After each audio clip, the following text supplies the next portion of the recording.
Oh, I didn't even mute myself. Good morning, everybody. Okay, let's make sure the YouTube stream is on. Okay, the YouTube stream definitely is on. Thanks, the Ratius. What were you doing casting so early?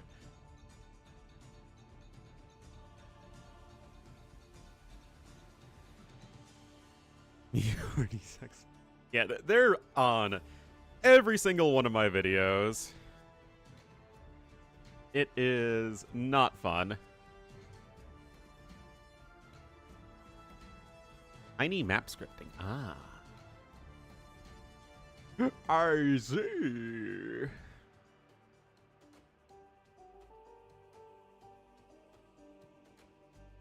Well, the Corgi decided that he would not wake up until I already finished eating, so I took him outside and I fed him and I did all that stuff, but within the next few minutes he will likely want to play.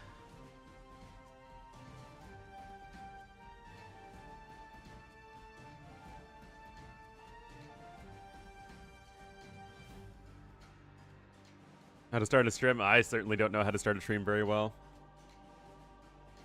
Oh, it's very difficult being a Corgi. Looks like we are starting on Seychelles.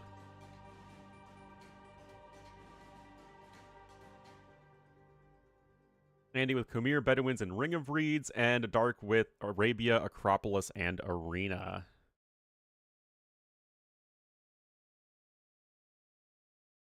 More needy than Twitch Chat? He's pretty needy.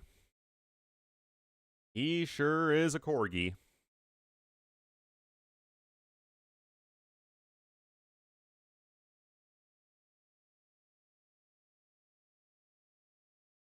Make sure. Entered.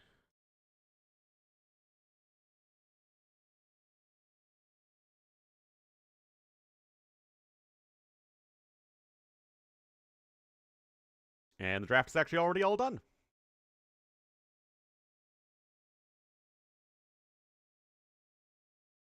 Uh-oh.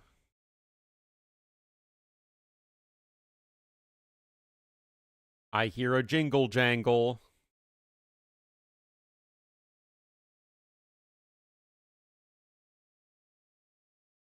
Maldives? What?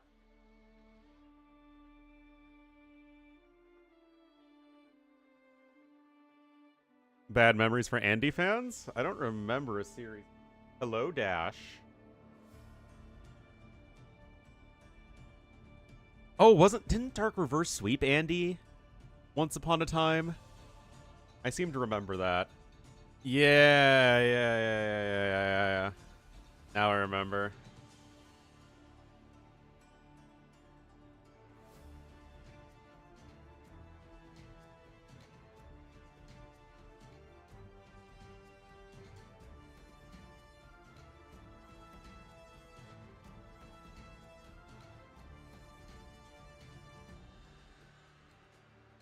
On Mem has a podcast too? Jeez, all these people with their kids with their podcasts. I can't keep up. I know.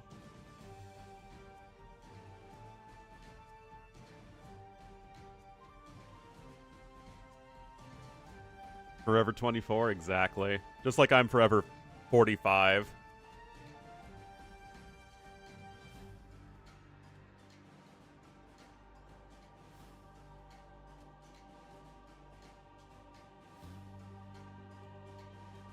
Unclue.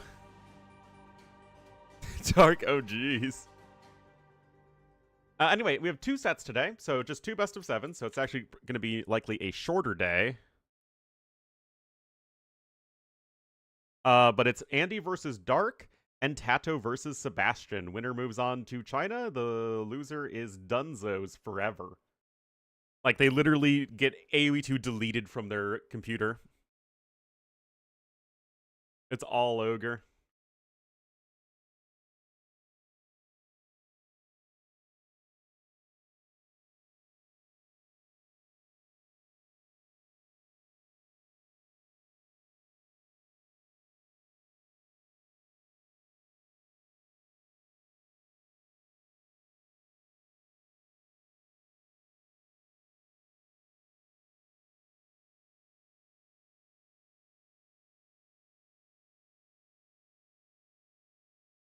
Hopefully they'll be able to get going in a moment.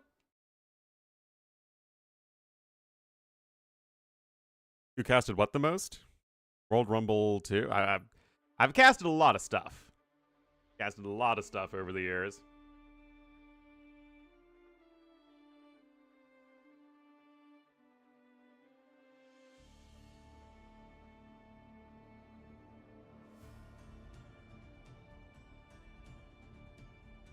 Doesn't mean I remember anything I've casted.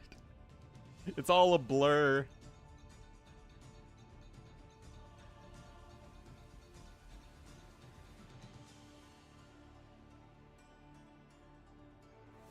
The Ralph the Mouse app? What?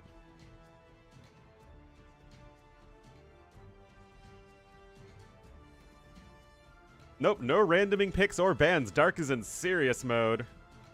But we got a Jurchin's pick and a Sicilian's pick from him. So, interesting stuff. And a Burmese pick. Got some fun civs here. Spanish from Andy. Everything else is pretty normal. And that sounds like they started the game. And indeed, we will be getting into Seychelles. Seychelles.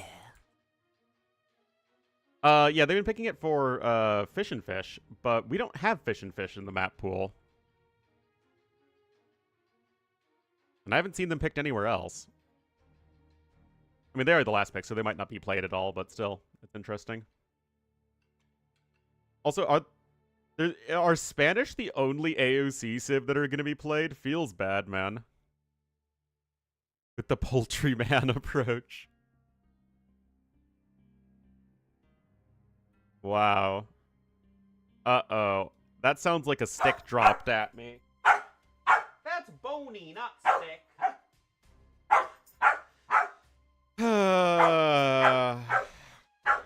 I told you. I told you guys. We get around 5 minutes of peace.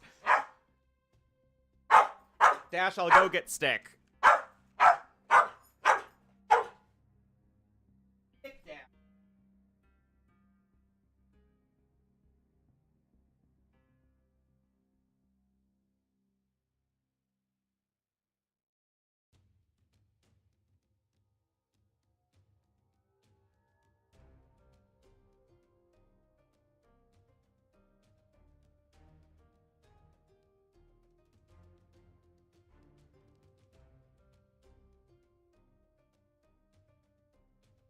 Ready?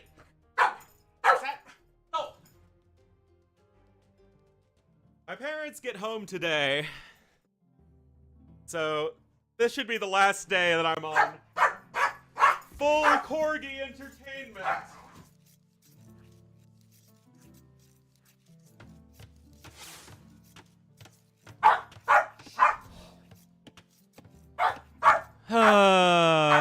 Dash is 7.5. Go. 7.5.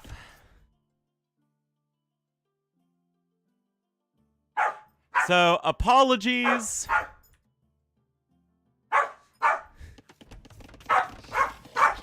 Right. Go. Bounced off the bookcase.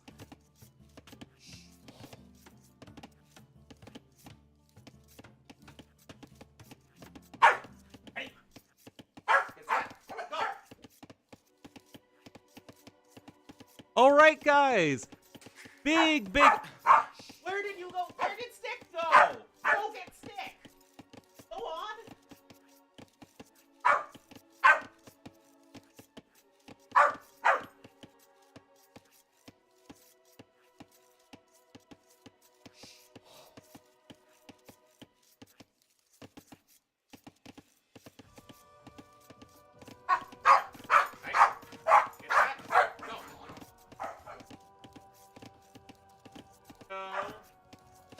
Phone rolled down the stairs.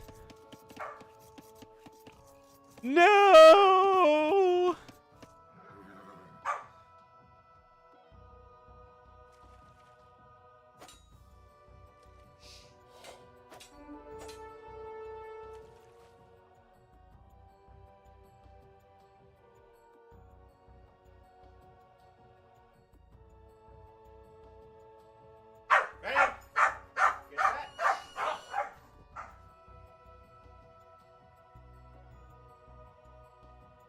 He's teaching us the fast castle method, yeah.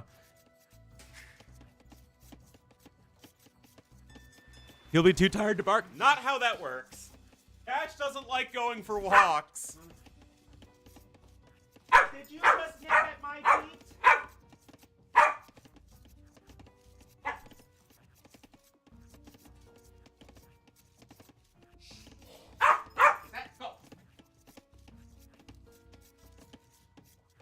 Like I said, the issue is that Dash was sleeping right before the start of the stream. Oh, whoops. I mean, like, I took him outside real quick, but... Exercise, what do you think this is? Because I'm the throw, yeah, something like that. Anyway. Italians here for Andy to the northeast, Wu for Dark to the southwest. We have been seeing plenty of Qian swordsmen and how they are incredibly strong. And to exercise, you don't see how fast he's running, man. He is like full out sprinting. To disrupt, I don't think D90 really needs to do that.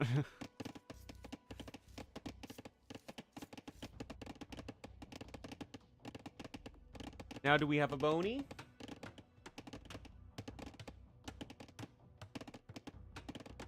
Are we gonna be good now? Uh-oh. I don't like that look, guys.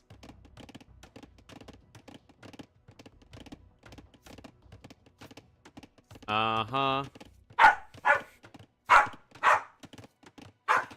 Had to...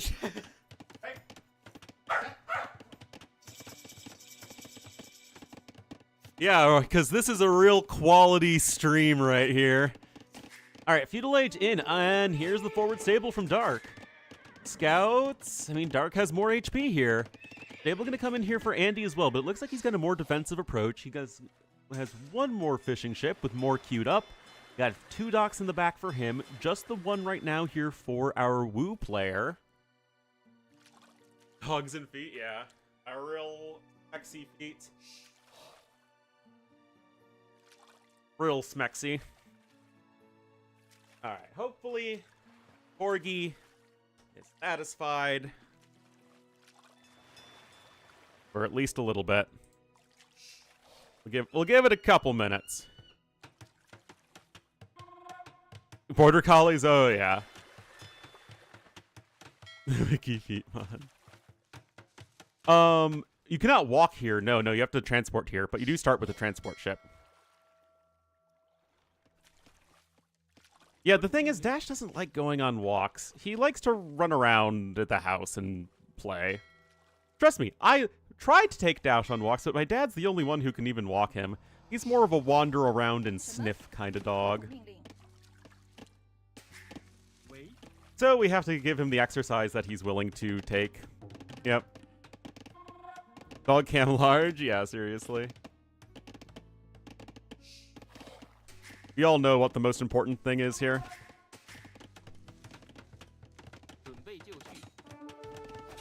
Backyard playing fetch for like 30 minutes. Well, again, that's basically what we do. Except he prefers to play inside. Gathering oysters. I think it's the same speed, but I kind of want to make a video on oysters to double check everything, since we're now seeing them in tournament maps.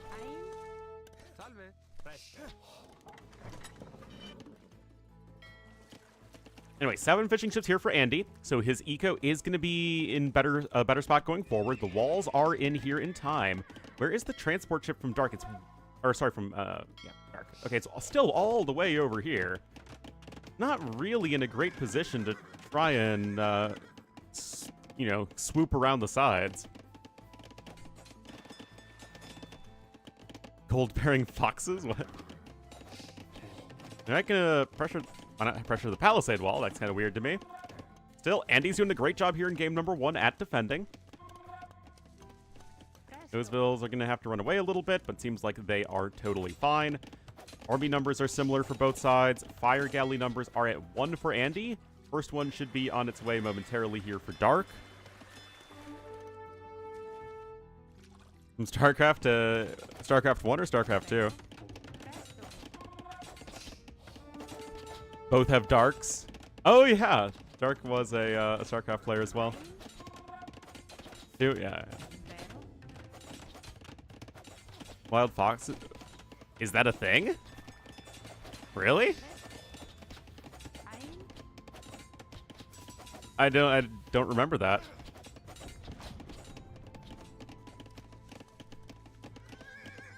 Anyway, forward dock here as well, so this is actually allowing Dark to keep up in a lot of ways with the fishing ship numbers and gathering. But now Andy's own scout numbers seem sufficient enough that he can probably go for a counterattack, and it's not like Dark really has a whole heck of a lot here at home. He's really relying on this pressure. Nice job here from Andy. Gonna get a kill there with the scout. Actually, I think that's 2 kills. Coming in with a defensive market right there. Forging on its way here for Dark, but as soon as Andy feels confident enough to go for a counterattack, I think it's going to be real rough for our blue player. And here we are, Andy now showing up with the fire galley at the fishing ships. And Forging is not in yet. This should be a really good fight here for Andy. I don't think there's a way Dark can really stall things out all that well. Forging still not in yet. Now you're going to be going downhill. Oh, this is a great start to game number 1 here for freaking Andy. Favorite between these two? I have no idea. Both are a little inconsistent.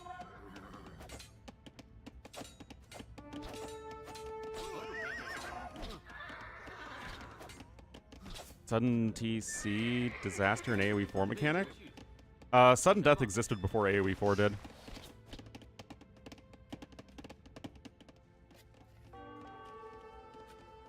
Barrels, better ones. Yeah, that was a really good one. Game 2 for doubt. Well, that was the only one I casted. Obsolete? Is that like an ocelot that's obsolete? An obsolot? Better bloke between these two? I don't know. I've talked with them both a little. Oh, the scout gets the fishing ship kill. That's cute. Dark still has lost 4 villagers in total, though I guess the fishing ship numbers are the same. Andy clicks up. Dark should be a little bit behind. No, I don't think Dark has ever been this close to qualifying. Sudden Death is not an AOC, but it is an AOM, I think. I think it was first in AOM. Yeah, so there's only around a 20-second difference or so in Castle Age time.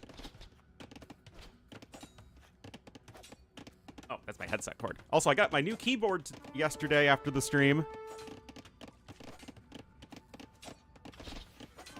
Yes, Doubt is out. Doubt is out like a trout who's drinking a stout. And is sad, so it is pouting. And it's kind of lazy, so it's a lout. That's all I got for rhymes, I'm afraid.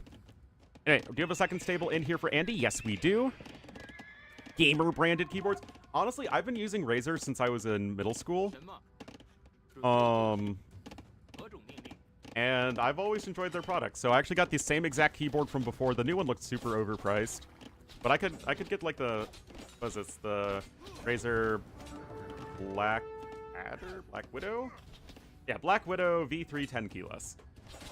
With the green switches. Because I like my clickety-clap. Oops.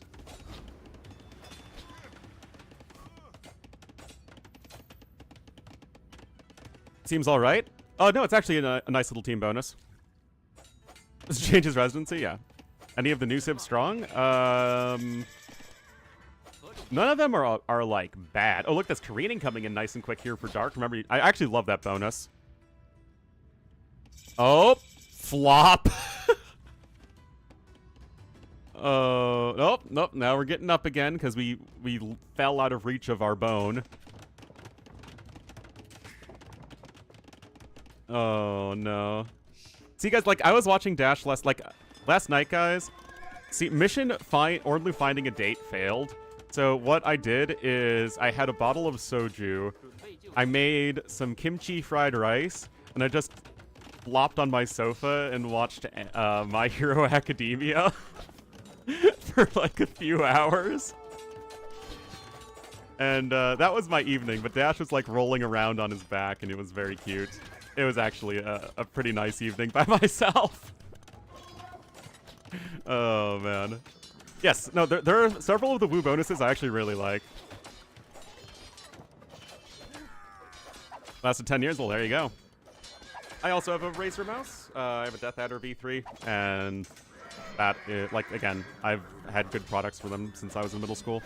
But I know people have had different experiences, but this is what it's just what I've had. Anyway, there's a lot of fighting happening right here, but Andy is still ahead, and he's faster in getting the second TC down. Oh. Now we're moving on to Stick.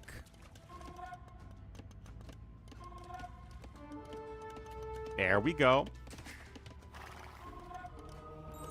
Mouse, well, I hope it's a good mouse. Anyway, remember, we'll actually have quite good Haeguang Cav.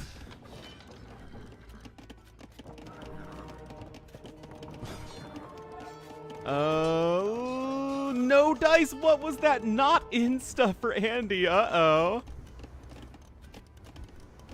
Yeah, I don't like wireless mice, and I don't like wireless keyboards.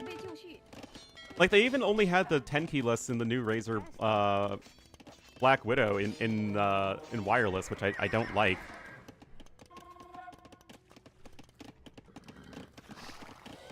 Anyway, that is at least cleaned up, and Andy is still nicely ahead in the villagers killed, but Dark's gonna have his next TC down in a moment. Siege Workshop coming in.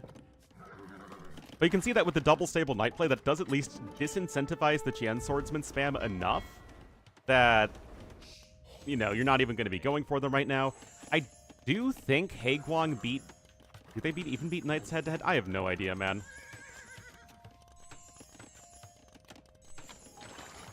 Good key press feeling. Yeah, I don't like the laptop style, like flat keys, but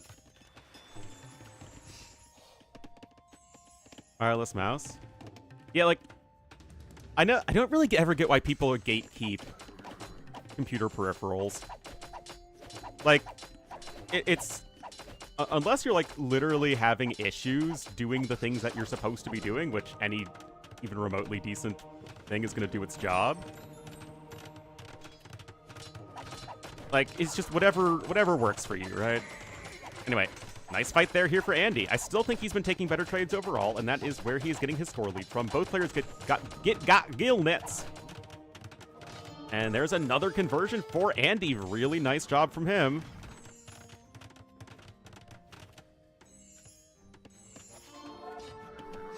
Get tribal? They really do.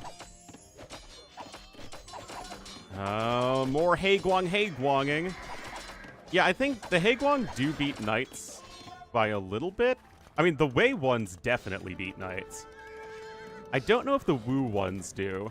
Better call? I don't think so. Not against Pure Knight. Hello, NoobTuber. You got Zivotion on the way, and the Haeguang numbers are steadily climbing. Third TC coming in now for blue, but it's already in for orange, and you can see that Andy is just working with that 10-vil lead. That said, Dark is doing a good job of disrupting Andy's eco. Careening doesn't help at all in fireship fights, remember? Dry dock would be nice. Uh-oh.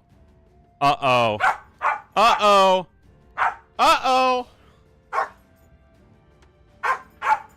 Oh, we had a few minutes of peace.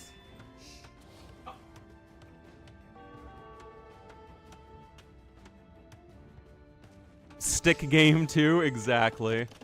All right, still that 10-vil lead. You got Wheelbarrow coming in for Andy, so he's going to have that as an advantage, and he's even getting a decent farming infrastructure down. Horse collar. Hey.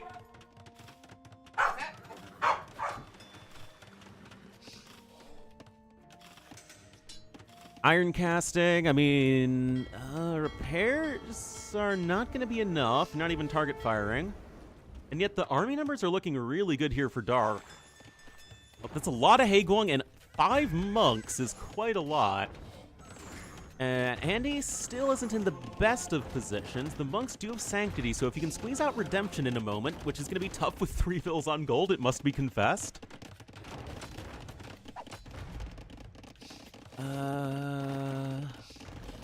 Okay, there's another gold in the back, at least in the short run. I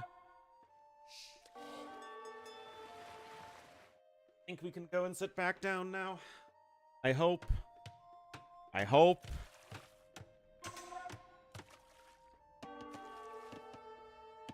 Uh-huh.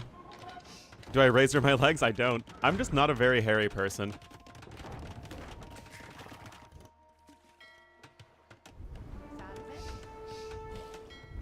Anyway, Andy, again, Dark is keeping it very close, but Andy's the one who's got the better KD. He's got the better villager count, but this is going to be tough, guys.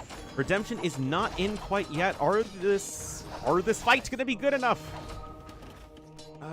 It's going to be a dead monk there, but that's another conversion. The TC's getting low. The Haegwang are getting healed up, guys. And I think the monk... Oh, now I think he wants up on my bed. Very hairy person? I'm not. I mean, I have very thick hair on the top of my head, but I'm just not... I don't grow a beard. My arms and legs aren't very hairy, you know. Yeah, Dark is putting on a lot of pressure here.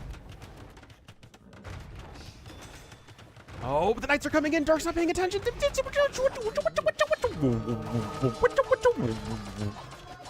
It's when the casting turns into dubstep, guys. That was literally the best possible fight for Andy, and I'm still honestly not sure it's enough. No. We tried to get dash stairs once, and he just, like, barked at it. Oh, man. But, guys, I'm not convinced it's enough. We got chain barding armor coming in. The TCs don't even have fletching. Chest hair? What chest hair?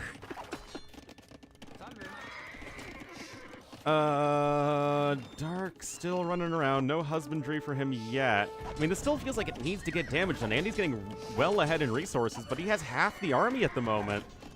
Honestly, a pretty darn solid game number one. I mean, he does have the double monastery monk production, but the monks are still fundamentally getting sniped. Uh-oh. Just a few more fire ships sailing around the side. But I'm worried Andy's kind of getting broken here. It's nothing that crazy. It's just 2 stables. Andy has 2 stables. He's even trying to add in a 4th TC at the back. The +2 defense is in. It means that the TCs are only going to deal 1 damage an arrow. Actually, they would have dealt only 1 damage before, because Haegwang have more armor than knights. But still. This is castle. Andy doesn't have the stone. He's trying to add even more monasteries, guys. I don't know if he can monk his way out of this situation. The Haegwang are here at the TC villagers. Uh-oh. Uh-oh. Uh-oh. I don't know, guys. This is looking bad for Andy. Dark is catching back up in the villager count. This is some really, really good mid-game pressure. I think Andy kind of expected the aggression to peter out as Dark was trying to get his own eco going. But no, Dark is keeping Andy active on the water, Dark is keeping Andy active on the land, and Dark's own eco at home is completely untouched.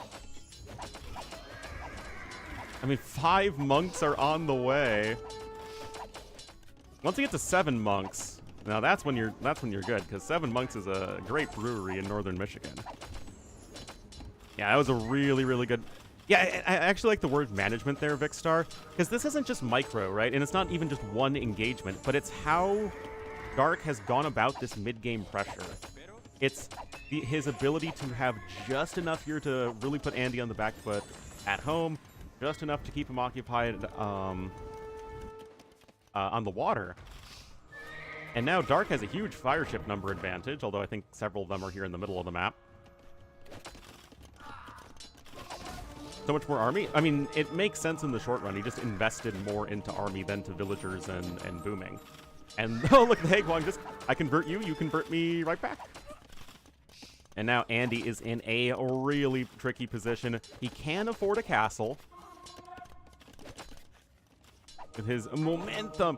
Like, what does annoy me a little bit is that, you know, the meme kind of has killed the meaning of the word momentum, but it is a very real thing in AoE2, and just having that initiative means that you are typically the one who can dictate the engagements, and you're the one whose eco is likely more efficient because, well, you're not the one defending.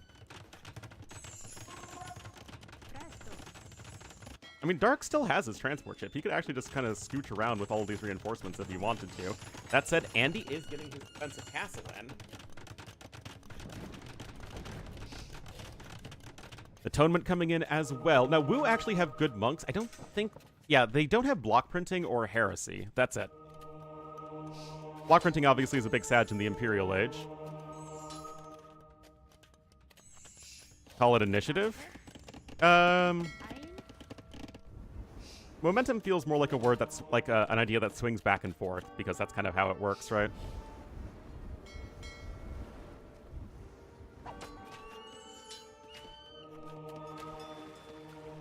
All right, more monks trying to do monkerino things, but Dark has clicked up to the Imperial Age, guys. I'm like, Vilili, Vilili.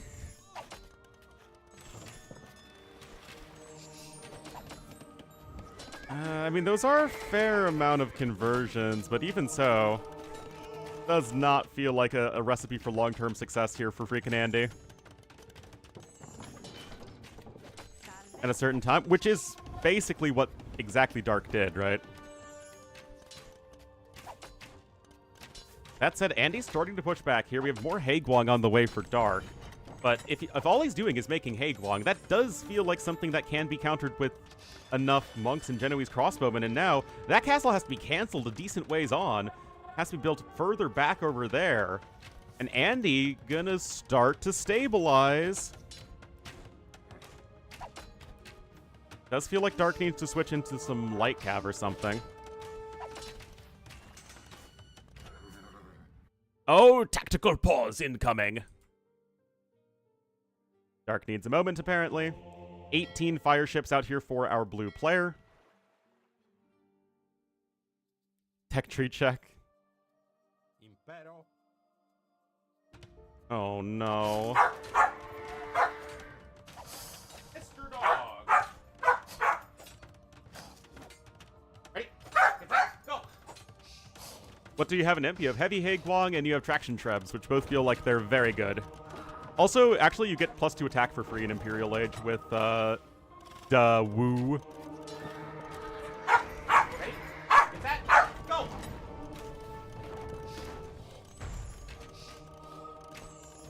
I mean, that's it. Andy's doing a pretty darn good job stabilizing, but here come the barracks, guys. Uh-oh. Uh-oh, it's everybody's favorite unit in AoE 2, the Jian Swordsman.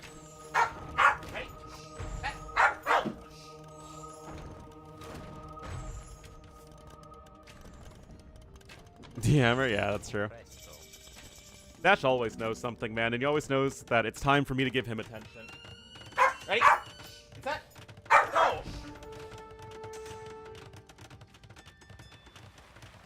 Alright, Andy is on his way up. Galleon is also going to be on its way. Remember that the Wu Navy is pretty good in the late game. Ready? Set. Go! Well, he's not really making any more Haiguang cav. It's really just about the Jian Swordsman. Andy gonna come in here with a stone wall. Yeah, Jian Swordsmen aren't that good in. Right? Get that?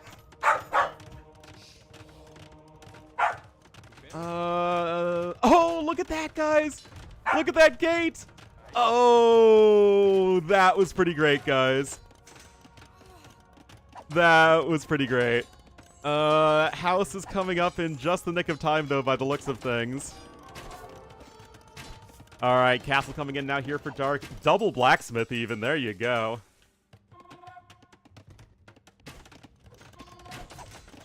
And yet, like, again, Andy's not getting broken here, and he's getting closer to Imp, and Italians are going to be the better Imperial Age Civ, because we weren't very good in Imp. We have a couple Traction Trebs on the way, but again, that castle isn't happening right now. Oh, no. Now we're barking outside. What is it, man?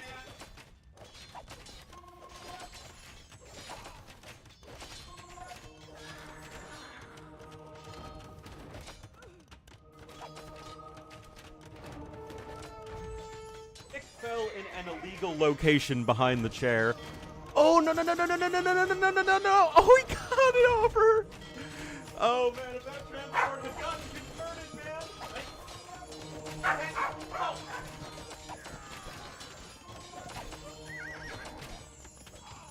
man. Do we have chemistry in yet? Doesn't look like it, no.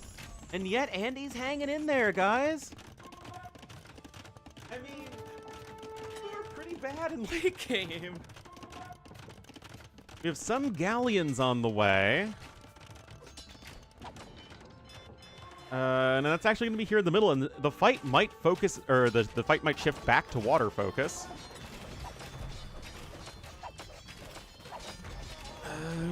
I guess that traction treb survives for now. Remember, though, no shipwright for Wu in the late game. They're really not a post-imp civ.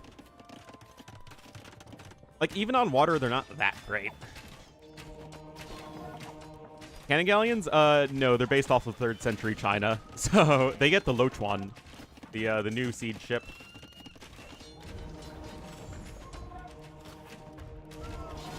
Alright, still more Qian swordsman, but this is an expensive unit in Imperial Age, guys. 40 food, 50 gold, I think. Unit there goes down. I mean, this is now getting pretty messy, but a really fun game number 1 here on Seychelles. And obviously super high stakes with the ticket to Beijing on the table. Chemistry's coming in, though. Even some condos to deal with all of the Wu gunpowder. Rank the siege ships? I literally have a video on it. They're all better in different situations. Oh, don't let him in! Don't let him in! No! Oh no, guys! The Qian swordsmen are in! They're fully upgraded! They're fully operational!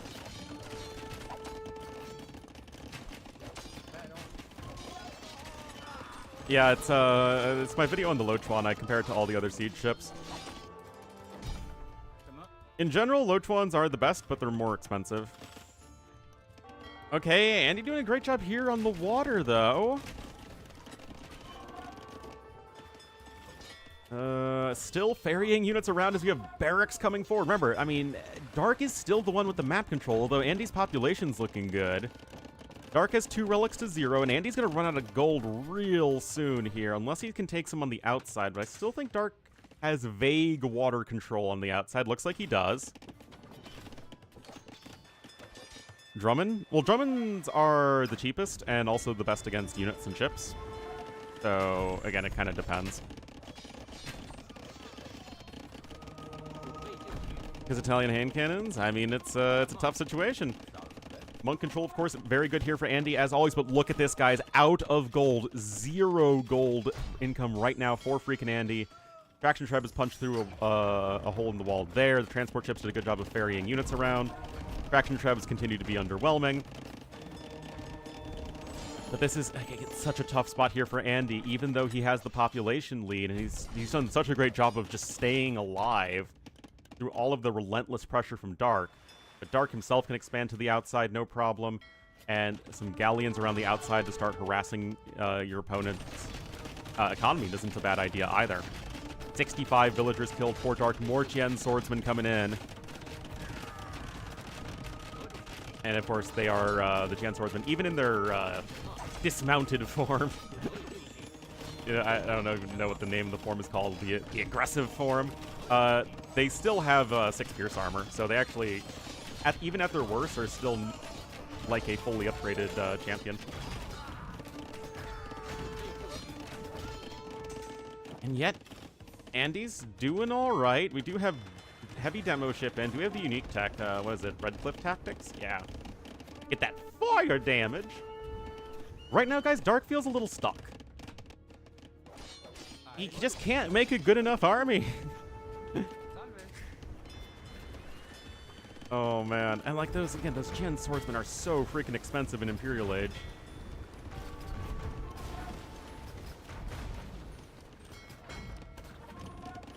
I mean, 9 hand cannoneers are out now, and Andy's slowly pushing back. Andy still has some control of the water here in the middle, but oh boy. Wu have fully upgraded Hussars. It's one of the stronger aspects of the Civ is they have a very solid stable.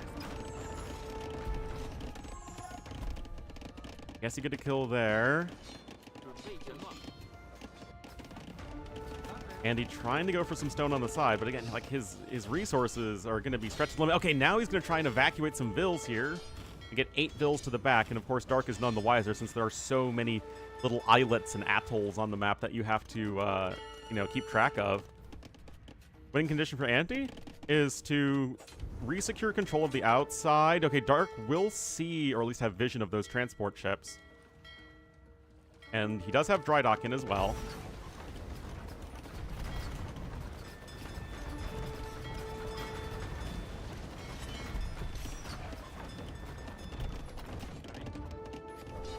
Oh no, not again! No! Anti-building damage is quite bad. Again, it's the cheapest. And being able to build them as soon as you hit Imp is huge as well. Remember, we're not playing on the new patch yet, so the traction shrubs don't have built-in conversion resistance. Go on, Dash. Go on.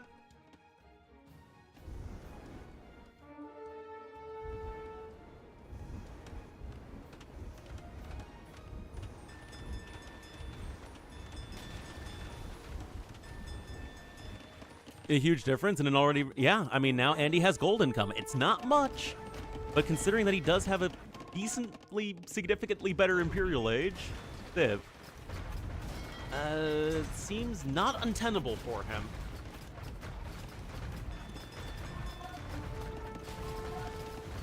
Yeah, fire ships are doing work here. What? You don't even have Stick. Where did Stick go? Card tower coming in too. Oh boy.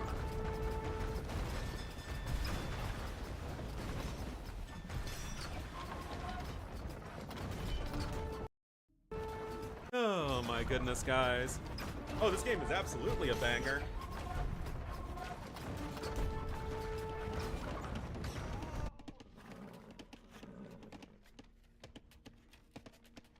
Wait, I have no audio. Oh, that's because my headset got unplugged. LOL! Ah, there we go. +4 defense is coming in. And again, these galleons do have careening and dry dock, but Andy himself is also getting dry dock. And once again, Dark is besieging on multiple angles, but look at this, Andy is securing the sides. He's got more galleons on the way.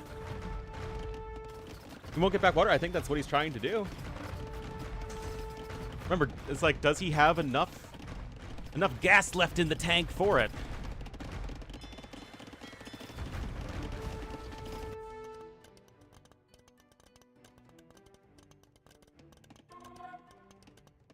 Yeah, Andy has the gold income from at least having some semblance of outside control right now.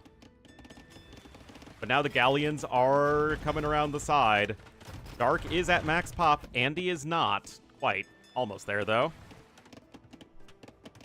Light Cav not able to get in there, but Andy's like strip mining on the outside when he still has the water control, which is exactly what you need to do. Dark himself is expanding to the outside. Yeah, and Andy has Masanori.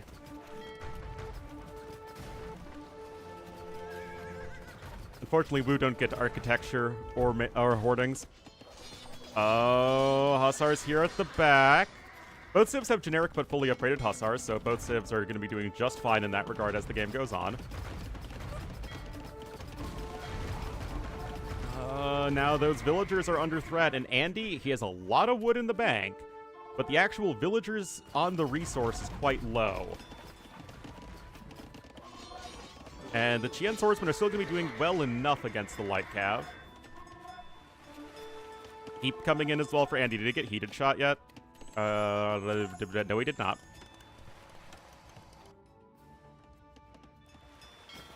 Our root towers, I want to say you have everything except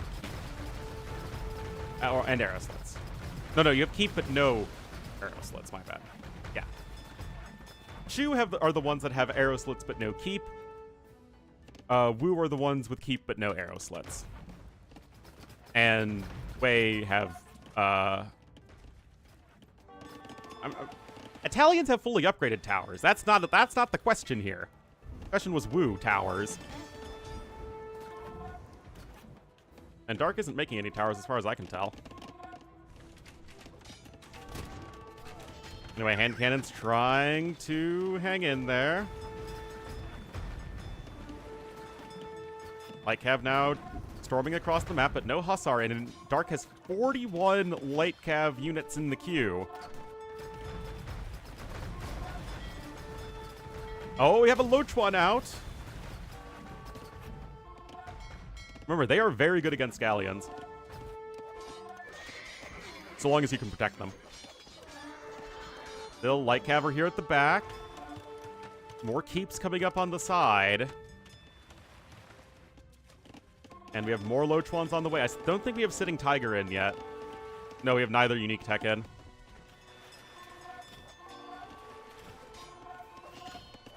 Great game than Dark? Possibly.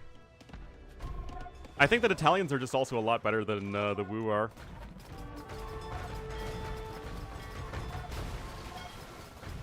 I mean, Dark has 2 relics. It's not that many. 25 galleons, I think this is more, yeah, 25 galleons to 16, so Andy's going to win that fight as well.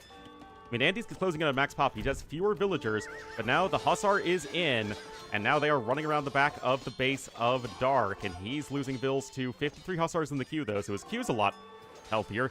Andy has the score lead, though. And Andy's still gathering resources on the outside, guys. He's taking back water control here.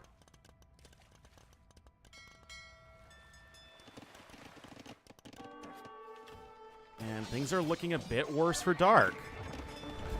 That said, LingYuan numbers are slowly climbing, and all of those keeps are getting eviscerated, but what you really need to prioritize is, I think right now, is if you're Dark, don't die on the land, and then try and focus on the outside water, because that is where all this stuff is happening. Where all those extra resources are. Architecture's coming in too from Andy, although those galleons are getting some nice value.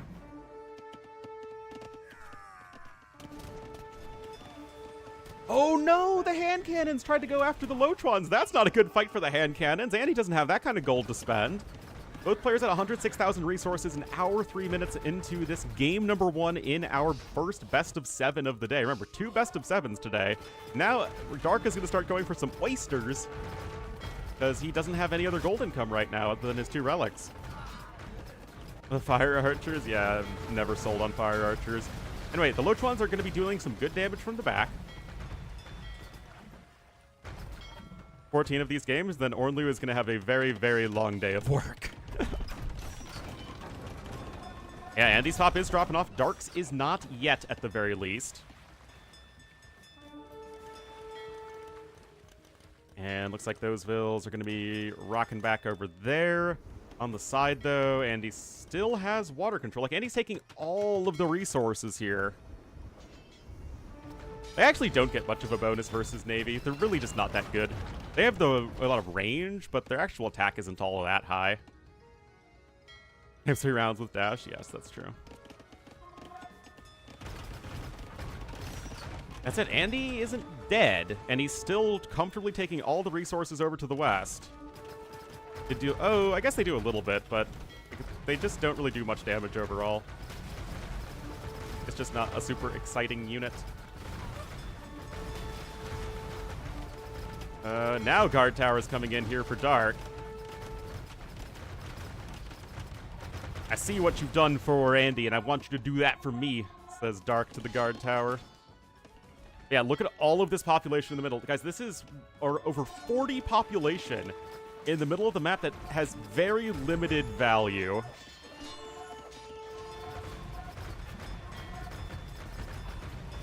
Yeah, Dark's population's dropping off a cliff, man. He is basically out of gold. Res collected, it's heavily in favor of Dark, but think of all of the gold he spent on Qian's swordsmen. They're so freaking expensive on the gold cost. And the Navy's really starting to fall off. And remember, no shipwright for the Wu. Their late game Navy really leaves much to be desired, and Dark just isn't getting the unique tax because I wonder if he doesn't even know about them.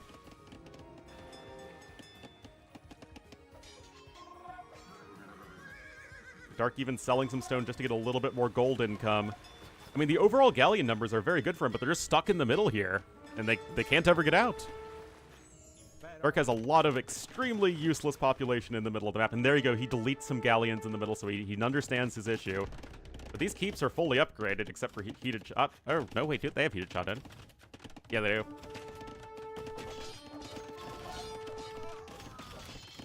And those are more vills that are going to be going down, but Andy has more eco than Dark, who's on 79 vills. I mean, Andy's just been making tons of vills this game. Dark has not.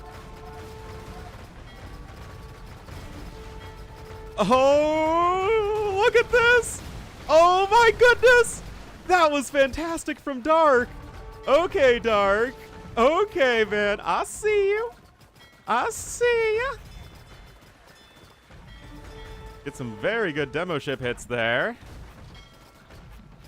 I think Chinese are actually amazing on water maps. Especially this map, they'd be good because the rush distance is a bit longer.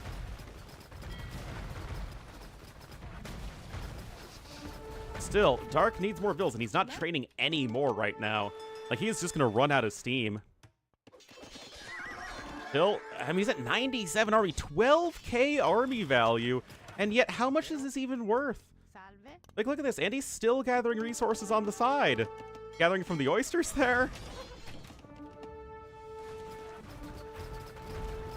Oh. Oh, good job there from Andy. It doesn't... Dark just needs more than 80 villagers right now, you know? Yeah, heated shots in.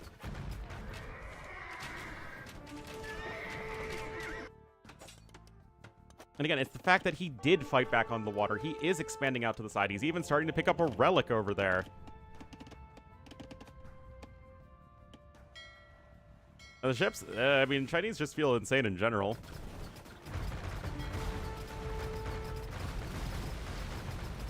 All right, we got the dancing in here. Maximum dancage.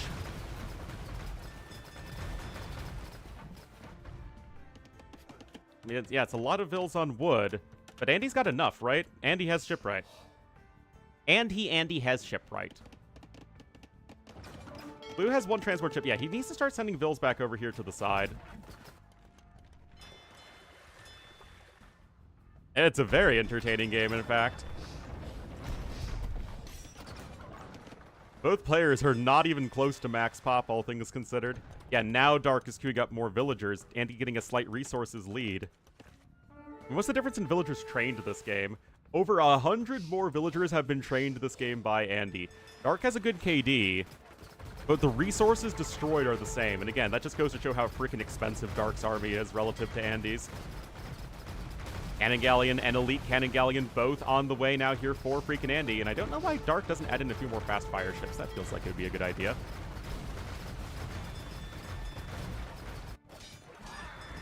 Got some guard towers over here on the side. Keep is coming in, but again, the Italian towers are better.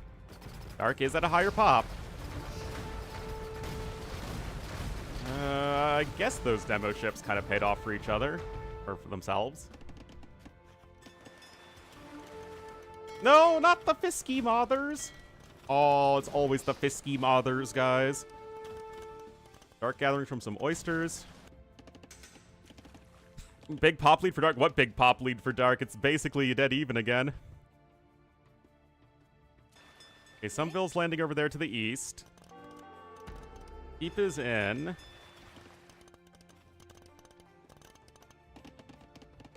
Ten seconds ago, now it's a dead even pop again. And Andy just keeps making more galleons. Need to sleep? I don't need to sleep, man. I've never once needed to sleep in my life.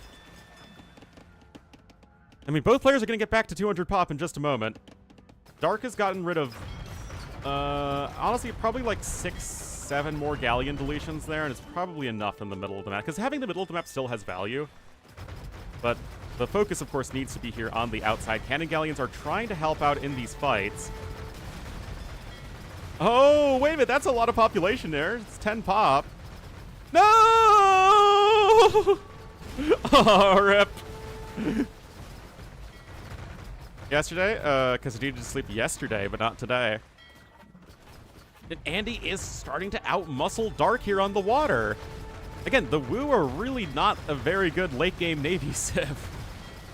I mean, like, they're okay, but especially without either unique tech, it's not that exciting. Oh, more Fisky Mothers. Guys, I don't know if Dark can keep this up on the water. You don't have shipwright in the late game. And that alone feels very, very bad.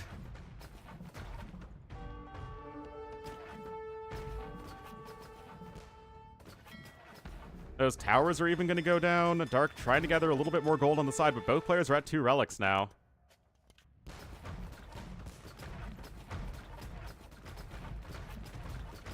Yeah, I mean, it's a testament to, one, how well Dark is playing, and two, how good a position he was in before that Dark isn't completely dead here. Because Italians just feel like a way better civ. Oh, but look at this, guys. Cannon galleons are starting to cannon galleon, and that castle has no hope. And guys, Andy has 4 castles at home. Like, his eco's never getting raided. And I'm not too sure what Dark is going to have as a win condition right now that didn't exist as a win condition for him before, but better. And I think Andy is probably going to grind out this game number 1.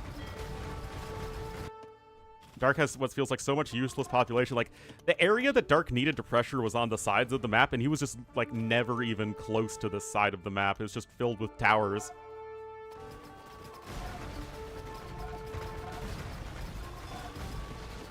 Better and better fights here for freaking Andy, and Dark taps out.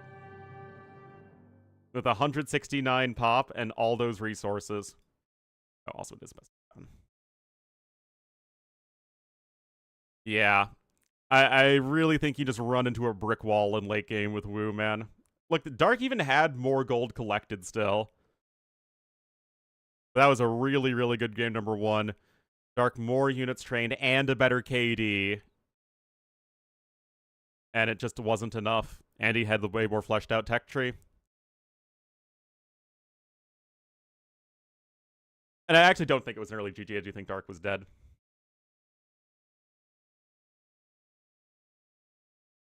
Really, really fun game, though.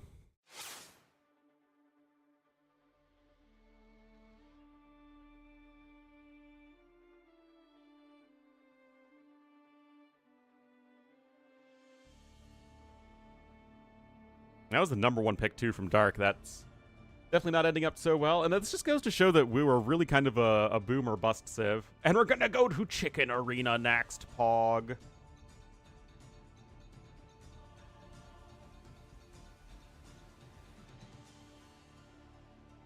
Chicken Arena.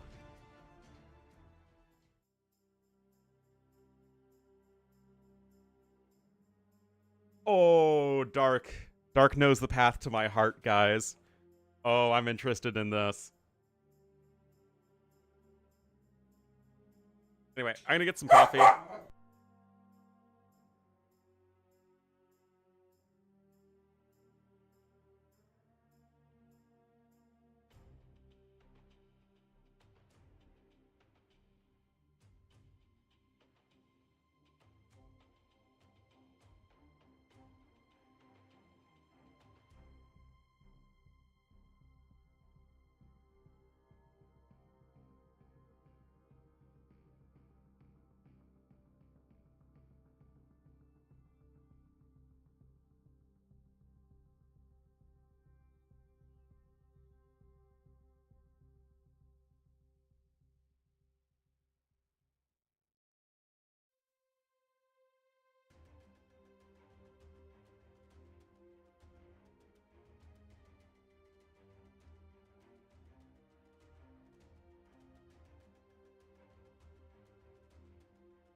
All right, guys.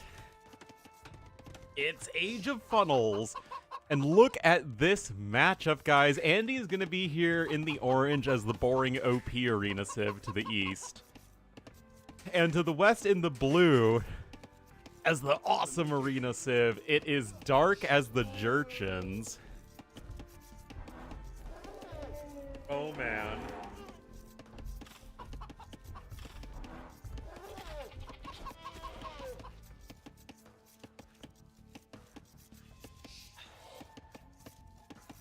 Give us Grenadiers, man. I freaking love Jerchins on Arena.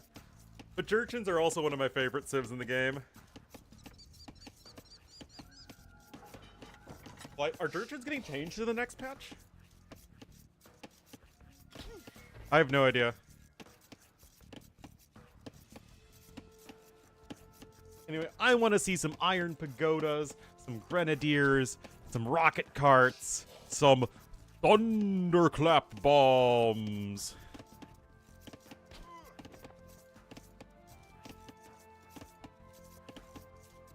I am born ready. Also, I need to take another Allegra, man. These allergies are killing me. But I like Jerchins. They're fun. They just have fun units. They got Fire Lancers and good Siege and good Cav. Got Grenadiers. They have self-healing defensive structures. Guys, they have the best fast castle, fast fortified wall strat of anything in the game. Age of Empires and America, jeez.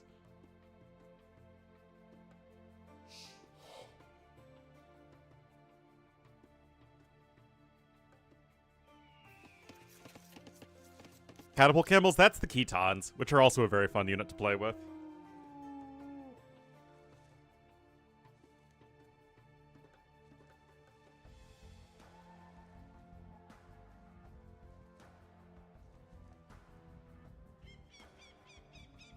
Like to cast Genshin Impact for $300. If it doesn't overlap with an AoE 2 tournament, I would absolutely cast Genshin Impact for $300.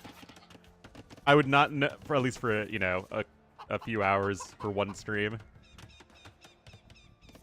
Yes, I actually have found a way to use the Camel Trap. So, I won a game on Socotra with them, where it was like, you know, it was like fast amp on both sides.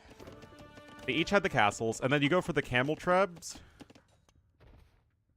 And they are really good at sniping the enemy trebs. Like, you just kind of scooch in and out with them quickly because they're a lot faster than bombard cannons.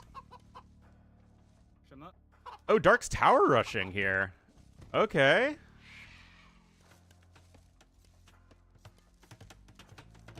Interesting.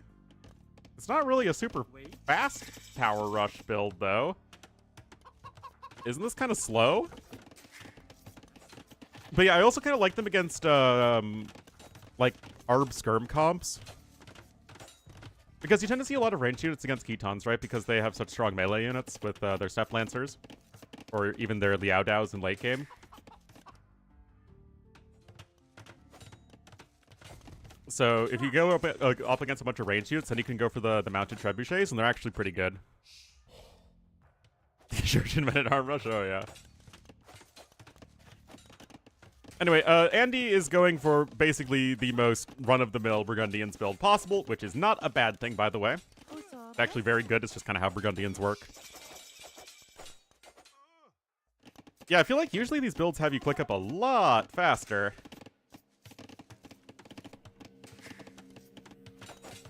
Market, like, Andy is not going to be slowed down in his castle age time, much if at all. You might have to make... No, he's not even having to make one more build than normal. Fire Lancers, what are they now? 40 wood, 45 gold? Okay, he's gonna come in here, Andy trying to pull away the bills, and he's gonna get the tile of stone wall down. I don't know, Cassis. I'm like super giga not sold on this at all.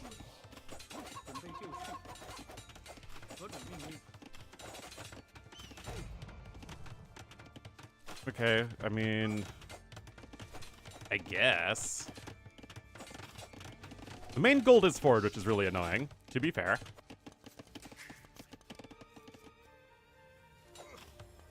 Definitely, I guess you can't just play standard against Burgundians with Jurchens, right? You need to do something a bit more aggressive, because otherwise you're going to get obliterated in eco. See.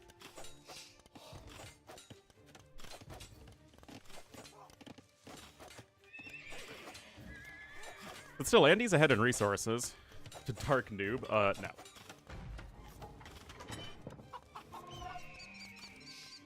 Dark only wishes he had the skill of Dark Noob. With full eco text, that is specific but accurate.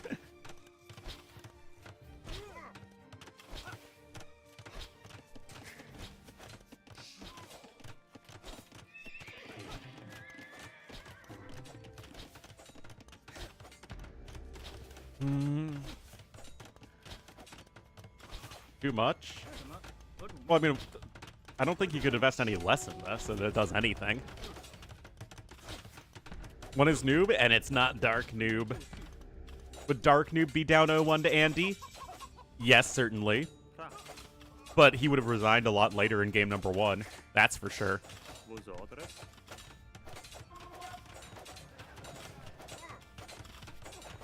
Anyway, Andy's going for a second TC here. I mean, he's going for a couple knights. He should be able to add in a siege workshop before all that long. Oh, hey, he also got a random villager kill over here. Nicely done. As the chicken and the villager share their demise. Anyway, knight's out. Archer is going to try and pop out as well. And nothing actually dies. In a quarter of the time, that's true.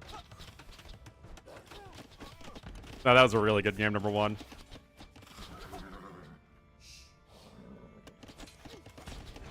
But yeah, Dark and Andy are both really interesting players to watch. And I think that's part of it.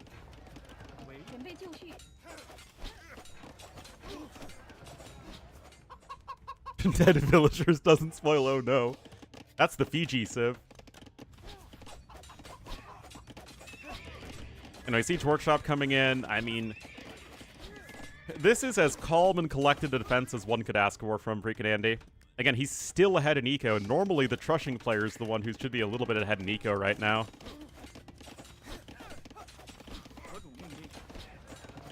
I mean, these just 3 bills punching the market. It's not that exciting.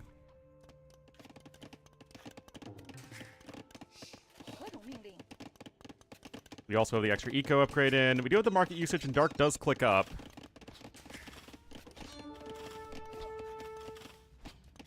I mean, yes, I definitely do prefer Andy on closed maps in general, but I like Jurchens, man.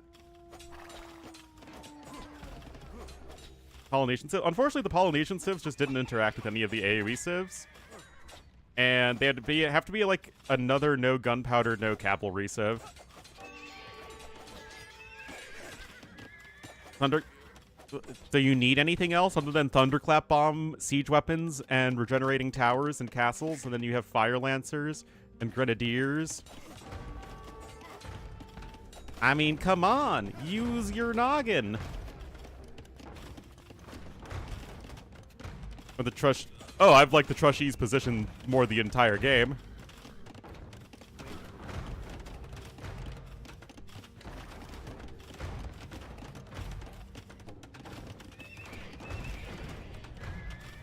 Well, I mean, I guess you can go for some step lancers, but it's not going to be all that exciting. Dark gonna do a nice job of trying to buy a bit more time here. Those knights are kind of low HP. 30 seconds to castle age.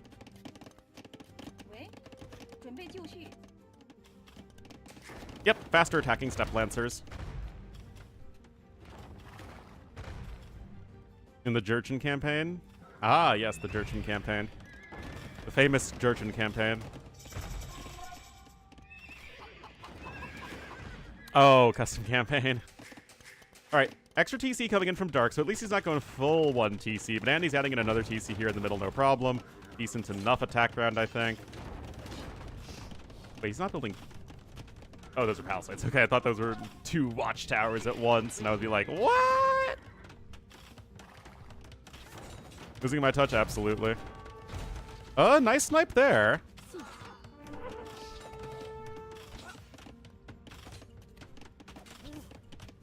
Oh! Oh!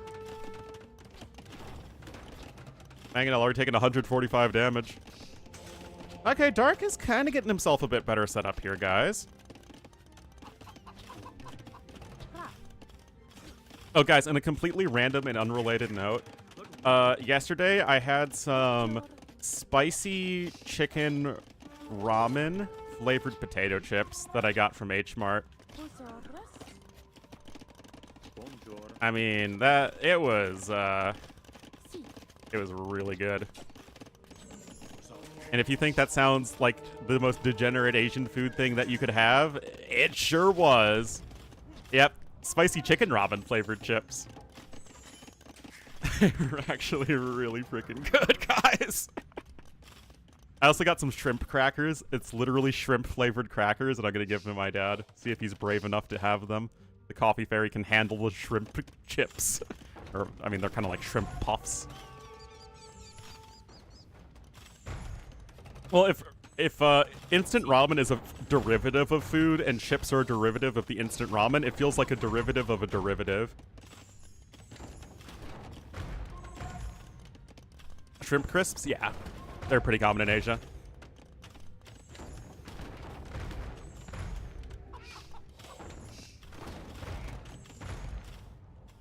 Anyway, 3 TCs in for Dark, but his eco upgrades are identical, and soon to be worse.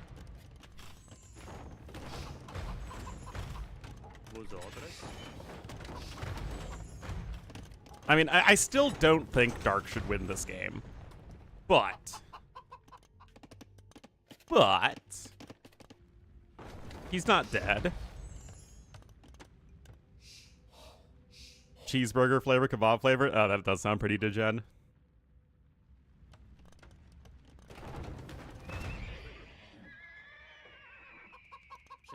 I mean, I know thunderclap bombs, man. At the very least, Dark should hopefully start getting some relics soon. I hope. Shrimp crisps up. There you go.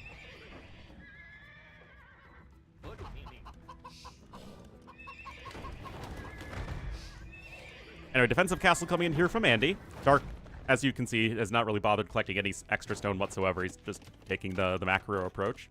And he is coming in with relic number 1.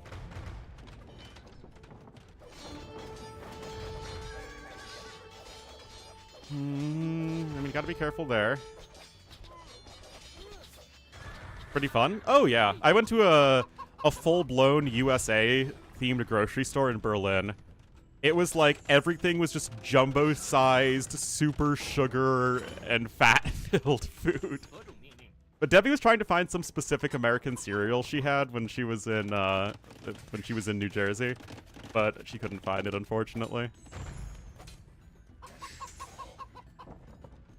Oh, absolutely.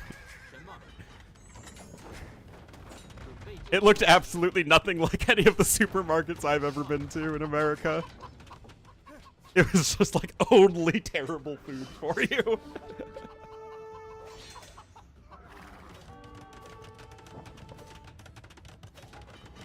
Oh, man. The cock keeps crowing. Oh, no.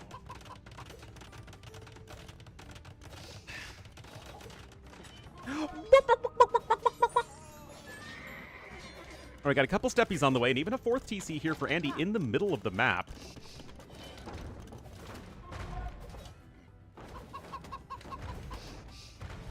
HFCS high fructose corn syrup. Oh, I've never seen it abbreviated like that in America. Usually it's just, you know, high fructose corn syrup. I've never seen blueberry Fanta. I've only seen the orange one.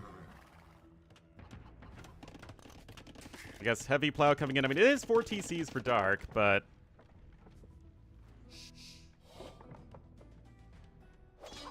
And those are hens? How do we know?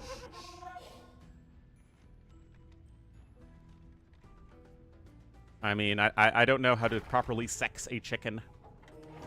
Which, yes, that is actually the correct terminology. I'm from Illinois, gosh darn it.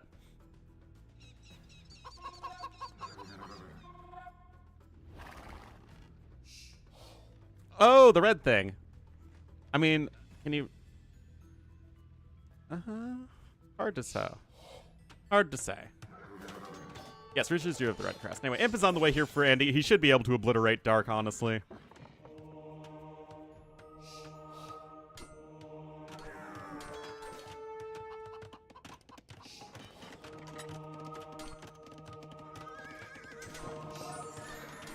Well, my dreams of full thunderclap bombs seem destined for failure.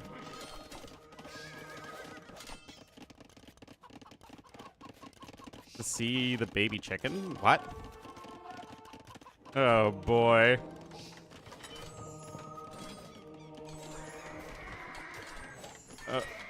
Wait, why'd he cancel? Did you really think he couldn't get that down in time? Camera phone. No, no, no! It's called being... It's actually determining the sex of a chicken. It's not having sex with the chicken. You were supposed to thunderclap bombs, Dark.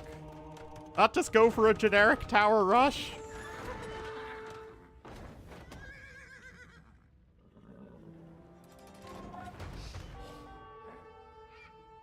Alright, here we go again. Step Lancers I still don't think have any upgrades other than Bloodlines and Husbandry. That is correct.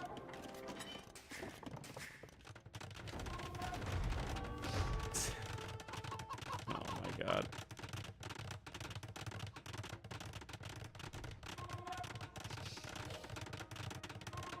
Well, Imp's gonna be in here momentarily. The castle's gonna be in. No way you can stop that.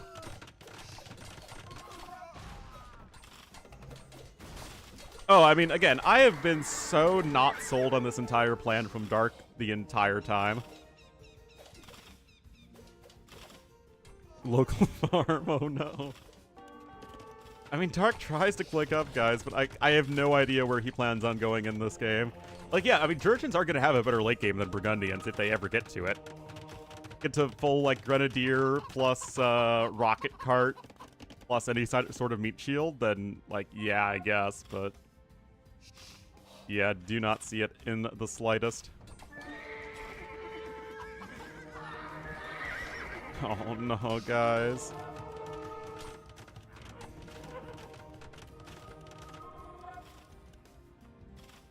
Invest more into a trush? Yeah, because if you trush, it's usually on like 19 pop, not like 23 pop or whatever. That's almost 2 minutes slower. Which is quite significant in case you didn't know.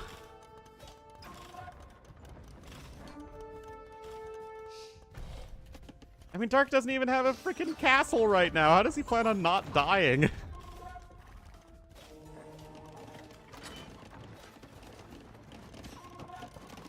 Oh, he's baiting him in! He's baiting him in!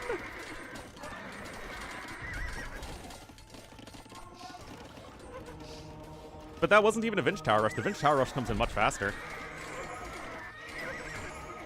I mean, Step Lancers are pretty silly, to be fair. And unlike the Keton ones, the Jurchen ones in late game are still very good.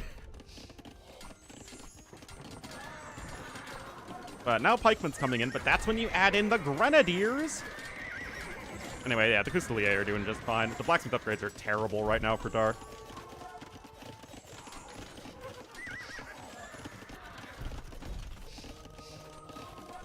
Decent, because they're not even melee units. Yeah, any targeting bonus is nice, for sure. Cute move, cute move. I mean, can you get Elite Step Lancer? Maybe you have to cut a little bit of unit production, but it's certainly going to be a worthwhile upgrade, for sure. Anyway, E-Step Lancer coming in. Solidified, thank you for the raid. Double Blacksmith? I do it basically every arena game. It feels so worthwhile.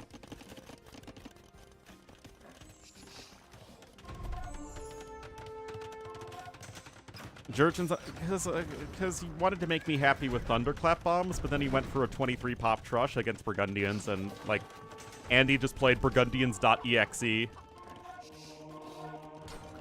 That said, they are not Elite Custelier. Anyway, gonna be some very good Monk Micro here from Andy as always, I'm sure. No way that this fight actually goes okay for Dark, right? No way.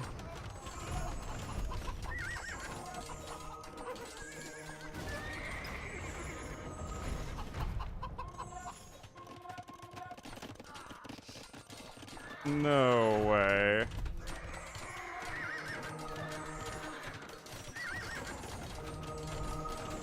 Geez, these Church and Step Lancers are pretty good.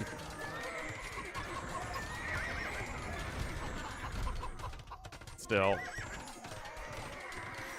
The Halbs are coming in. See, Dirge and CA aren't all that good. Guys? Is Dark making this work? What?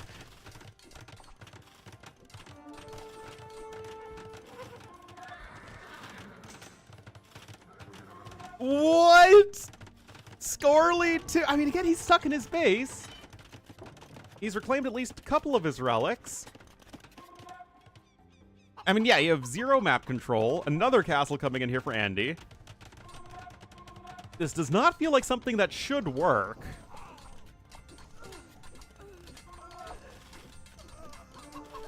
I mean, nice kills there, I guess. I mean, I do think that Andy going so heavily into the Coustelier and then not getting Elite Coustelier was definitely an issue.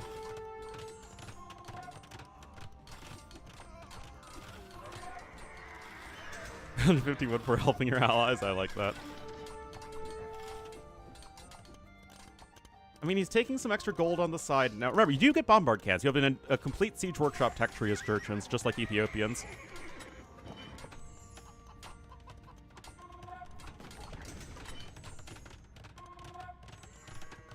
I mean, yes, Jurchens are a very strong late-game civ. But Andy's still taking all those extra resources. And again, he just has so many castles. Oh, guys, are we gonna see some Grenadiers? Are we gonna see some Grenadiers? I'd get very excited to see some Grenadiers. I mean, guys, Dark is killing a ton of stuff. Do it. Do it, Anakin.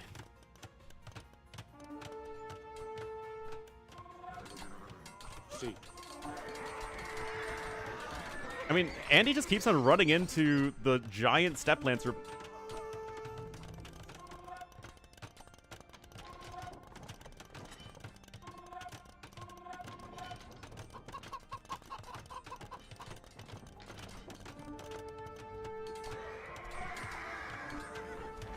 Come on. Cav archers, really? Really? Yeah, the Grenadiers are insane in Imp. They're better in Imp than they are in Castle Age.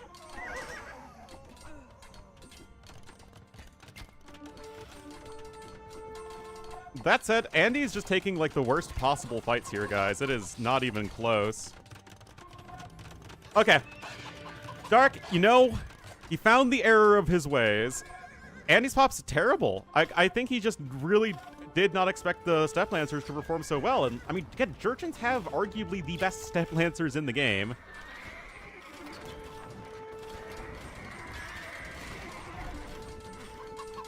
He's literally just getting steamrolled, and the fact that he had just enough gold at home was really the key here, guys.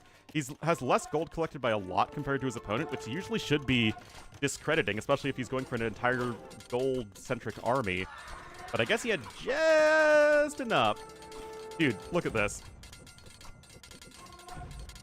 I'm telling you, Jurchens are freaking good late game.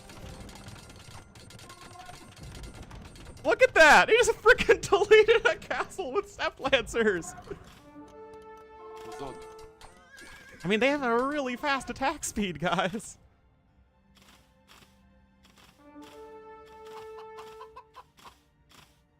Monospler from this civ, too. Oh, we got the Grenadiers as well. And obviously, these guys just obliterate poor Halbs. A top 3 DM civ? Yeah, that does not surprise me at all. Because they have a Treadmill Crane too, right? Yeah. They have everything except Bombard Tower and Heated Shot.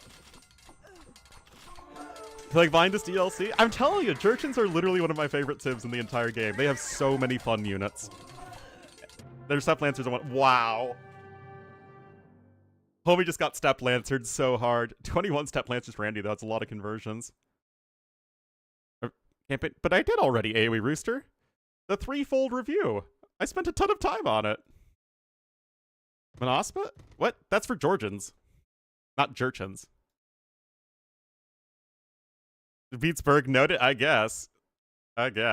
Honestly, that was pretty fun. Maybe I'm just a Burgundians hater and a Jerchin fan, but that was pretty fun. Do I think that Dark necessarily should have won that game? No, I seriously don't. I think that Andy, with a bit better tech switch in early Imperial Age, does just fine there, but that was fun. Anyway, that is the Burgundians losing to the Jerchin. Still a fairly low pick. No, I would say no. I would say they're the weakest campaigns.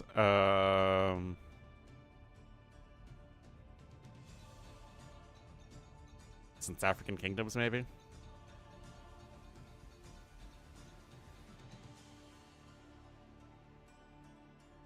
Thunderclap Bombs is the unique tech for Jerchins in the Imperial Age, which gives all of their, it gives their Grenadiers rocket carts and Lochwans, I think. And maybe just the Grenadiers and rocket carts. No, and the Lochwans too. Secondary explosions. It's literally like you get an extra explosion per explosion. For Red Cliffs, I actually didn't... Like, there were 2 good scenarios, in my opinion, in the entire campaign. There was... the... No, sorry, 3 good scenarios. There's Shu 4, Wei 4, and Wu 1. American foods, oh boy, let's see.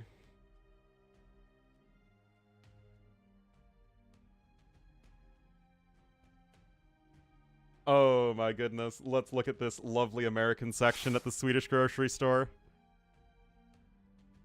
Sugary cereal, Pop-Tarts, syrup, pancakes and waffles. Cream of wheat, I don't even know what that is.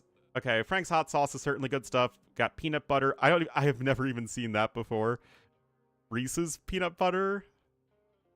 Is that marshmallow butter? Like, a ton of popcorn.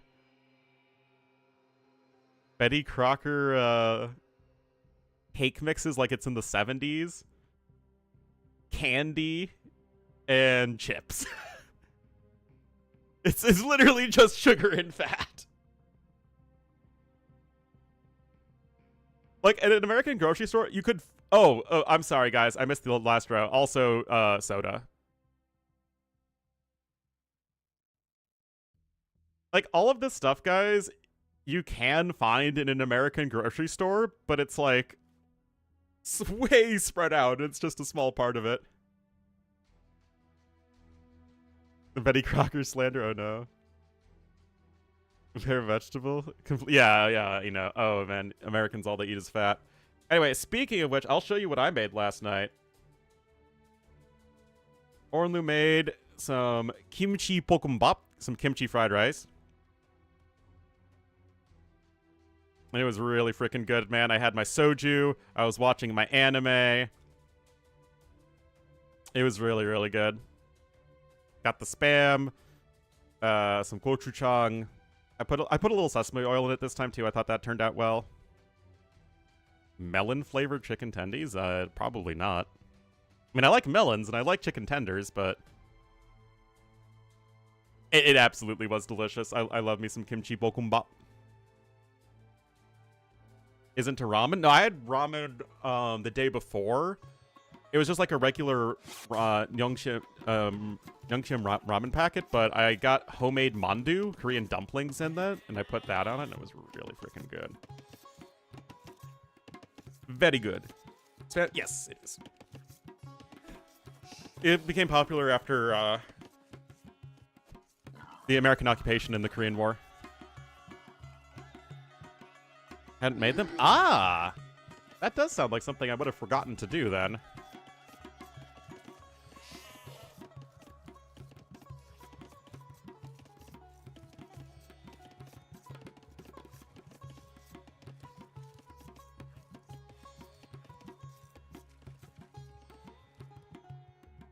Because of World War II? Yep, exactly.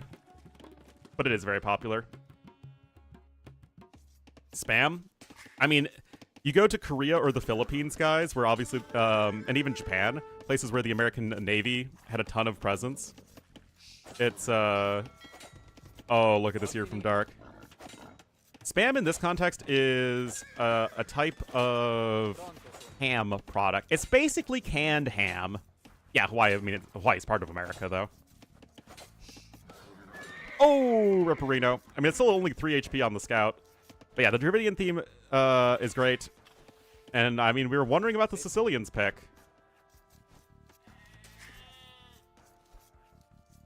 Spam with spinach? Nope. Spam is... processed ham, basically. My mom hates it and thinks it's disgusting. Honestly, I just think it's like ham. Anyway, look at this Sicilian transport ship line of sight. Dravidian transport line of sight. And Sicilian transport line of sight. Ain't bad. Spam is fine. Is ham vegan? No, they're not good vegan food like Oreos. Whoa! Literally all the YouTube messages popped up at once. I was wondering why no one was saying anything on YouTube. So June kimchi fried rice on Ornlu Live? Yeah, what? Pak Yeonjun? I spent a couple weeks in South Korea in 2019, and my focus of my studies was East Asian and especially Korean politics and history.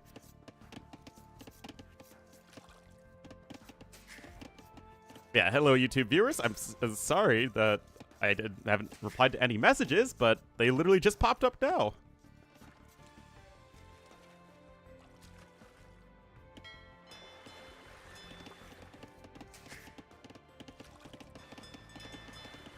All right, fishing ships are coming in, though, and Andy able to at least withstand the laming without too much issue.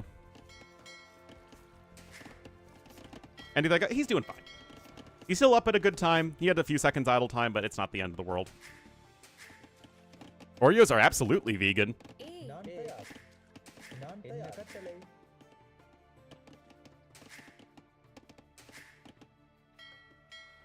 Absolutely, you do have the fishing ships. Oreos have always been vegan.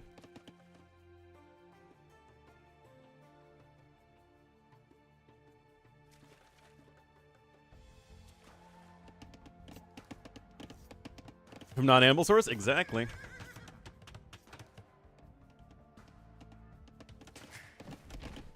Or milk and eggs? I have no idea. Is that like the ham-flavored gum from Futurama?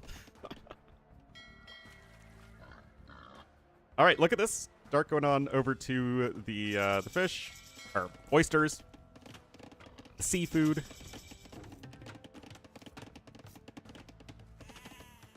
And we got double bid axe coming in from both players, and I really have no idea what Dark is doing. Where's the donjon? Ah, found it! Found it! All right, donjon's in, but it's not denying anything right now. Oreos? Why? Oreos are great. I mean, they're terrible for you, but I mean, they're delicious.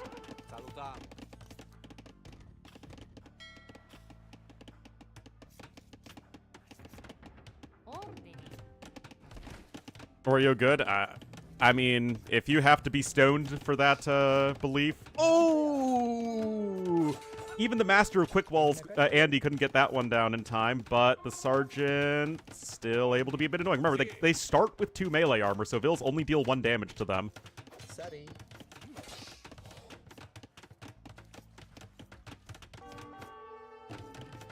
Anyway, those are good quick walls. But you're about ready for donjon number 2.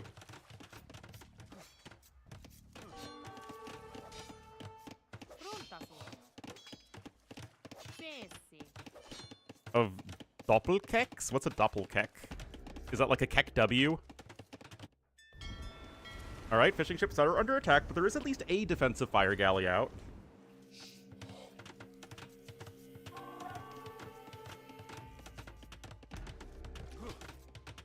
Pinsenroll? I have no idea what those things are. Anyway, that wood line is denied. But actually, guys, that's Andy's only lumber camp. I mean, look at his wood lines, guys. You only have 3 on your starting island on this map, but he's expanded over to the side. Really, really like that. Before in Germany, okay. Well, Skirm's gonna go after the archer there, and as we all know, skirmishers are the best unit in Age of Empires, and they counter everything.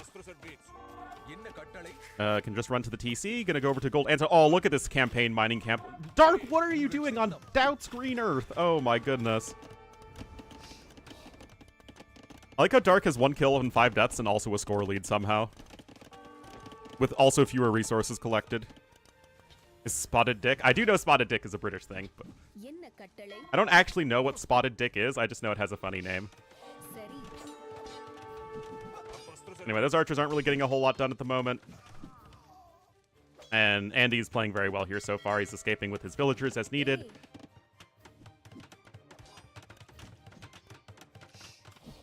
Whoa, that's the wrong button. Andy is scouting, looks like this, and Dark's... Oh, sorry, that's Dark scouting. Andy's scouting looks like that, so yeah. Way more map exploration. Sneak on an enemy transport ship? I don't think that's how AoE works. Anyway, Andy seems to be in full control of this game. I mean, Dravidians are just the better civ than Sicilians here. I mean, the donjon play is fun, but I don't know if it's good. No, you can't do that.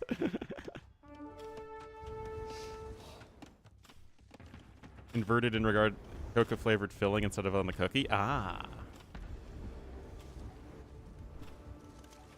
Someone convert. I mean, I was... Technically, that is correct. And of course, that is always the best kind of correct. Double the fishing ships, though, here for Andy.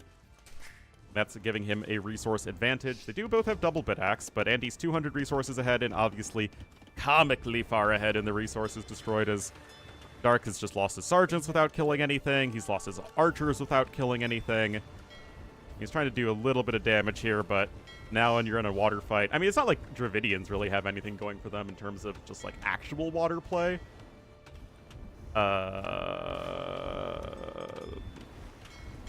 Okay, well, that wasn't really good for Andy, but he's still going to click up to Castle Age soon.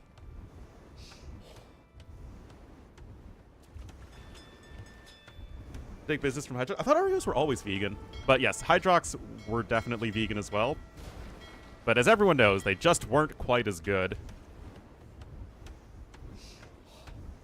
Should be unconvertible? I kind of like it how they are. It's makes things exciting. Anyway, Castle Age on the way here for Andy, and honestly, you could just transport over the little channel between the 2 islands here, then go for the kill.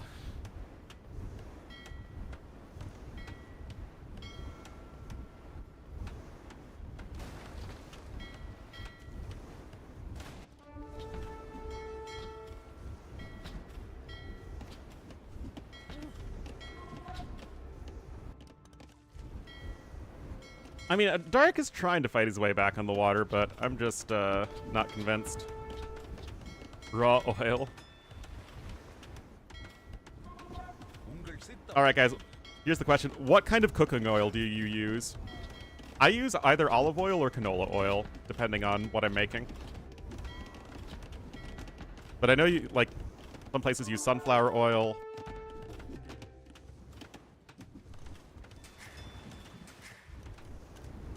Lard, olive, and a vegetable. Grapeseed. You mean rapeseed? Which is canola. Smoke point too low? Yeah. Basically, if I'm cooking Asian food, I use canola oil. And if I'm cooking like Italian food or Latin American food, I use olive oil. Basically, taste of olive. Do you not like olives in general? The same, yeah. Which reminds me, I need to make some like my parents' actual anniversary is coming up. Like they're right now they're on vacation, or I guess they're coming back today for their 40th anniversary, but their actual anniversary is in a couple weeks. And I'm gonna make them some Some peposo, some more Italian food. They absolutely loved it the first time I made it. I don't cook with it? I do both. Like, my go-to salad that I try to have every day is, it's basically arugula spinach mix with some nuts and, like, a basic mustard vinaigrette I make with olive oil, balsamic, mustard, and some garlic.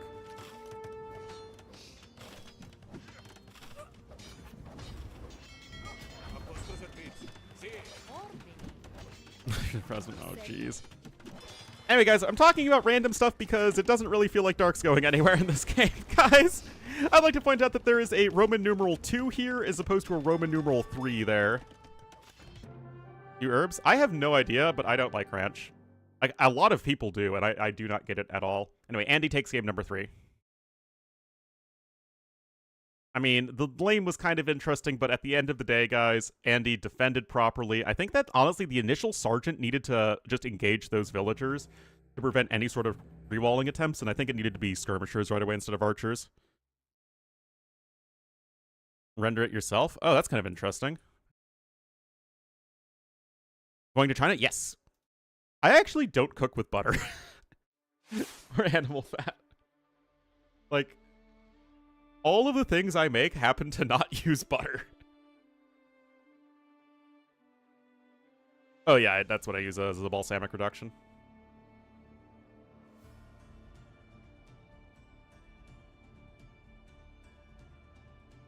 Cooking like oil. I make steak. Don't use butter when making steak. I mean, I make steak. You just marinate it and grill it. You don't need any butter. I mean, if you're marinating the steak, there's going to be some sort of, like, oil-ish component to it. But, yeah, you don't need butter at all.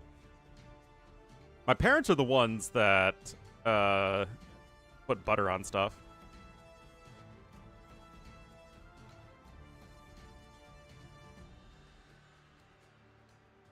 Offend steak fans? I don't even care, man. I don't put butter on steak. But I don't put butter on bread, either. Like, if I have a roll or, like, a slice of bread, I won't put butter on it. I am weird like that. Anyway, that's the last pick, losing to the first pick. So I think that's a game that Dark was trying to sneak the win, but probably didn't expect to necessarily. It was also Andy's #1 home map. Blizzard streamer? That's me. I don't even care, man. Okay. Why do I have a notification on Discord? This is not something I especially care about.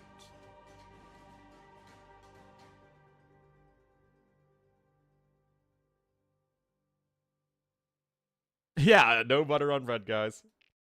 Or if, like, I'm having Italian bread, just like a little olive oil and salt I'll have on the bread, and maybe some pepper. But yeah, no butter. Oh, they started already. Ring of Reeds! Ring of Reeds, Ring of Reeds. And it's Ornlu? It's just the weird ball that's Ornlu. Or wild chickens. Oh no, the balking. Crystallize on contact? Ah, you just eat it right away. Alright, guys, here we are. Game number 4, up 2-1. It is freaking Andy to the southwest in the orange as the Spanish. And to the northeast in the blue as the Bengalis. It is paused. Looks like Dark paused again.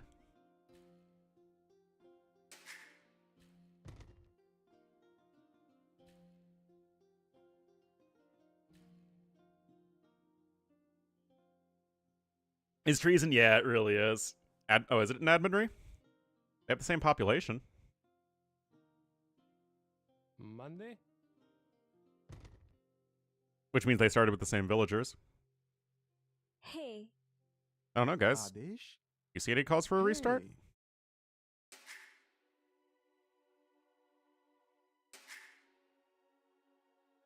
Yeah, to be honest, I did prefer the map in not WGC, RMS Cup 2. where we had the rocky terrain instead of the shallows.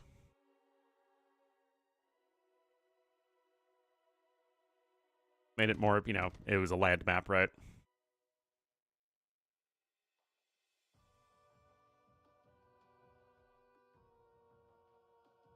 Hi.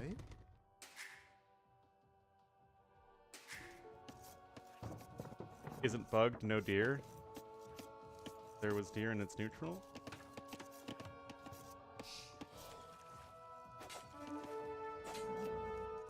No idea. No idea, but clearly I'm not clever enough to figure out what's going on. I guess there was a deer that was tried to be lured and it didn't work out. Is like Arabia? I suppose so. Oh, what's this all about? Wait, what? Okay, I'm very confused. Didn't spawn? Oh, okay. But Andy still has 1 deer. Dark has 0 deer. Pokeball? Nah, it's not Pokeball-like enough to be a Pokeball map.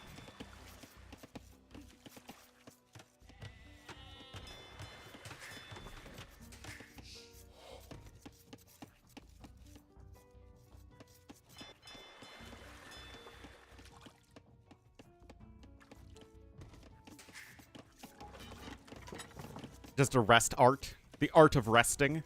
Oh, I'm really good at the art of resting. Anyway, 2 fishing ships right now. I feel like the strategy on this map, or whichever player goes for the more fishing ship-oriented strategy, tends to have a big advantage. It feels like the aggressive openings really haven't been all that good, at least from what I've seen. That's it. Spanish versus Bengalis. Do I actually just like Spanish more than Bengalis? Hey. Yeah.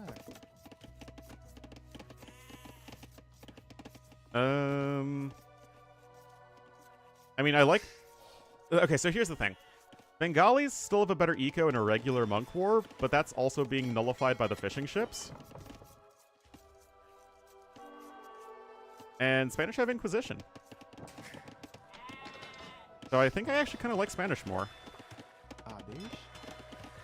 But that might also just might be a personal preference thing.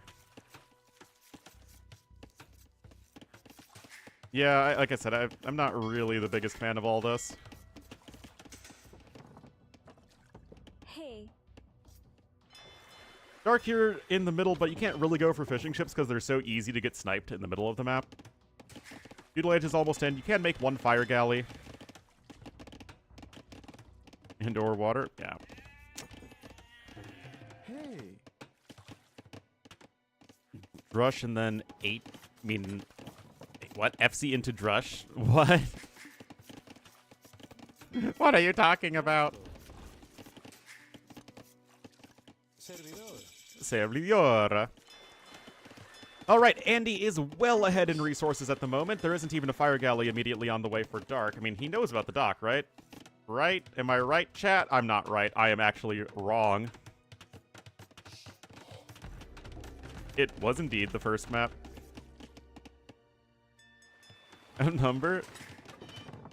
I don't know. I feel like I'd still rather have Inquisition than the extra, like, 10 monks or whatever. But you don't play FC into Drush, you play Drush into FC, and I don't know what HC Monk Rush means. Ratha are amazing. Like, they're extremely, extremely good. Got lost moving? Oh, that's rough. Honestly, rice cookers are so much better than any other form of making rice that, like, it's... Every other method of making rice just feels equally sad. Hand cannons, monks? Sure, whatever your heart desires. Nice snipe there for Andy. It doesn't feel like a very good way of cooking rice, but anything that isn't specifically a rice cooker is just kind of bleh.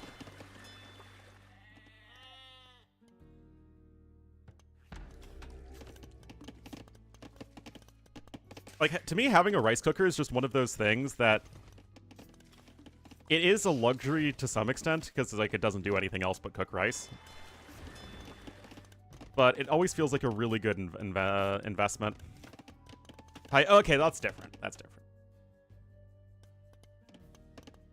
Arrives next week, yeah.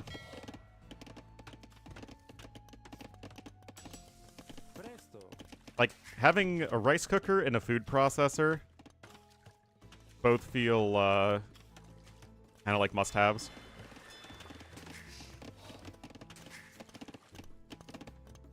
Although, like, a minor one that I really like having is a garlic press. Which, like, it's basically like a little, like, metal grid kind of thing that you just press down on a peeled piece of garlic. See? And it minces it for you. That one's really handy. But they're, like, super cheap. Mine was, like, $6. Get called for Castle Age. A food processor is kind of like a blender, but on a larger scale.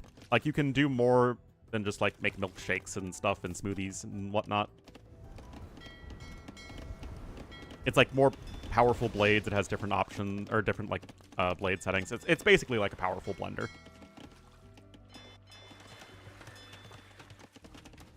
Anyway, Andy's going to be here at Castle Age in just a moment. He does not have the stone for a castle just yet, but he's still doing just fine for himself. Of course, he has 10 villagers behind Dark, but Dark is going to click up soon.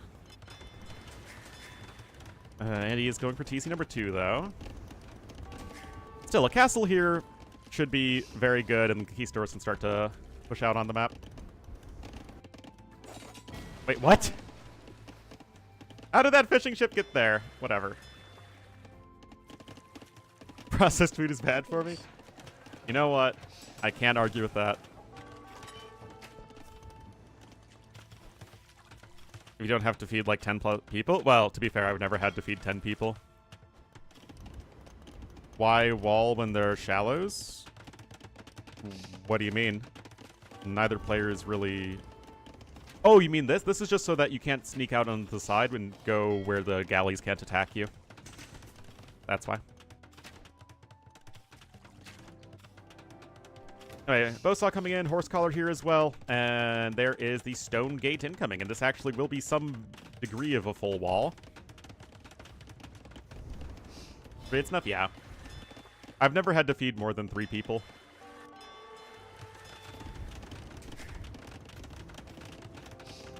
So I have no experience cooking on a large scale. Anyway, some more galleys coming in here for Dark, and you can see he's just going to try and make it so that the conquistadors can't go anywhere that isn't attackable by a galley. I'm not too sure how successful this is going to be.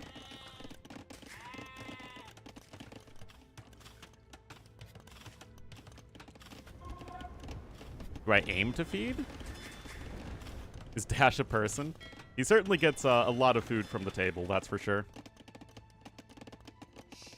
What about a sous vide cooker? What does that do?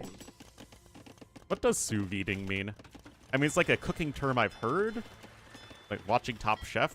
And I know it involves water to some degree. But I don't know enough about it. Eat the galleys? You can sort of dance around back and forth with the galleys decently. You want to get +2? Oh, I wouldn't want more than 2 kids, personally. 1 or 2. Like they did in RMS Cup, because you have fishing ships you can make on the outside.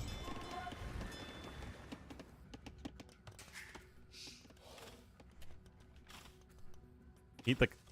So, isn't that just the same as boiling something? Or is it you cook... Remove the air from the bag and cook it in water until you like it? Interesting. Yeah, I've never sous vide'd something like that, I guess. Alright, Bowsaw coming in now here for our blue player. Does not have Horse Collar, but he also doesn't have a single farm. And look at that, TC's 2 and 3 coming in. Res collected are in favor of Dark. It's vacuum sealed. Ah. Interesting. Get the sear? Interesting.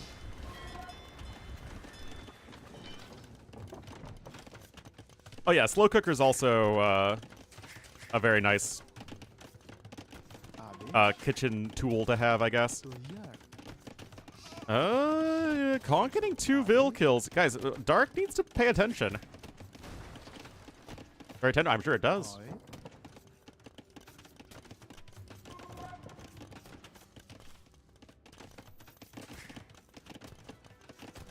Okay, Monastery coming in, but this is already a big win here for Andy.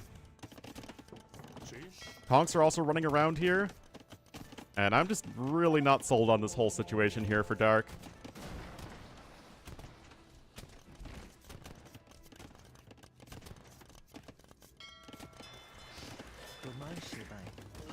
Okay, I'm going to try and go for a conversion there, but of course good reaction from Andy. Dark just now getting Horse Collar, and he's almost ready for his own castle. And I guess he will be on the third TC as well. Looks nice as content on YouTube.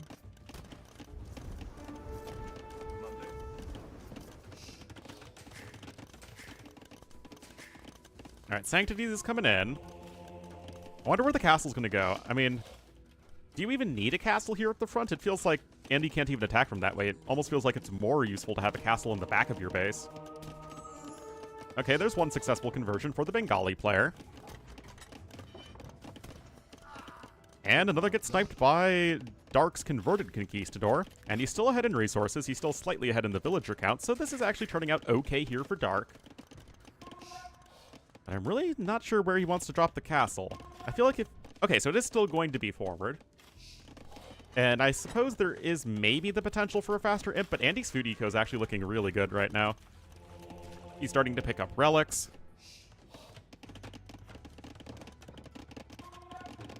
Wait, what? Not too sure about that.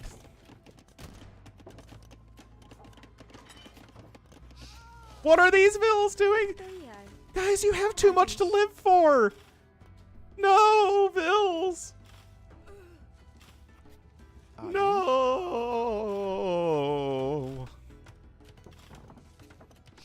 Oh no, does he just have the gather point set forward like that? Oh no, okay, Dark hopefully realizing it. Slice food into a pretty shape? Yeah, I do not have such a thing.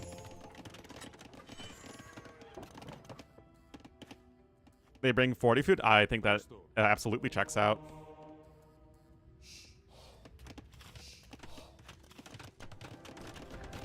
Classic waypoint fail. I mean, now again, the ecos feel, if anything, slightly better for Andy going forward. I mean, yes, I know you're still slightly ahead in resources as Dark, but Andy is going to be getting into a better spot. It feels like he's going to have Relic number 2 in just a moment. He's got the farms down. He has Wheelbarrow to help bolster the food income. And I still feel like I prefer our orange players, but... Devotion OP! Atonement coming in as well here for our Spanish player, Andy.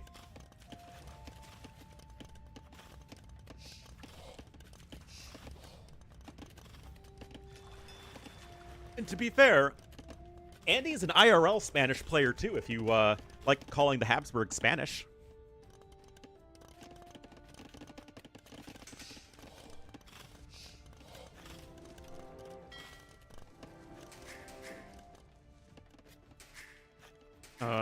Fourth TC coming in, but I mean, Andy's also on his third. Andy's from Austria. Andy's a Habsburg? Nah, he doesn't have the chin. Need to have the chin to be a proper Habsburg.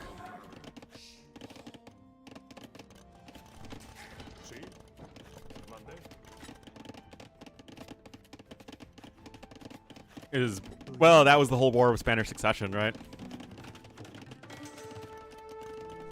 When they went from the Habsburgs to the Bourbons. Province? I don't know where in Austria Andy is from.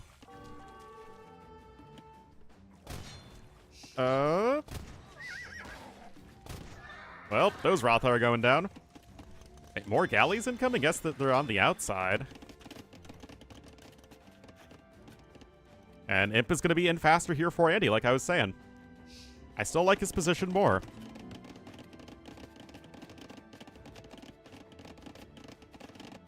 He's a racing driver? I mean, makes sense. You have to be loaded to do that sort of thing in the first place, right?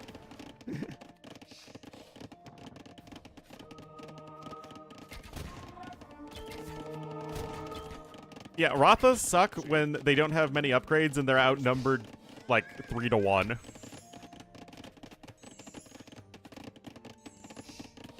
I mean, Imp is coming in here for blue, but the fill counts are still even. I just kind of like this more for Spanish going forward. USA used to be British. I think that absolutely checks out.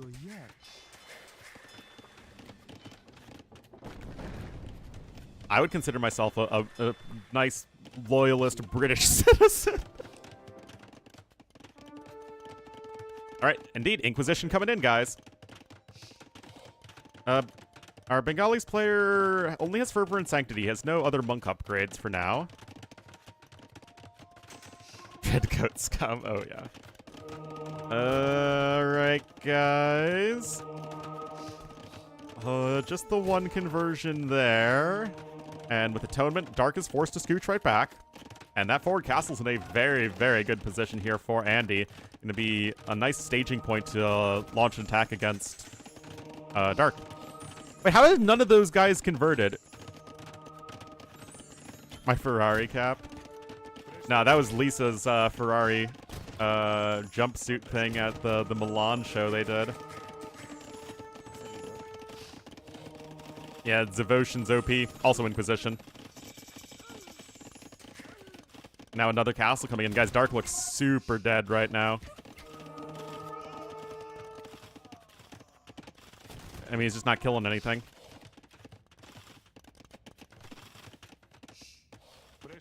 Everyone, yes, he did.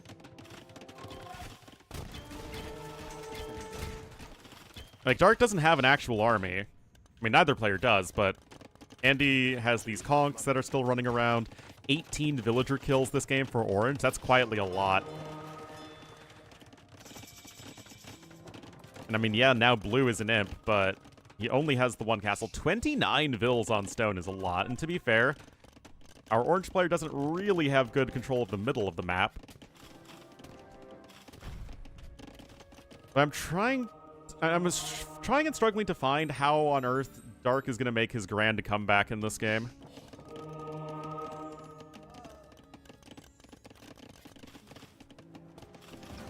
I like how that the university is just researching ballistics literally between two enemy castles. Outer side, not a whole lot. Most of them are in the middle. How do you have 41 vills on gold, though? I guess a lot of vills on gold right there, but that's going to be enough, most likely. Conscription's coming in.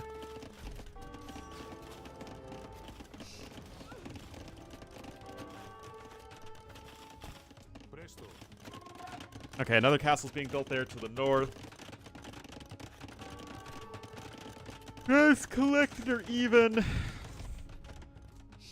In fact, Andy even has a slight Vill lead right now. You can see that. Ah! Every time, guys, the lead only being in wood collected is basically useless. Being way behind in gold collected right now is Dark.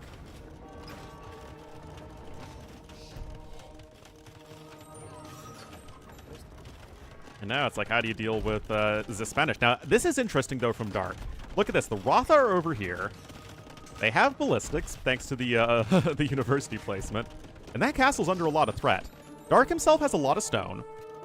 But with only 29 vills on food, I do struggle to see how he's going to be able to deal with the enemy monks. That said, these conquistadors are very poorly upgraded. They only have +1 defense, and about to be bloodlines. Attack sense, break snatch, yes. You essentially get a 50 food longswordsman.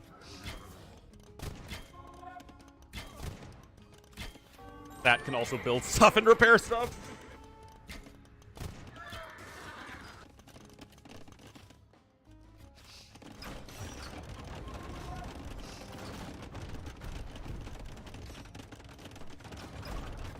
Castle's gonna go down, but you don't really have many Ratha left. Vills are gonna go after the trebuchet. Uh-oh.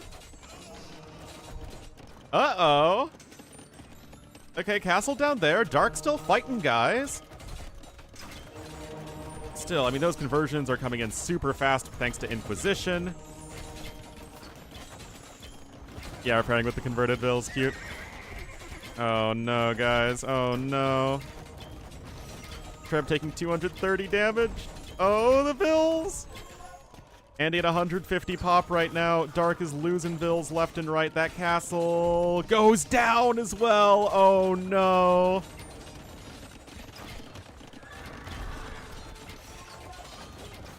Honestly, these converted Bills repairing is huge.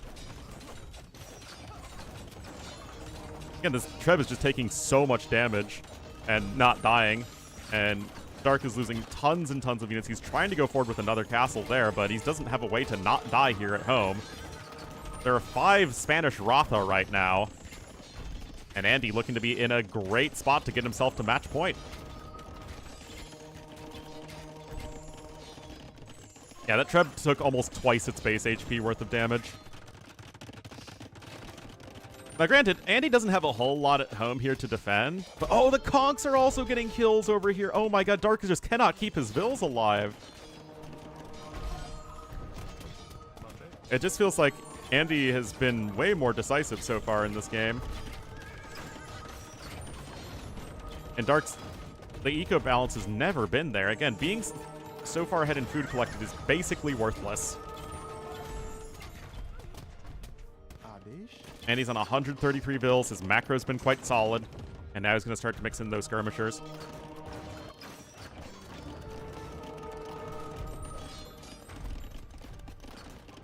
Oh, boy.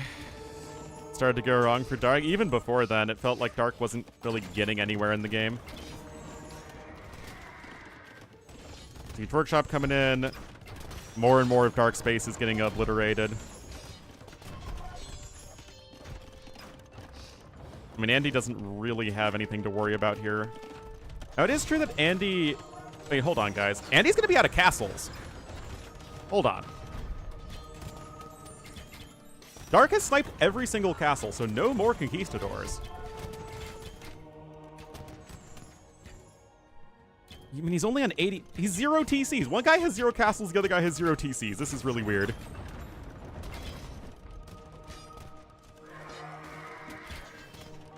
Yeah, Andy has 0 castles and 0 stone. Remember, Andy also isn't going to have that much gold income either, although he does have 4 relics, which is really impressive. Okay, now he's got some gold over there. Dark does, in fact, really need those TCs. Melee mode coming in now here for the Rathas. And more TCs are at least being built by him. Dark has a slight army lead. I mean, it was looking awful for Dark in game number 2 as well, remember?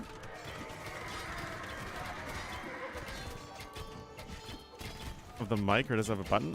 I don't know. I've literally just never used it. Because I have my my Blue Yeti, right? Alright, now you need to go into melee mode to deal with the skirmishers. Don't know why you would be trying to fight them in ranged mode.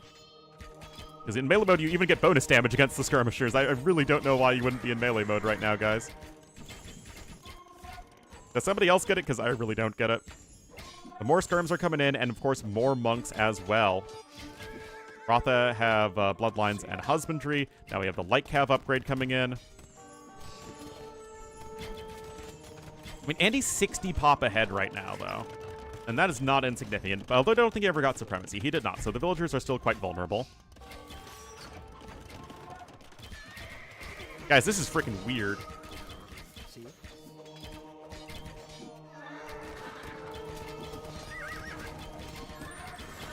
Still, more conversions are coming in.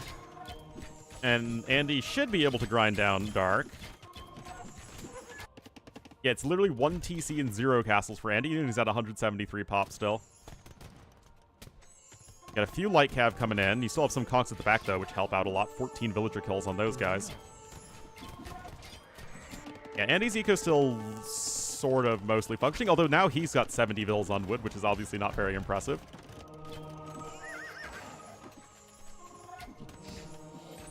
And these monks are just getting so much value for Andy, of course. I mean, how many conversions is he on? 33 conversions to 16. Scouts have no blacksmith upgrades to speak of. They're still going to die to skirmishers.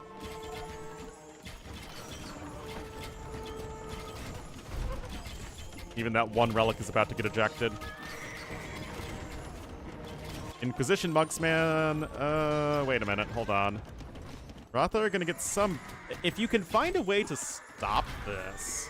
But I don't think you can find a way to stop this, is the thing. Okay, this...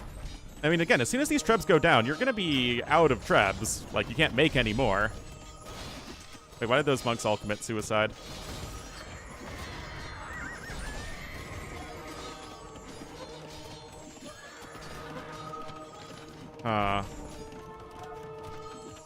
Yeah. Andy's still nicely ahead in resources. Getting some rams. He's getting his own light cav upgrades. 123 bills to 90.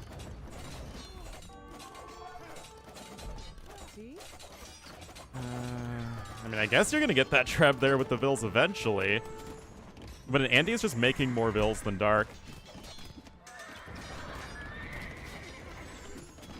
Dark really might be ruined that game #1 loss. No supremacy. And you can't really research it without a castle. Wait, hold on. All those vills did die. +4 defense is about to be in on the skirms, and of course then they're going to start to, the light cav are going to start to crush them. That castle can be kept alive for at least a little while longer. Finally, a castle can come over here to the east for Andy.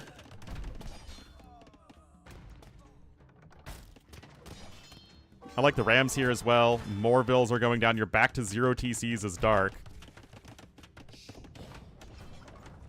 And now you're actually going to go after that TC. You have 1 TC to the east. But he does have the shorefish, at least in the short run. One might even call him the short fish run. That's a lot of converted Rothas, guys. And the converted Rothas are going to be good against the light cav is the issue. Where are the relics, by the way? The relics are right there. Andy can't keep making monks forever. Okay, there's supremacy. That's going to be a big one. Byzantines? Oh, yeah, for sure. Byzantines are still quite popular and actually very commonly banned. I mean, guys, Andy's losing more vills over here. The Treb has fallen. That Bombard's going to go down, I think. Yeah, it's going to go down. So you can still buy more time here as Dark. But he still needs to have a... I mean, that's a lot of vills, guys. Hold on. I mean, I know Supremacy's in, but the Rothas still are going to kill him.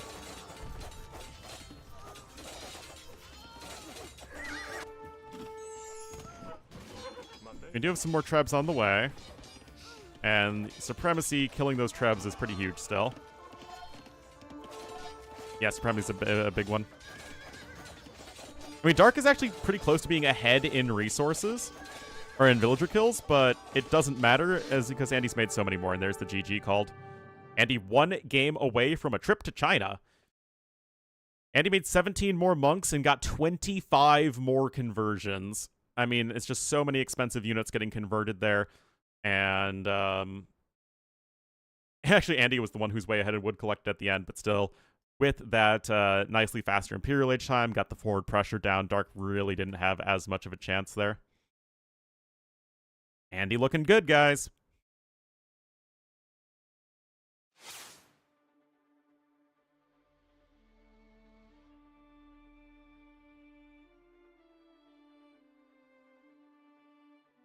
And the one AOC Civ in this entire draft gets the win. There you go. That was Andy's home map. But Andy won game #1, so Dark needed to win one of Andy's home maps.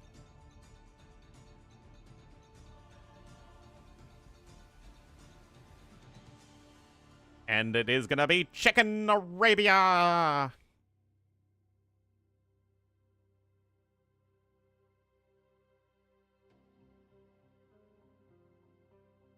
Lions are in the draft? Well, I mean, not picked. See, no, we saw Steppe Lancers.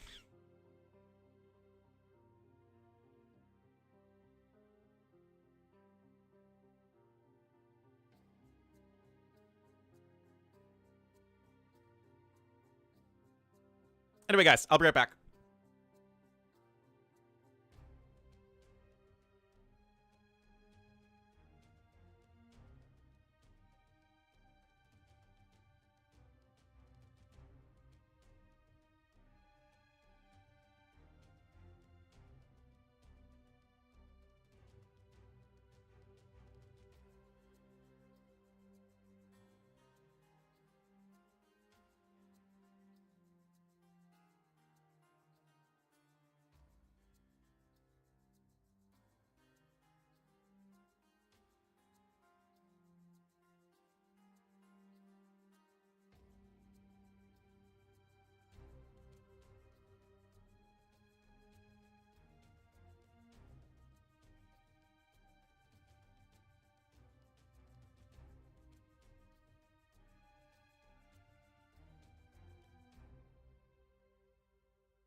What's up?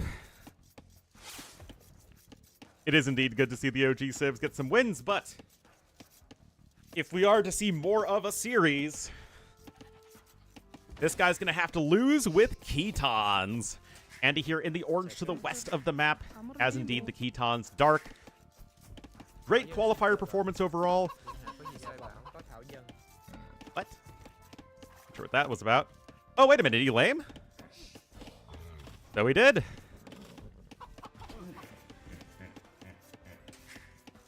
Taking both chicken maps? I mean, the chickens are immortal. Vietnamese are good. Again, in my mind, this is sort of like an S+ tier civ in Ketons and an S tier civ in Vietnamese. So, yes, Ketons are better, but not by that much. Vietnamese are just so good at the meta, with skirms and cav archers both being very above average and having a good eco. Just FYI, oh, very good. It's so handy, man.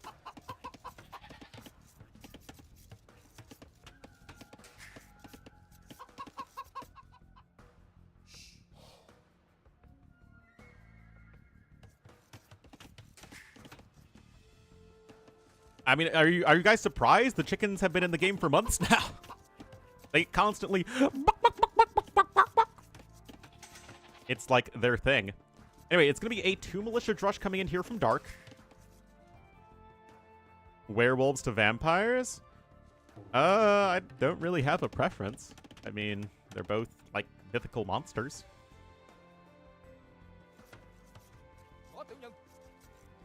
But was I Team Edward or Team Jacob? I guess that's the question. Hit Prime Video movie War of the Worlds? Wasn't that, like, Ice Cube's complete fail of a movie? I don't even watch movies to begin with. Team Game Nomad because you're a bad person? Why does that make you a bad person? Vietnamese are just a good Nomad civ. Anyway. Militia coming in here. Andy is still clicking up on 20 pop, which is, you know, pretty good. Militia are here, though, and that barracks is kind of not happening right now. Gonna be a kill.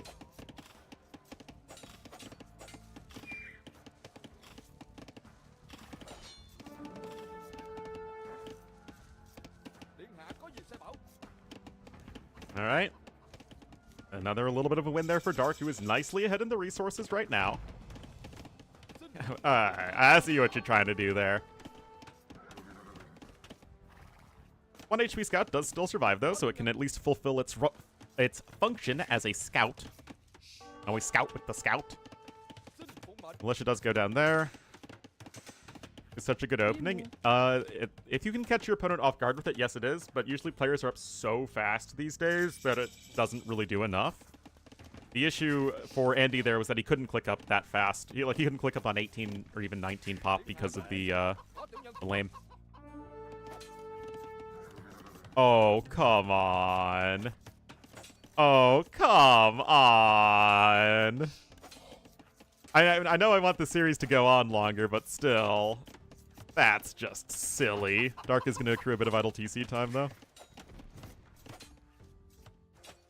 That is absolutely silly. Range coming in now for Andy. Range coming in for Dark, actually, after a stable. He doesn't really have that much food. It's Andy, that's true. Andy would deserve it more than anyone else.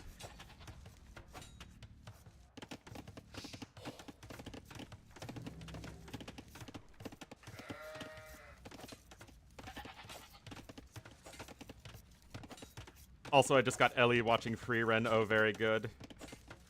I told her, like, she's like, I don't like anime anymore. And I'm like, watch Free Ren. It's super good. Like, oh, hey, all the names mean stuff in German.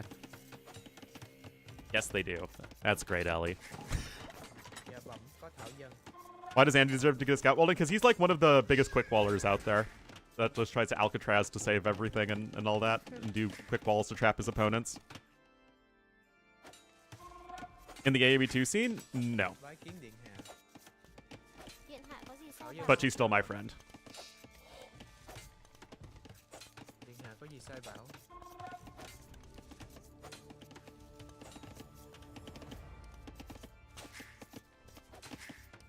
Well, I mean, Dark is going to get himself full walled here. But the resources collected difference is going to be getting smaller. As the Khitan Eco is going to start to take off. Read his way up. Yeah, just a few skirmishers for him. But it's still going to be difficult to actually get that gold. He was cool. Oh, Ellie has a very interesting relationship with anime that is really funny, but for her own not being made fun of constantly in the AoE2 community, I won't say anything further. Yap! Anyway, that scout's gonna have a bad day. Walls are coming in, but still, that is an exposed gold mine.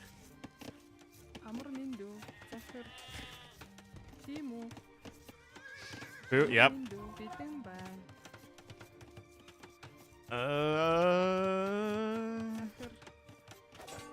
Well, that could be another villager kill, guys. Good micro from Dark, of course. Especially against Andy, you don't want to let that happen. And I mean, this has just been a rough game here from Andy.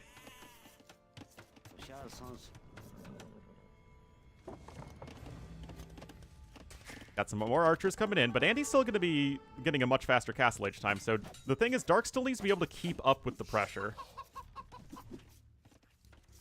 Avoiding the spearman. Oh! Why is that spearman not hitting anything, man? What?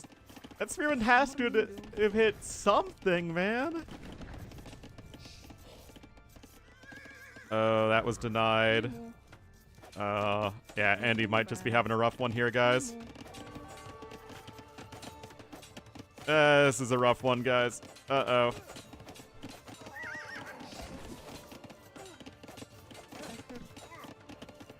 Uh-oh. Uh-oh, uh-oh, uh-oh. Oh, we're gonna find Vatville, too? Oh, they see it. They see it. We got a runner. But I think that one's gonna make it. Spearmen are in position. There's your TC to 2 skirms and a sheep. Oh no. Blacksmith's gonna try and be rushed up over there. This does not. This is a bit of a slip on a banana peel game from Andy. But hopefully for Dark, that's gonna give him some confidence going forward. Khitans were the 3rd pick versus the 5th pick, so that's at least a top 4 pick used by Andy.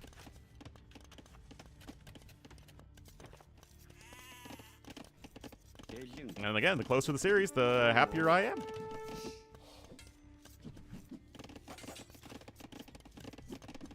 Oversees the skirm production.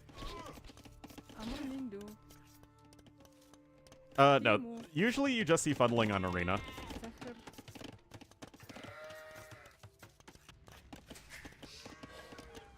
Anyway, look at this. Dark's even the one who clicks up faster. This is just a sad game for Andy, guys. There is literally nothing positive to talk about for Andy at this point. I mean, Khitans are a pretty hamstery civ. Unless I play them. Then I play Longswordsman with +4 attack into Camel Trebs.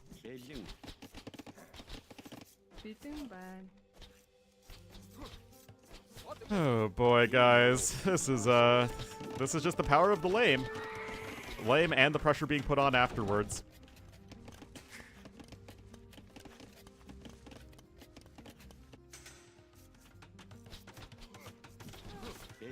I'm not too sure what Dark's Castle Age game plan is going to be. I mean, he could just add 2 TCs and the game could just drag on for a long time.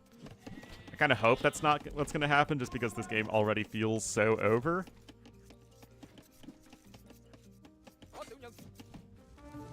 Okay, we have another range coming in, so it's at least going to be for some crossbowman / CA production.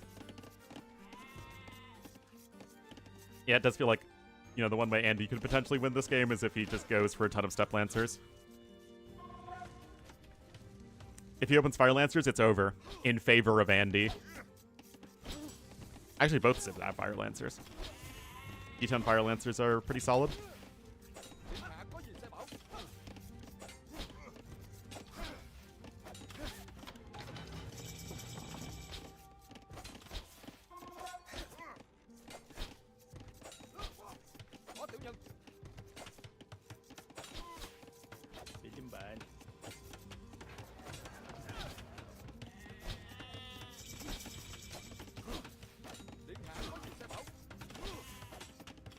Siege Workshop coming in.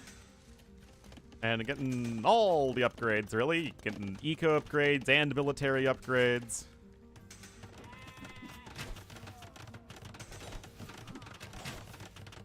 People still play Franks at lower levels too.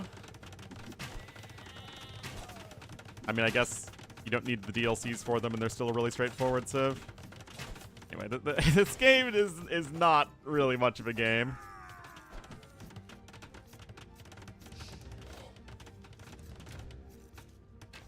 Way more Mongols these days? I mean, it makes more sense. Mongols and Magyars are stronger.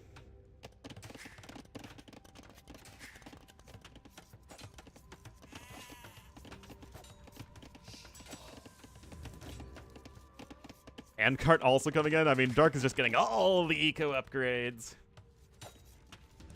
Right, Mangonel's about to be out. There is a Siege Workshop coming in for Andy, but like, I don't get it.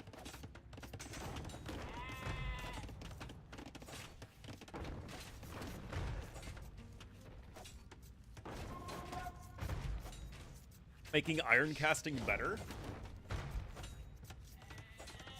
How would you make iron casting better? In 2v2?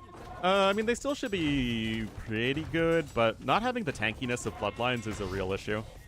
Especially if your cav is just dancing back and forth. Plus 1.5 attack. I don't even think Shu need a nerf. How is iron casting useless? It's an extra attack. Correctly assumed at low elo. I mean, like, if you don't run into Frank's pickers at even my elo, so I just kind of assume it's low elo at that point. Rocket Cart versus Mango, it's exactly the same as Mangonel v Mangonel. Why nerf? Well, I get nerfing the War Chariot all in, because apparently that was pretty degen. But other than that, I don't know.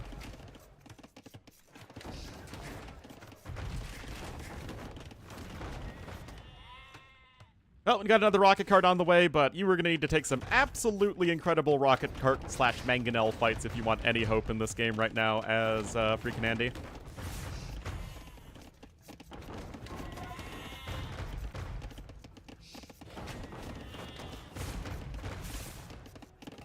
Alright, I mean, like an okay-ish hit there, I suppose.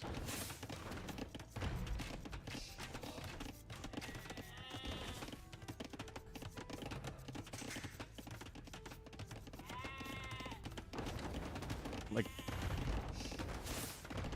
the hits to kill? Well, you definitely miss iron casting as the game goes on. It's just the armor upgrade is more important. Like, Shu missing iron casting is a big deal for their halbs. Well, I wouldn't say they have a super eco. They have a fine eco. Anyway, Mangonel control has overall been very good for Andy. And yeah, Shu have bad monks and bad mobility options.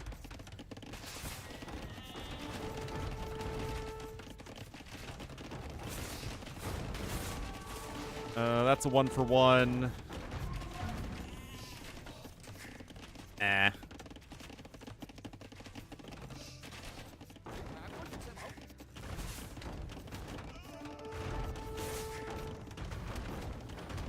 mean, I don't really see iron casting as any better or worse than forging. It's just more expensive. Uh-oh. I mean, if anything, you could make iron casting like 20 food and gold cheaper. So it's 200 food and 100 gold, but it doesn't really feel like that big of a deal either way. Art? No. Good hit there. But the castle's gonna come in is the thing, though. Sure. I am quite sure. Guys, why is this game still a game? Look at the score difference, guys. Ark's gonna click up to Imp soon. Nah, you can't deny the castle. There's still no real gold income for Andy. There's the GG. Yeah, that was Like I said, that was the AoB2 equivalent of slipping on a banana peel into stepping on a rake that smacks you in the face, into being Gandalf in Bag End and hitting your head on that ceiling beam. That's basically what that game was for Andy.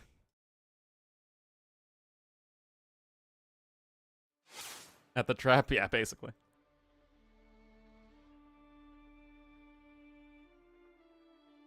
Well, Dark is winning Arabia. He is winning with the Vietnamese over the Khitans. And his hopes are still alive. Has to win 2 in a row, though. And they're already in A crop, as they call it. Like, yo, what's up? We're here in A crop, man.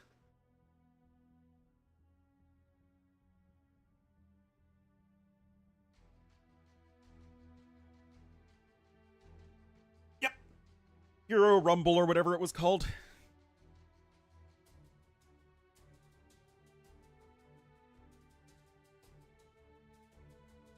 That means if Dark wins this, the last game would be on Bedunis. Interesting. World Rumble, my bad.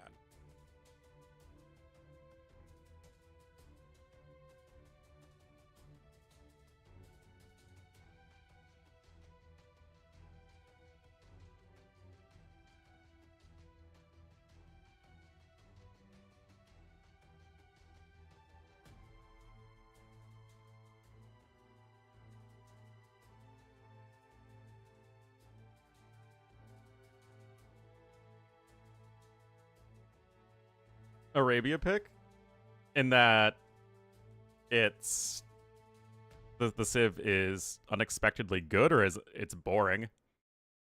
But I mean, yeah, Vietnamese are again, like, I'd still say a low S tier, maybe high A tier Arabia Civ. 20 seconds.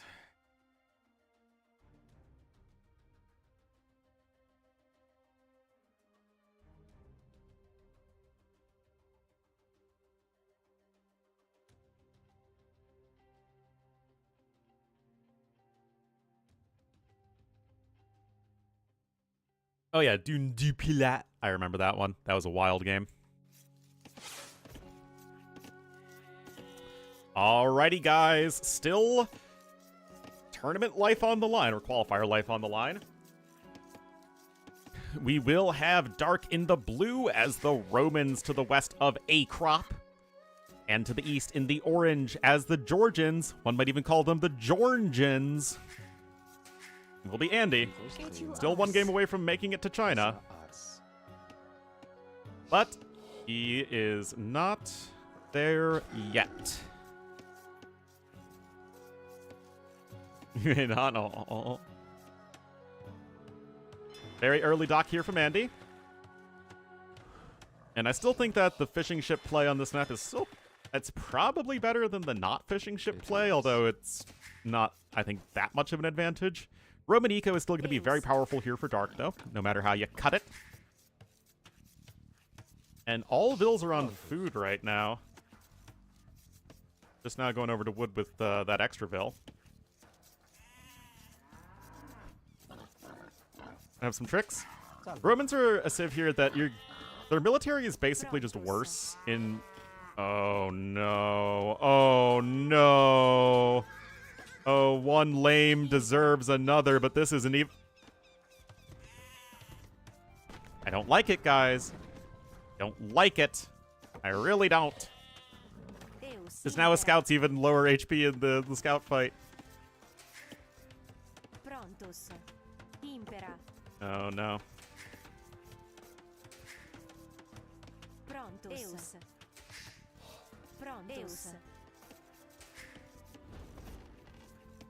Alright, mill coming in. I guess you have the deer close to the mill, which is something.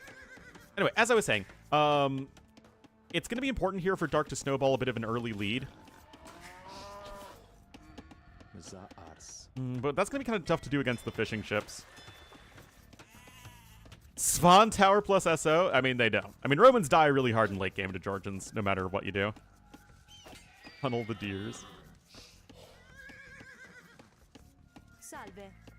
And I think that, like, if you can get to mid-game, get the fortified churches down, I think that, again, it could be looking kind of tough for Andy.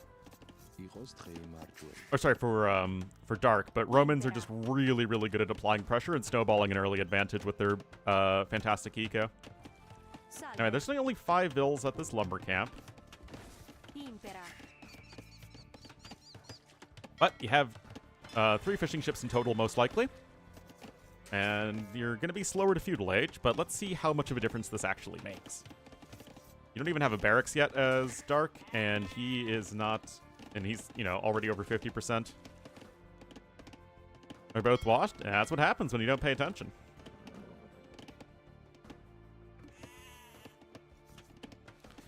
Where's eco? Romans are a civ.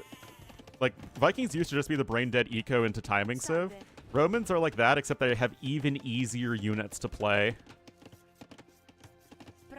100 Void Rays? Well, considering 100 Void Rays, I think is 300 supply. I don't think that's possible.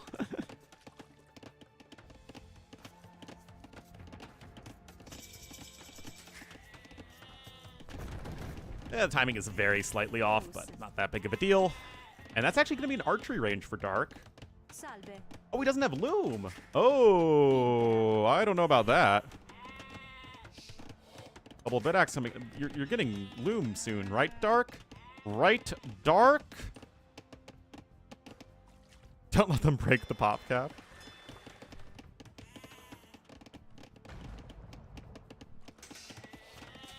You're getting Loom, right, Dark?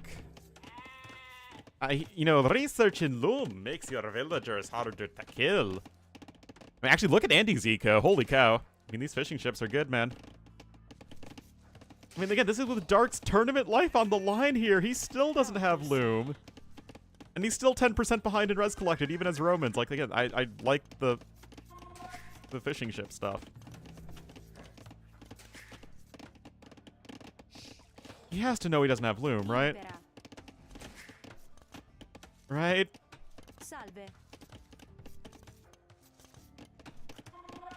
Vidax now here for Andy, and he's got the skirms on the way, he's got the spearmen on the way, and I think he's just going to plan on defending until he gets a better castle age time thanks to his fishing eco.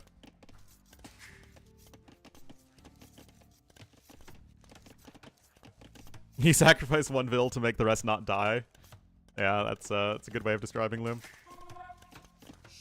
It's like villager insurance. Alright, you're going to scouts plus archers here as Dark, and he's going to come forward to tower. He has to think he has Loom. No way you're on, 24 plus population of villagers and not getting Loom intentionally. Stable coming in tier 2. I mean, the vills are going to have such a bad time, guys. That tower's going to be in time. But really, all you need to do is actually just wait for this tower to be fully committed to, as in completed. And then you just delete the tower here, and then you just build it, like, right there. It's not that big of a deal.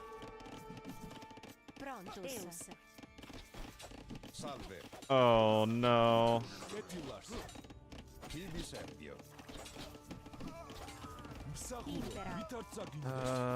It still feels good for Andy. Feels really good for Andy, actually. That's even an overchop right there. Okay, holy cow, now he's getting Loom.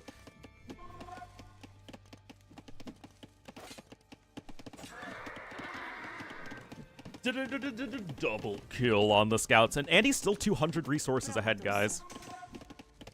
The Never, yeah, he's going to need to pull that fill back to the TC, though, and that's exactly what he's going to do. We have more scouts on the way, more fishing ships, and it's 4 scouts queued up for Andy. Holy cow, that's a lot of scouts. That's a lot of scooter bugs. No spearmen on the field, though. And more archers coming in now for Dark. This is a very intense game with very high stakes, and there's the dock coming in now. Scout can go after that villager, of course, but the spearman's going to try and come in and help in the nick of time, which I think it should be able to do. And Andy is going to need to skedaddle out of there. More good fights here at the start for Dark, and spearman even gets 1 poke in. No, Dark didn't go for water at all. Which, like... What? Oh, Oh! Probably could have, if he was paying attention, probably could have gotten the kill there. Yeah, Pound Pot was the best scenario in the Bob War campaign. Still, more scouts, more skirms. There's the blacksmith coming in. I don't think there's a blacksmith in yet for orange. No, there is not. Salve. Oh. Oh, why are you letting the spearman get 2 pokes in, man? Oh, that is a bit of the S word, guys.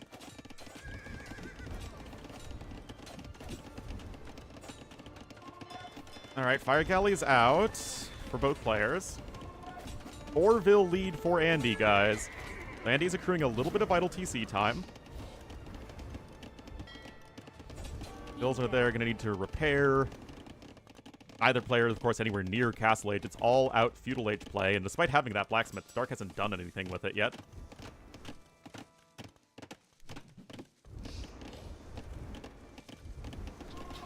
It's a Southern barbecue. I don't know, Southern barbecues aren't really known for steaks. More like, you know, ribs and pork loins and whatnot. Steaks are generally too expensive.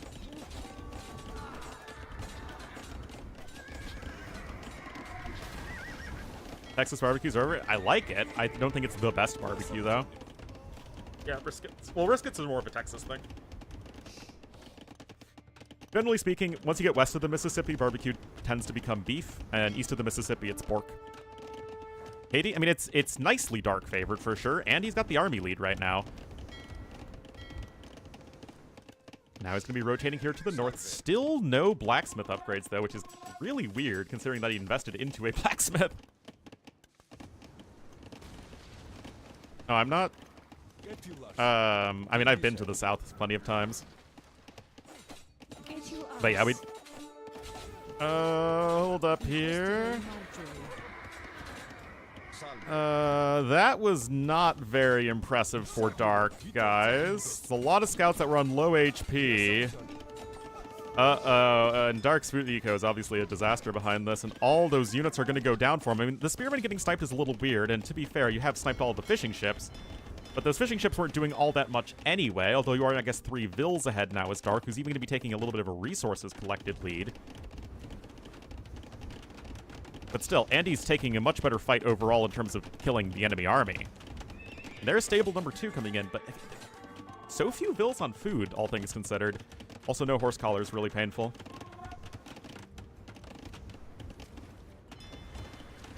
And 3 of this army is, of course, fire galleys, which don't really do anything at this point. At least not much. Wait, why is Dark selling stone? That feels so greedy.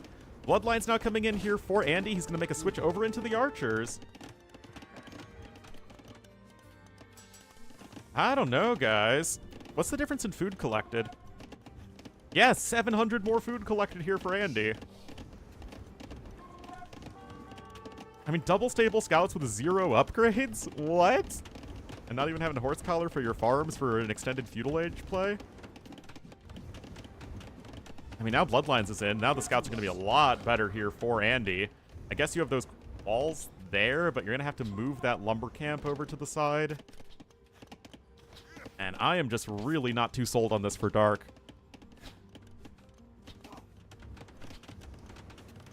Andy's making archers of his own. He has 13 Vils on gold, though, which feels very excessive.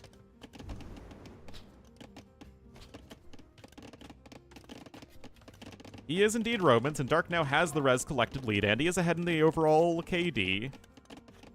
There's Bloodlines for him. Oh, but the scouts are coming in. Gonna go right after a Vil and then dip out. Spearman gets a poke. Actually, on both sides. Could be nerves kicking in for sure. Dark is still quite young. Yeah, those fire galleys obviously don't do anything here. Bloodlines is about to be in. Not quite yet, but Andy still has the army lead, and it's a pretty significant army lead at that. And it's more and more archers on their way, but no fletching. Oh, here we go, guys. There is a spearman here, and it's going to be getting a lot of pokes in. Okay, it does kind of go down. Is this a good enough fight for Dark? This literally could be his tournament life on the line. That spearman's not doing anything useful, and Dark is going to be taking a good enough fight. Yes, Dark is still doing, at least as of like a couple weeks ago, he was. But yeah, no, he still like goes and does competitions and stuff. Like he's good.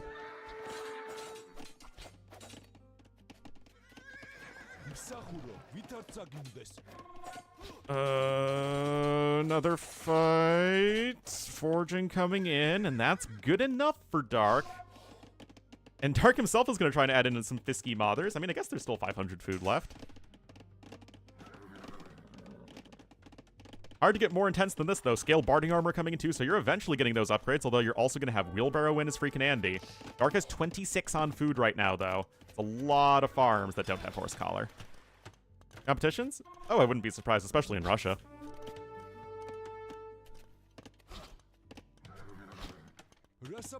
Yeah, +1 defense means that these scouts will be fully upgraded. Yeah, I need something that kills spearmen. Either archers or skirmishers.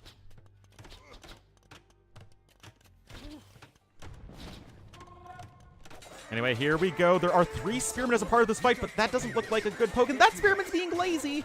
Uh-oh, are the spearmen engaging enough in the fight? This, I think, is still good enough for Andy. Ah, that spearman was still here in the front, and Dark is losing absolutely everything. Oh my goodness, guys. Uh-oh. Uh-oh, Spaghetti Mysterio. Fletching just now coming in, though, and Dark is getting absolutely wrecked, guys. He does not have the stone for a tower. He is losing villagers left, right, and center, and Andy looks like he wants to move on to China. Reaching Spawn Lake. Lol.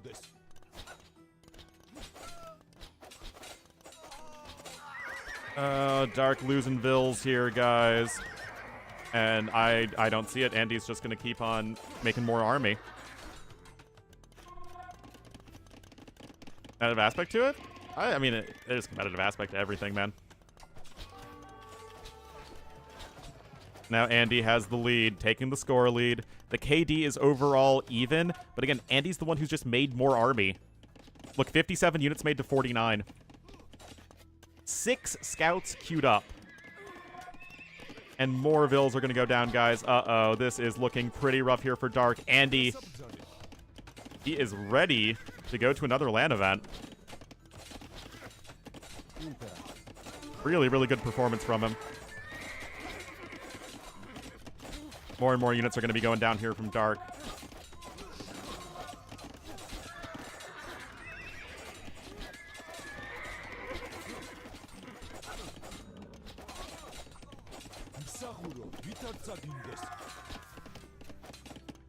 Yeah.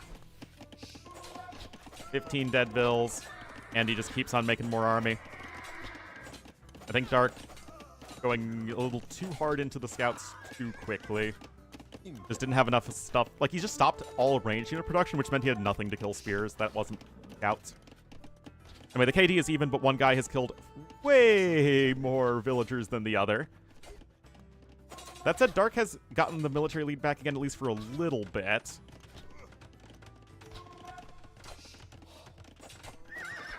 But yeah, Andy's spearman got a lot of value. Dark is trying to push back, though.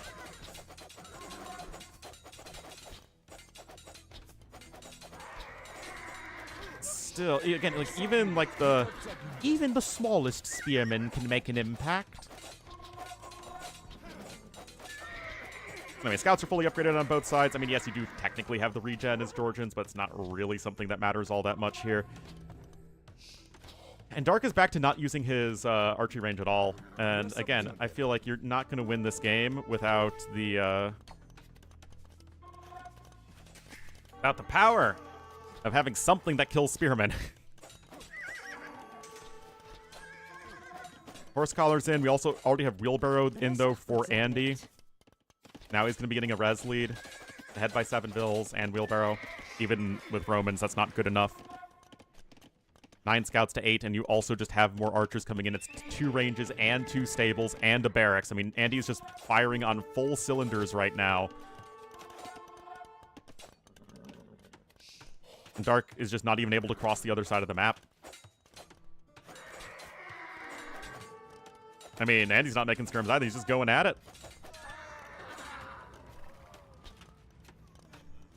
I don't even know what Dark's win condition is here. How does he take a good enough fight? He just can't keep up with the production. There's a third stable coming in for Andy, guys.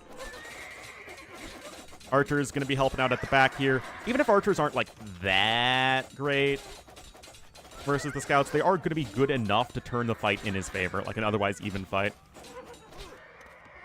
And yeah, now the Vils are on the run. Andy ahead in the overall KD. Way, way more Vil kills. Dark just does not have the army. Andy just kept on producing units from all of his buildings. Again, 10 units trained difference doesn't sound like a lot, but it really, really does help you sort of snowball that early lead. And guys, Andy is almost certainly going to be moving on now to the main event.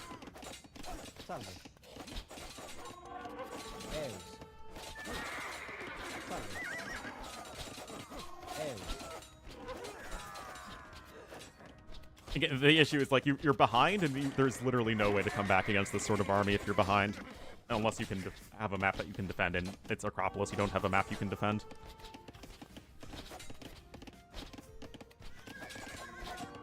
So, unfortunate for Dark, but it will be Andy, once again, moving on to a main event.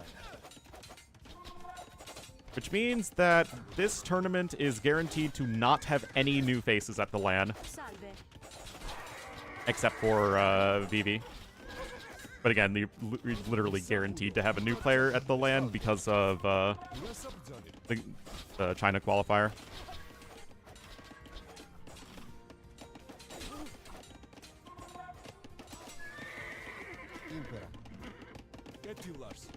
So as great as some of the up-and-comers have done in the qualifiers overall, it's still the old hands who are going to be the ones getting into the main event. Yeah, guys, if Andy's PC shuts off right now, if the admins would still give him the win. Maybe he's went to, like, another one in China, I guess, for, like, maybe Nations Cup. Don't remember.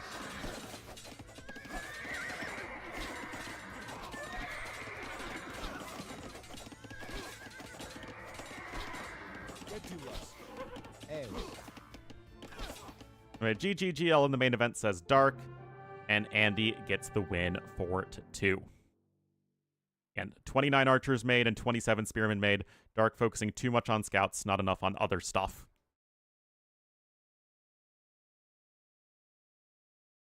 Well done there for Andy.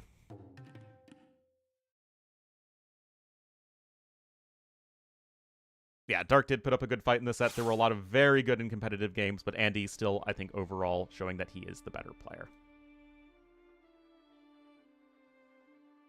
At least today.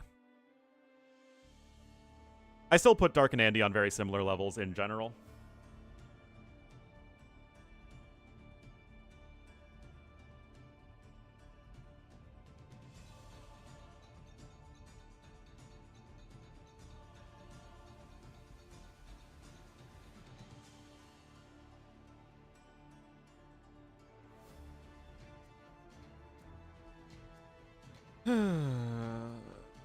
Viper is probably going to cast TaToH too.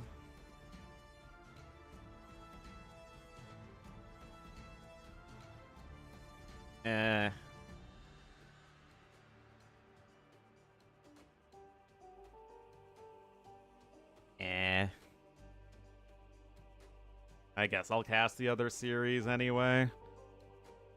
I guess.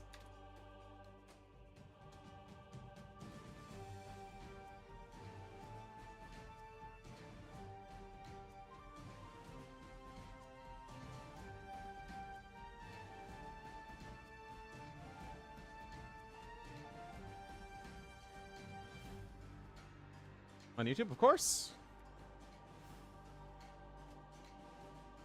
Of course, of course.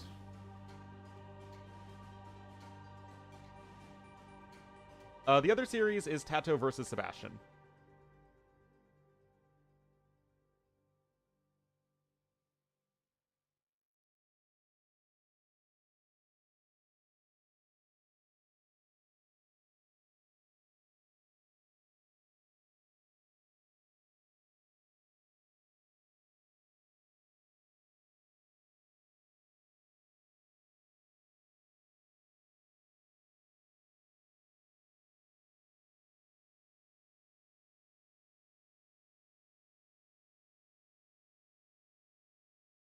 Alright, got that.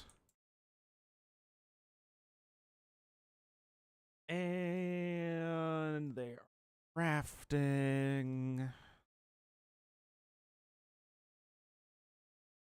Apps. Got Bedunis. Game number 1.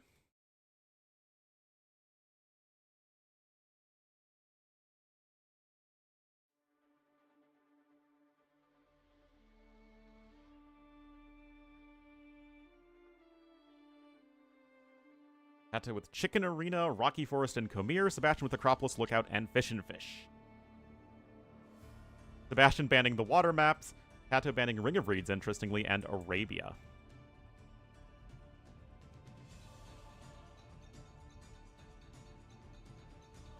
And they're in the middle of the Civ draft right now.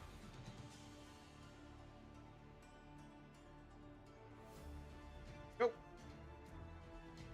Both players banning Japanese.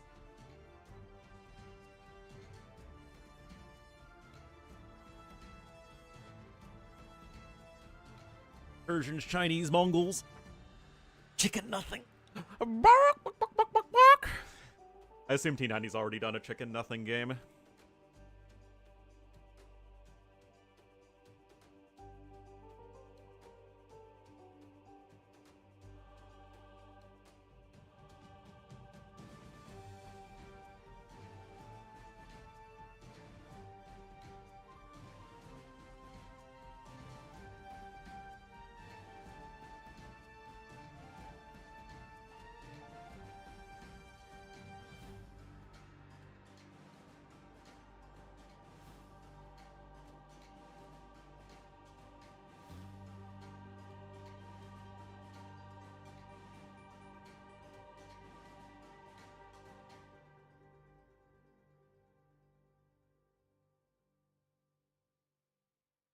Believe in potato? Yeah, I mean, again, it's pretty crazy.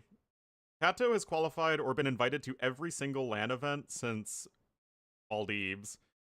Was I think 2016. So almost for 10 years, TaToH's been qualified for or invited to every event.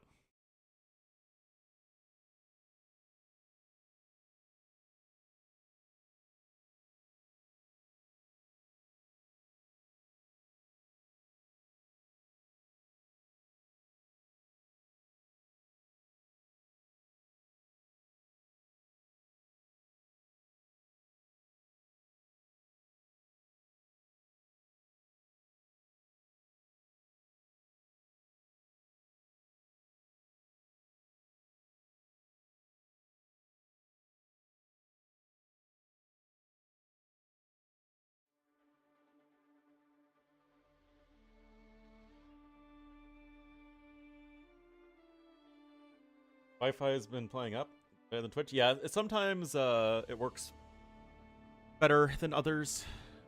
Oh, TaToH with Wu and Shu is gonna go with Dawei. We're gonna get all the 3 kingdoms.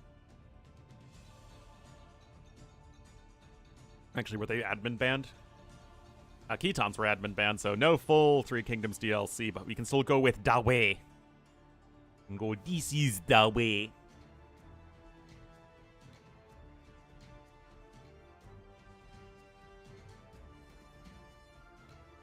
A ton of chickens? Oh, yeah. And the final pick is going to be...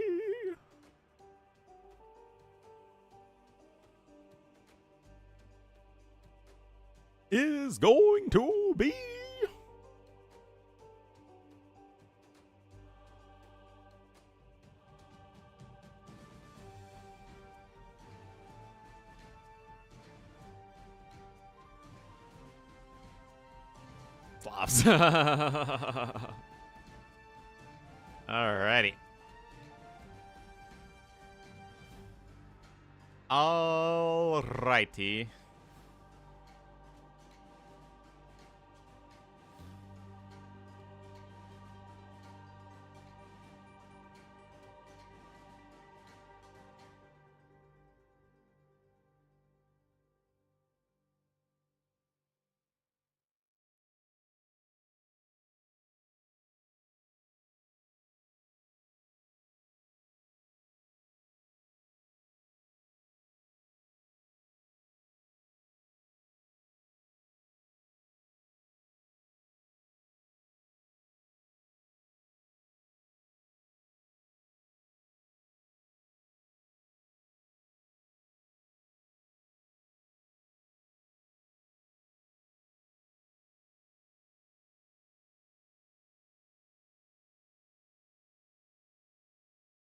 Sebastian has no arena save?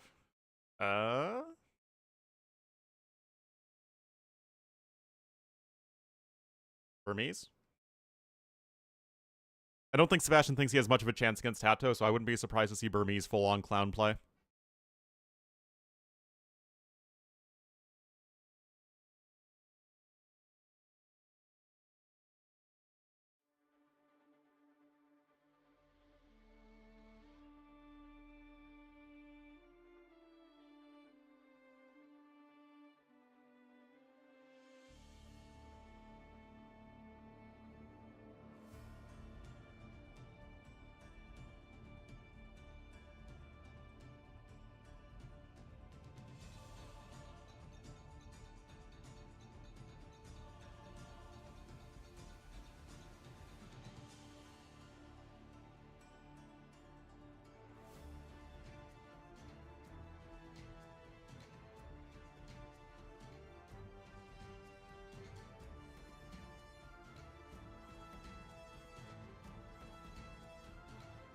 Weird games? Yeah, but he's still really good at arena. I think Sebastian especially is probably not going to feel super confident.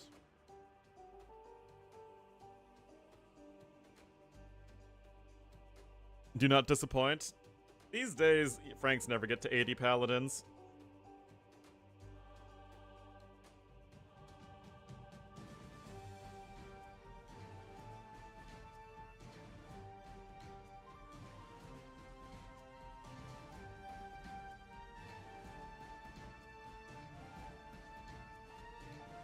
Alright, guys.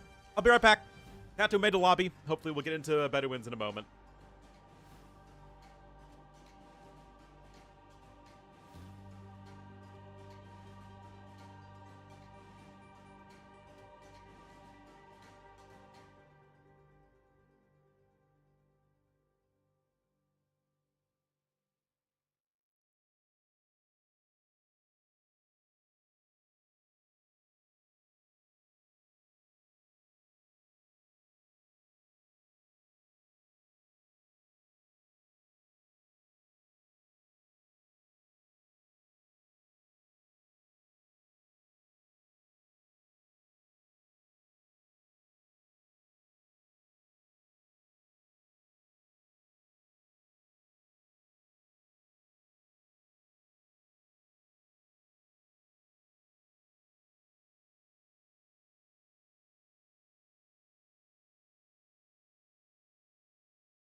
Alrighty, I am ready to go, except they're still not in the... Well, Sebastian's still not in the lobby yet.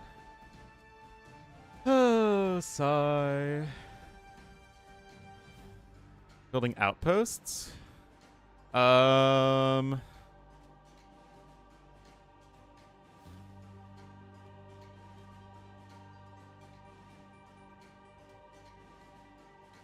I guess people just got better. I don't know when exactly people started making them, but they are useful to make at various points in the game.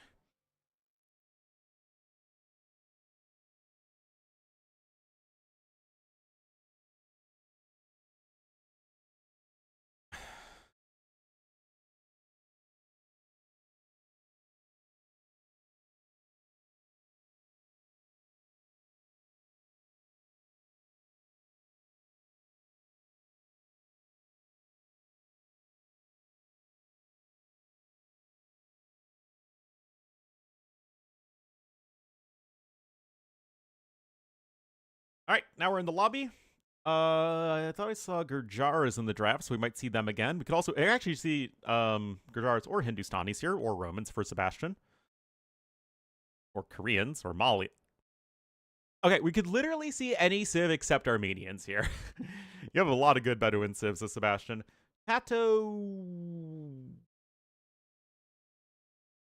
Is it war charioting time with the shoe, maybe? Could be possible. Be Celt stuff as well. TaToH's gonna do something janky here, though. Also, he has Burgundians and Bohemians.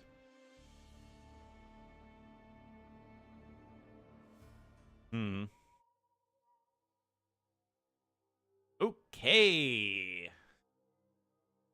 TaToH's lobby title, LYF. LingYuan Cup Finals. That's pretty straightforward.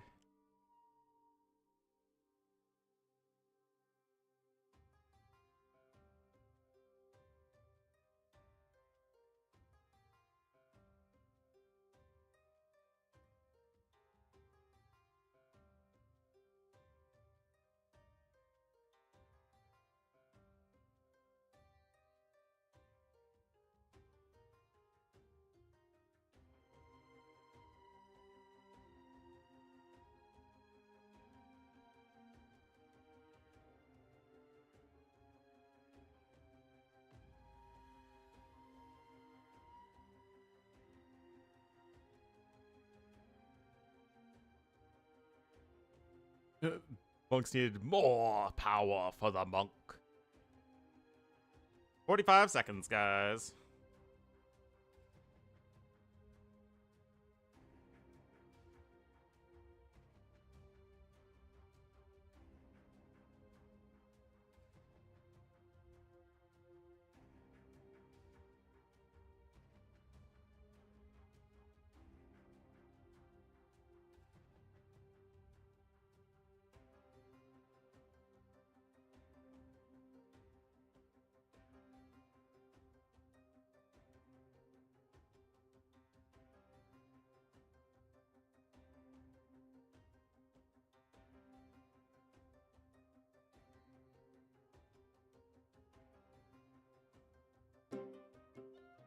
Swedish Pantry.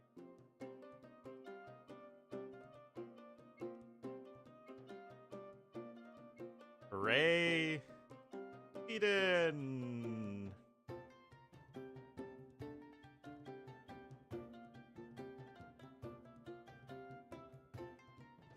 Arena Arabia Nomad Secret Fourth thing? To me, Nomad is the most AoE map, actually. It is AoE 2 at its most AoE 2. It has a little bit of everything that you can see on it.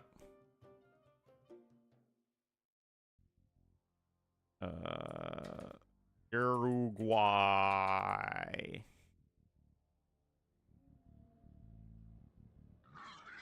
Alrighty, guys. Our final non-Chinese qualifier spot. It will be between Sebastian in the red as the Gurjaras here to the east of Bedouins, and to the west in the blue as the Bohemians. Definitely still the favorite in this series, in my opinion. It is Mr. Tatito. Alright, so Bohemians on not Arena. Kind of an interesting one. I mean, this has to be FC Wagons. But with the very long rush distance here, it doesn't really feel that good. Oh, gotta be careful there, TaToH.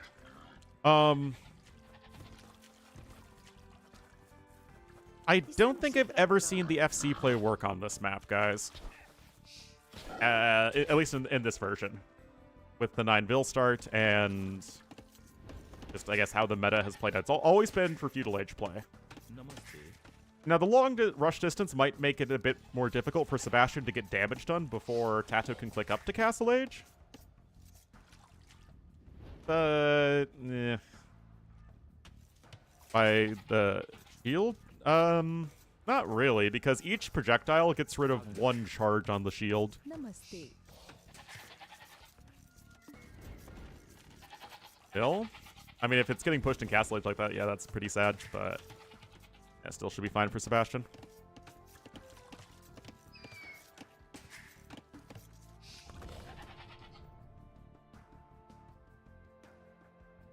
Gujar picks on them. Gujaras are a good solid civ on this map. And they're not really that great on any other map right now. Until the next patch. You know, they're very good for early food income from the goats in the mill and the extra forage bushes, so you can delay farming for a good long while. And this is a map where cavalry units can be very good, so having a top tier camel civ can be good against that. No, not in this tournament. There are no possible mirrors.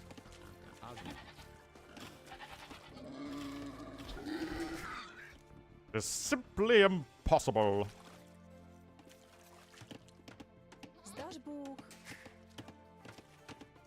All right, lumber camp now in for each player, and again, we have to be imagining TaToH is going for some sort of FC play. I mean, it's not like you want to play Bohemians in Feudal Age, and Sebastian going to be going up on 18 pop. Of course, no Loom. There is no reason to go for Loom on this map in Dark Age because you don't have any military.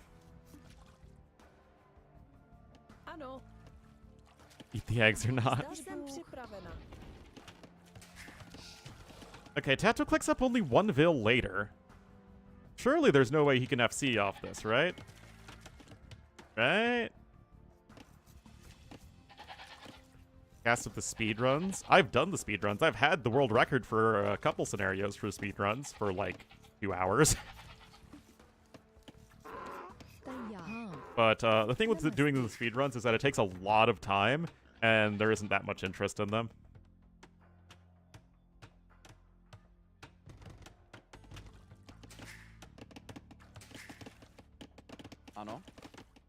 Huh.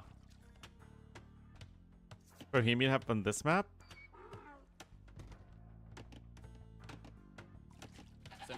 I have no idea. If TaToH's not going FC, and there's no way he's going to be able to do that, I really don't know. Oh yeah, those videos are on YouTube. Buried somewhere. I did all the way up through Genghis Khan, I think? A campaign exploration. I mean, that's what I basically do for YouTube, because I just try and do everything. But people who are interested in campaigns usually just want to, like the ones where you just boom up and slowly move out on the map.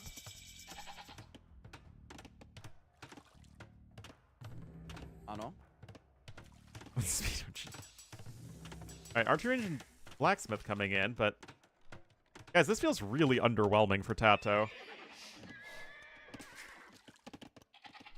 Namaste. I don't really get it, to be honest. I mean, Sebastian's already ahead in resources.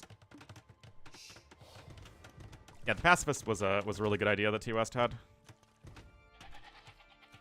But I think T-West just doesn't really like any of the new campaigns that much, so he just kind of stopped with AOC.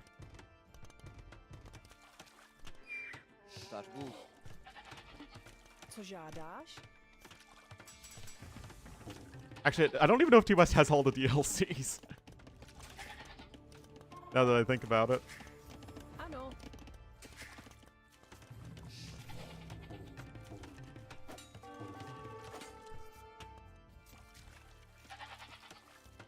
Yeah, that's what I thought. Yeah, they don't. But people always like the classic campaigns the most anyway.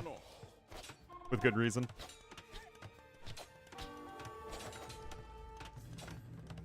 Alright, Fletching coming in here for TaToH, and just now is he getting Loom.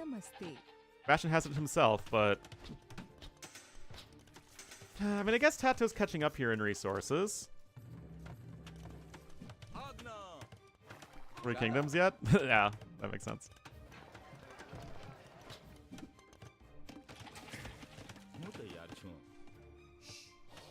Is the original version? Yeah, but there's a very significant amount of people whose primary enjoyment of AoE 2 comes from the nostalgia factor of it. And so a lot of that's going to be the old campaigns. And that, I mean, I'm also like that to some degree. Although I also enjoy some of the new campaigns. But they don't have the charm of the old ones. Hello, Puppy Saturation. Yeah, the first Barbarossa mission is always a classic.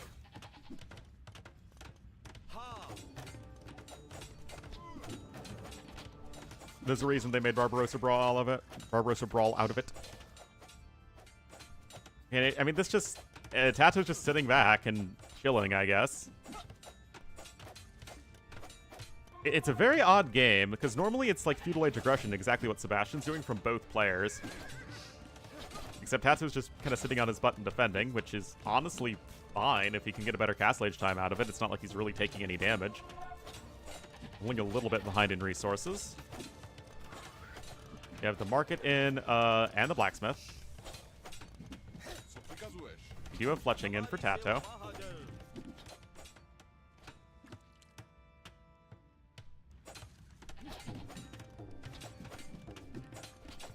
And we do have the secondary layer of walls in.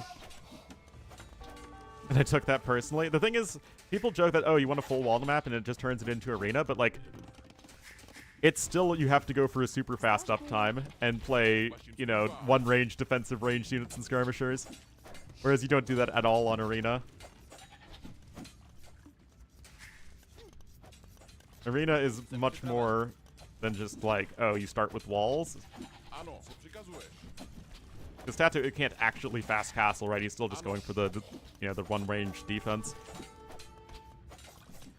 Anyway, TaToH selling... Oh, no, sorry, he's building the tower. Okay. I mean, yeah, I guess it is a very nice base. Guys, remember when Bohemian Spearmen two-shot scouts? Good times. I mean, the bonus used to, I think, be 33%. And then they changed it to 25%. Ooh, TaToH even having to buy a bit more stone there at the market. He doesn't have any stone in his base, though. So, again, no Hussite wagon stuff. And the uptimes are at least going to be pretty comparable here. Sebastian's going to have a little bit more idle TC time, but, again, the uptimes themselves should be very, very similar. And indeed they are.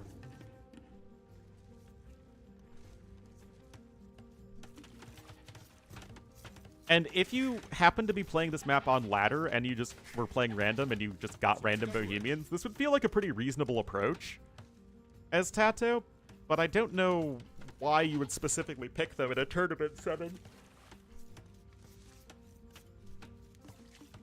Voice acting had the... they had the best writing.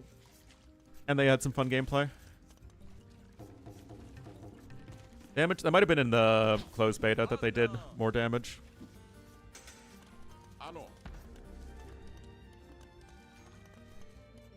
There was definitely a time when I was playing Bohemians and they two-shot enemy scouts. So, and I think that might have just been in the closed beta.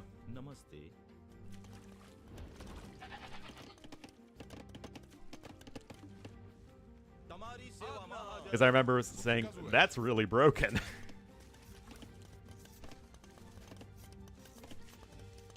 Alright, TaToH does have Horse Collar, I guess, and you do get the free upgrades at the mining camp, which is also nifty.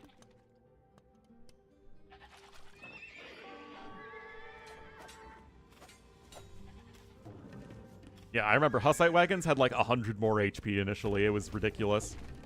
And they didn't have the heavy siege armor class yet.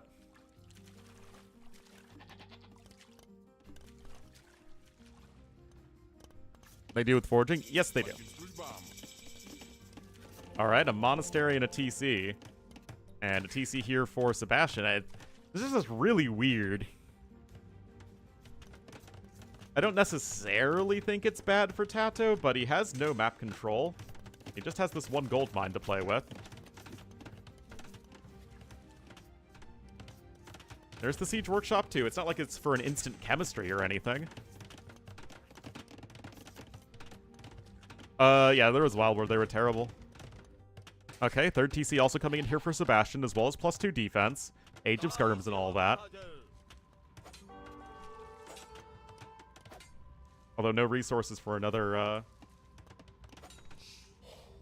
the Elite Skirm upgrade. But look at this, guys. Sebastian is not letting TaToH out on the map at all. I love this. Love this from Sebastian.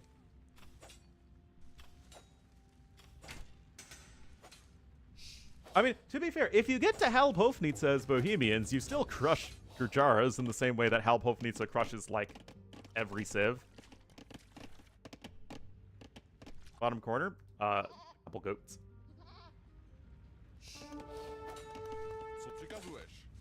I guess Bowsaw coming in now here for red. Still doesn't have horse collar, but I guess he also doesn't have any farms, so that doesn't really matter.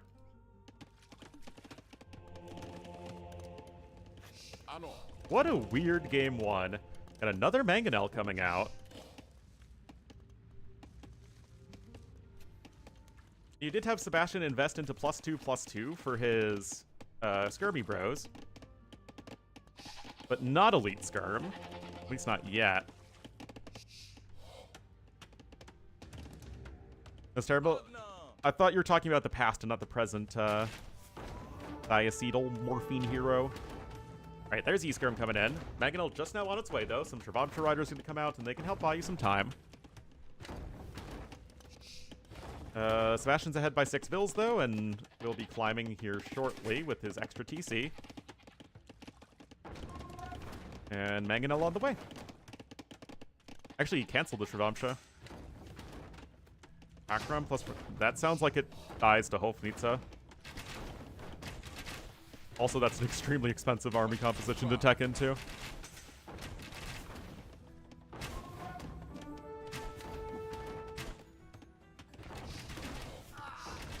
But yeah, Hofnitsa beat the Chakram throwers, and then you just have Halbs in the front to kill elephant archers and whittle them down eventually. With their extra bonus damage, does a lot against elephants. Ferber coming in for Bohemians is always nice, and there's the third TC at the back for TaToH. It's so weird, guys!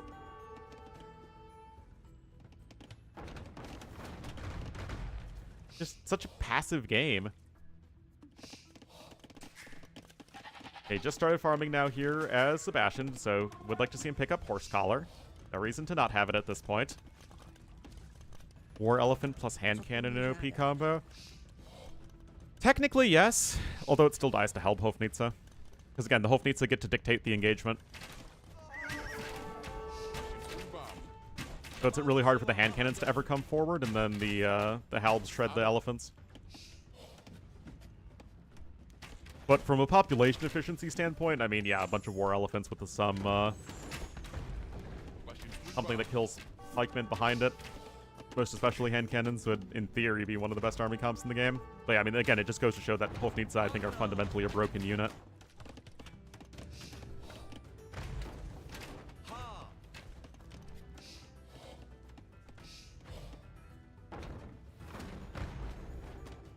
What else? Again, Mongols can counter it if you can get to Mongol late game, which is really tough to do against Bohemians. You can do it with Turks, with Cav Archers and Artillery Bombard Cannons and Bombard Towers. Beyond that, counterless Mangudai. I mean, there are civs that Mongols will struggle against more than Bohemians in late game. Yeah, NoobTuber, that was fixed a while ago. University on the way for TaToH, and I mean, I guess he's okay. He's slowly pushing out of the map, so long as he can secure some more resources, maybe just buy another 100 stone for a 4th TC on the gold over here, or the stone over there. I mean, TaToH could even have the relic advantage when all is said and done. Pretty wild.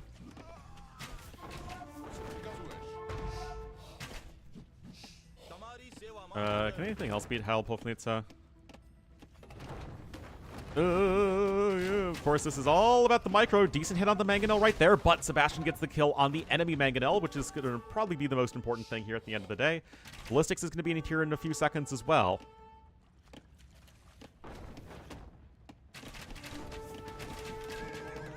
And look at this, guys. I don't know if that was a deletion. I don't think it was. I think the archers just killed it. Oh, boy. Oh, Sebastian's Mangonel control is pretty good, but so is TaToH's crossbowman control, and all the Mangonels eventually go down. And Imp is on the way here for TaToH. I mean, he really hasn't spent a whole lot of food on anything. I mean, he's going to lose those crossbowmen, though. He's 1,000 res behind. Sebastian has a huge score lead. Eldorado Eagles. Yeah, I mean, against strong infantry civs, you do need to add in the hand cannons, but Bohemians have top-tier hand cannons anyway, so it doesn't really matter. But generally speaking, Halbhofnitsa is a win condition, a very good win condition in almost every matchup.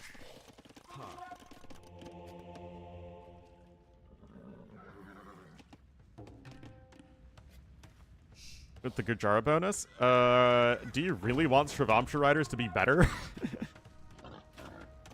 Yeah, the thing with TaToH is that he never really expanded out of his base with the gold, so he's just going to run out of gold here very soon.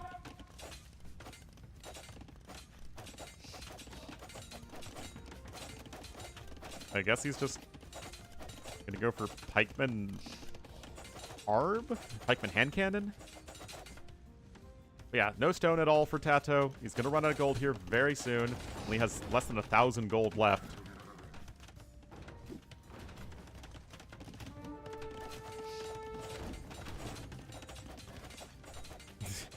Again, like, I don't want to live in a world where Shravamshas are a very good unit. They're so annoying.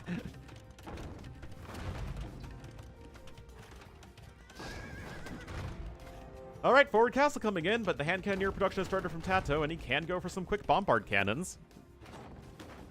50-ish seconds faster to imp. Ogna! I mean, I don't love that Sebastian doesn't have that many vills on food. And also, he doesn't have even horse collar, which is also super triggering.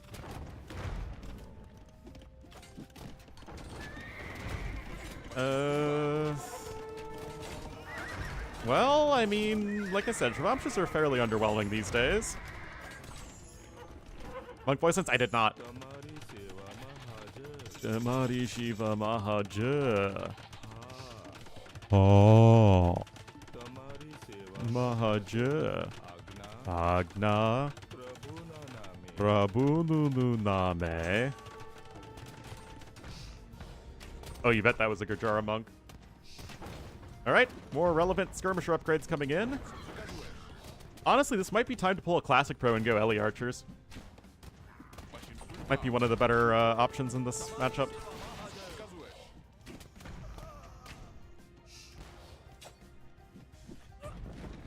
Actually, I don't think I've really ever seen a real proper late game battle between Bohemians and an Elephant Archer Civ.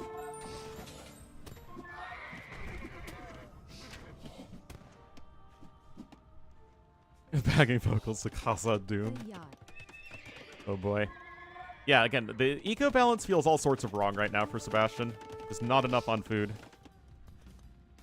Yeah, it wasn't the best army control here from TaToH. And he's going to run out of gold in, like, a few seconds, guys. Like, okay, no, he's going to go over to the side, but Sebastian, he sees this. Again, really, really good line of sight here from Sebastian. Go elephants. That's true.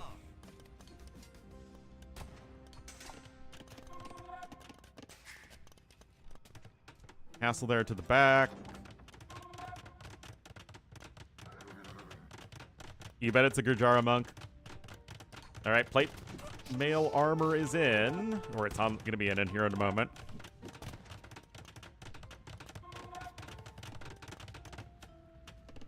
I mean, again, he's securing some extra gold just as his first gold runs out completely.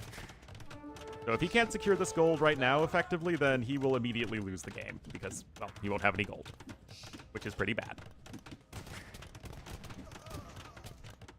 Skirms, I think, are fully upgraded as far as Gurjaras can get them. Yes, they are, except Kshatriyas, for sure.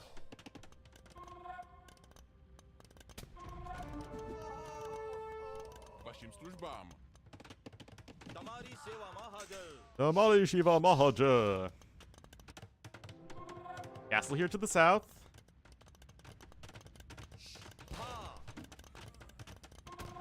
Got chain barding armor now coming in, but at the same time, resources destroyed is only a little bit in favor of Sebastian, and you do have a way better late game as Bohemians if you can get there. And I mean, if you look at it, TaToH's kind of getting there. No, TaToH's never built a castle. Okay, Elite Shravamsha Rider coming in, but you already have Bohemian Halbs.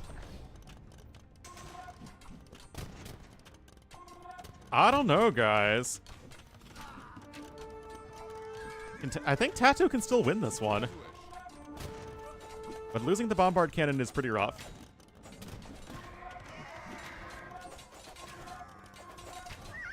I mean, if you look at the res collected, TaToH is, I guess, a little ahead in food. But 50% more gold and way more stone. Booms up to Imp. Oh, I think losing to somebody who just plays like Men-at-Arm into Archer timing to try and kill you fast is way more annoying than somebody who booms.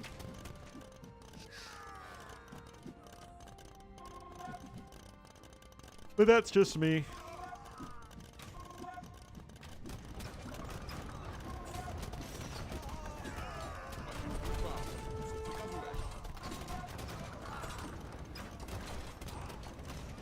I mean, more hand cannons, more halbs. You're going to have a castle in just a moment. You have 32 Vils on gold as TaToH. I mean, you're just strip mining this area. Yeah, you don't have the last armor. Plus more defense is going to be here in a second, I guess. I mean, you do have a huge population lead right now as Sebastian.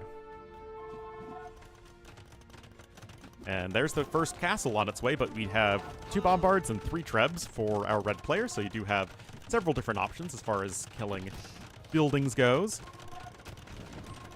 Yeah, obviously Gurjaras don't really have the best blacksmith.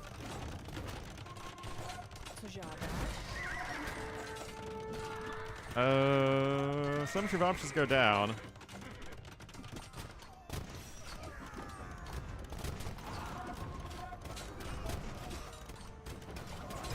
Castle under threat. I mean, the Bombard Cannon's worse sniped. Versus, it doesn't matter as much versus HC, that's true. Gold so much? I don't know if he has Vietnamese. Yeah, he doesn't have Vietnamese. Anyway, castle goes down, and again, Sebastian still should be able to out-tempo TaToH. Again, TaToH's strategy shouldn't work. You have no map control, and your eco isn't all that great either.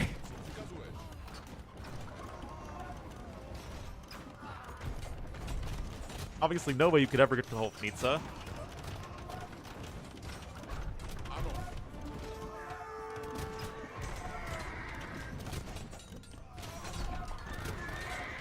Goldstone, yeah.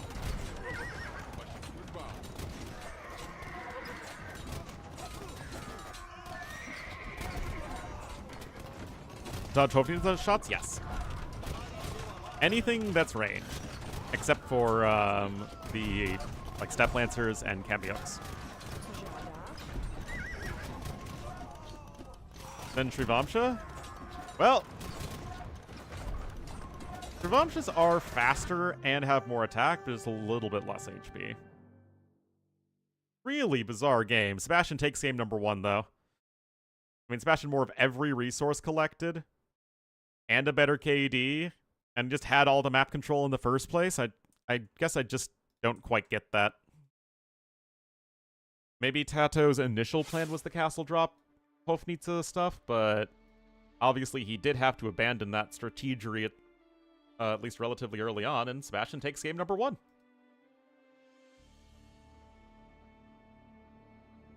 Who's the Bombard? Yeah, but I don't really think he had much of a way of keeping the Bombard Cannon alive. McNeely, Age of Skirmisher is really fun. Right, Bohemian's losing 2 Gurjaras, so similar draft priority. 61 months, though, is a good long while. Oh, we're going to Chicken Arena, guys. But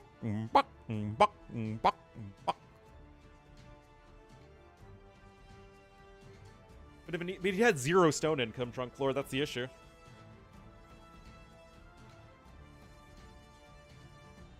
Anyway, this feels like Burgundians versus Burmese, and then Sebastian goes for a YOLO clown play. And at the very least, it's the last pick for Sebastian, and it's the second pick for TaToH. And then, you know, you might end up like Dark did versus Andy and get a low draft pick win.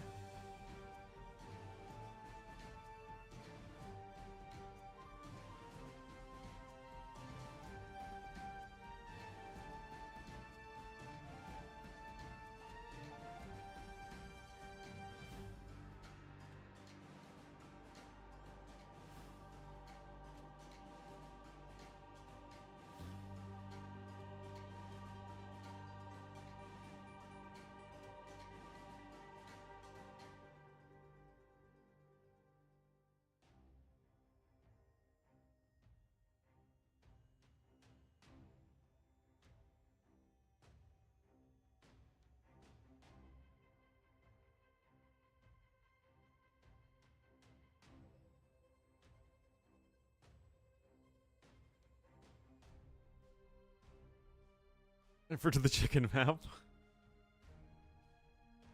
Oh, wow, I'm such a smart caster.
More unique units.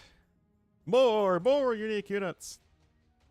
But it's chicken and chicken. Oh my goodness, all the chicken. Like, yo dog, I heard you like chicken, so I'm a chicken while you chickenly.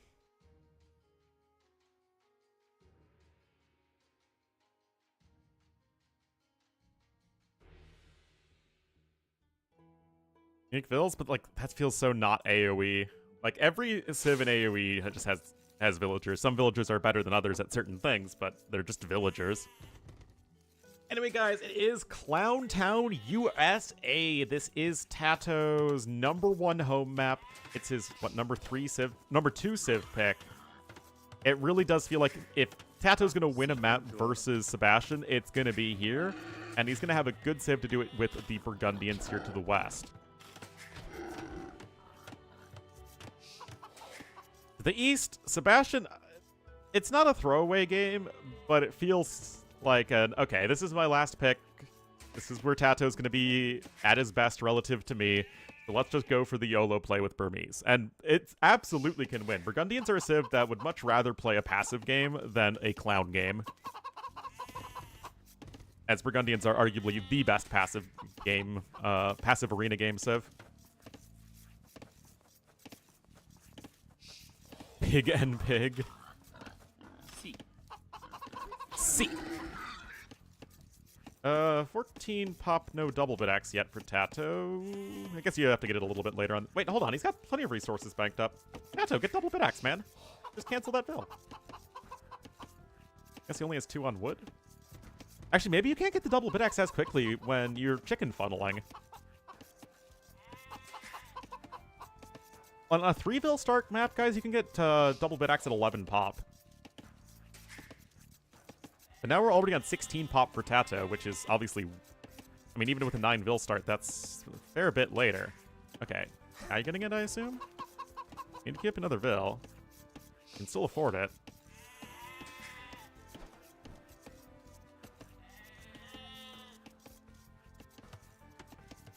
Oh, wild chickens and the herdable chickens? That sounds perfect. Guys, I think TaToH's so busy with the chicken funnel, he's not getting double bit axe as Burgundians! Literally one of their best bonuses.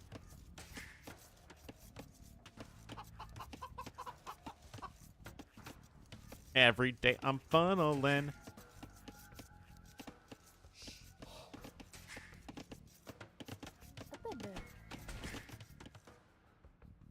Well, this is kind of weird. Bonjour. For the mill? You don't need the mill right now, like not this second. Whoa, that's why. Okay.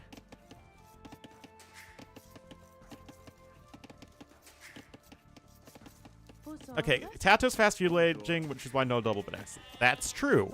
Also, why is TaToH fast feudal aging?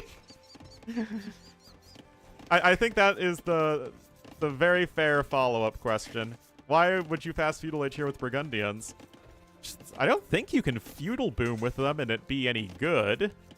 Sebastian's going up on 22 pop.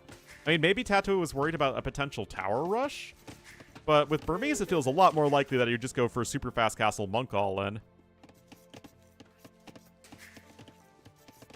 But yeah, I'm pretty curious as to the plan here from TaToH.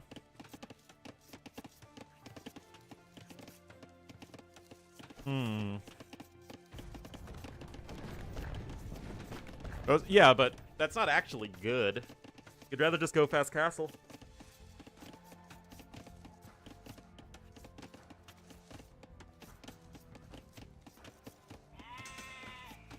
And kind of boom behind. I guess if you're thinking, if you go 26 pop light cav, which is what Burgundians kind of want to autopilot into in like every possible situation.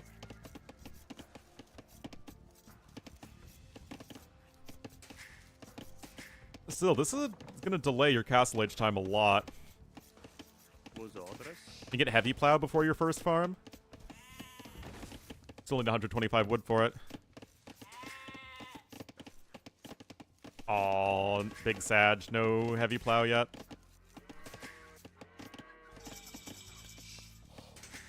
I mean, to be fair, again, Sebastian is doing exactly what I expected him to.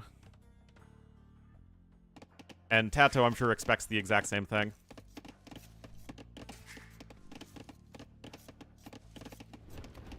But again, if TaToH wants to go light cav to try and deny this, or scout cav, I guess, then, like, what does this do? How does that actually deny what's coming? You don't even have a barracks yet. I mean, I guess just now up when you're ready to castle it. There you go. I mean, this is some TaToH stuff going on right now for sure.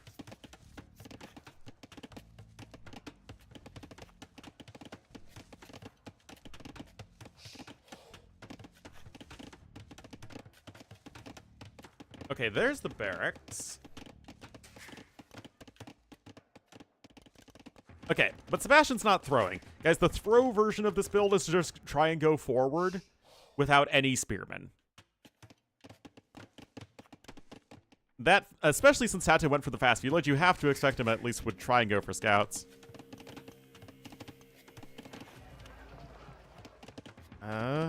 Maybe. Even the gold mining upgrade coming in for Sebastian. I guess you can afford that since you don't have to pay for double bit axe. Okay, yeah, it's still going to be for the market plus stable.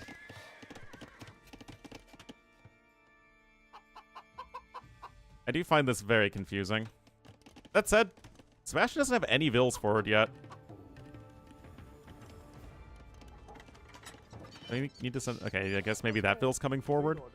TaToH selling his stone. Okay.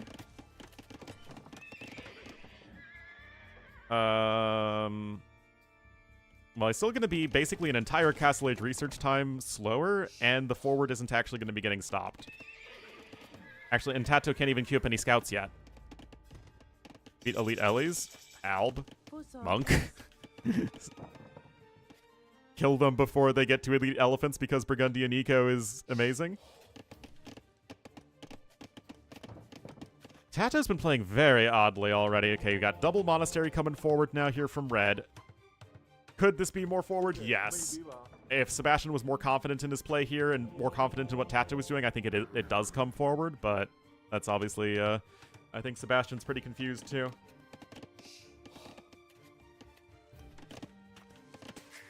Well, I mean, it's a 9 vil start, so you add, what is it, 2 minutes and 20 seconds or something like that? And you get a regular build. Alright, so double Monastery, and now the Siege Workshop coming in. I mean, TaToH is ahead by 400 resources. Sebastian's still queuing up units, though. And with the very cheap Monastery upgrades, Burmese are one of the best civs at doing this sort of thing. Now, you do need to make sure that the vills are safe. And you need to make sure the vills are safe. And that's fine.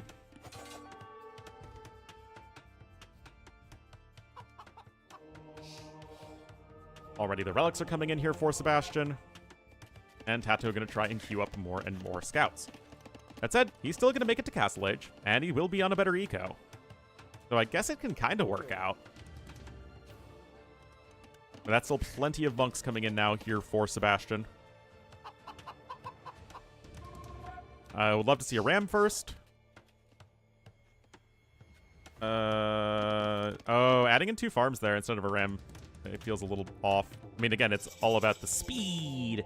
You know, gotta go fast. Handle your inner Sonic the Hedgehog. Well, there's Lightcab coming in and double Monastery for TaToH. I wonder if Sebastian's just going to change his game plan here.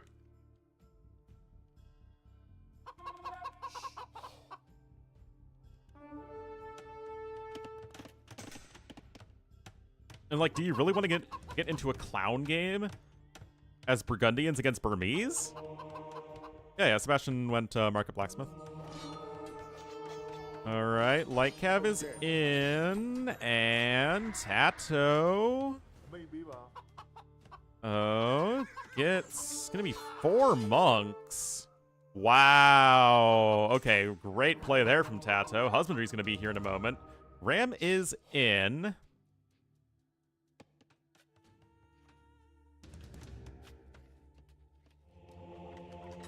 You got Monastery number 3 coming out here from Sebastian, but the Pikeman upgrade is going to make it much more difficult for these Lightcab to take a good engagement, and even a second stable here for TaToH. Again, both players are 1 TC, which means that TaToH, yes, he's slightly ahead in resources, but he's not going to continue to get further ahead, at least not by much.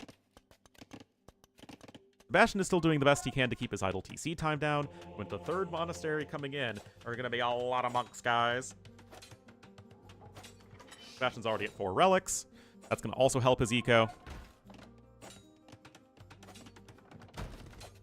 And, of course, that stone wall is going to be going down pretty quick.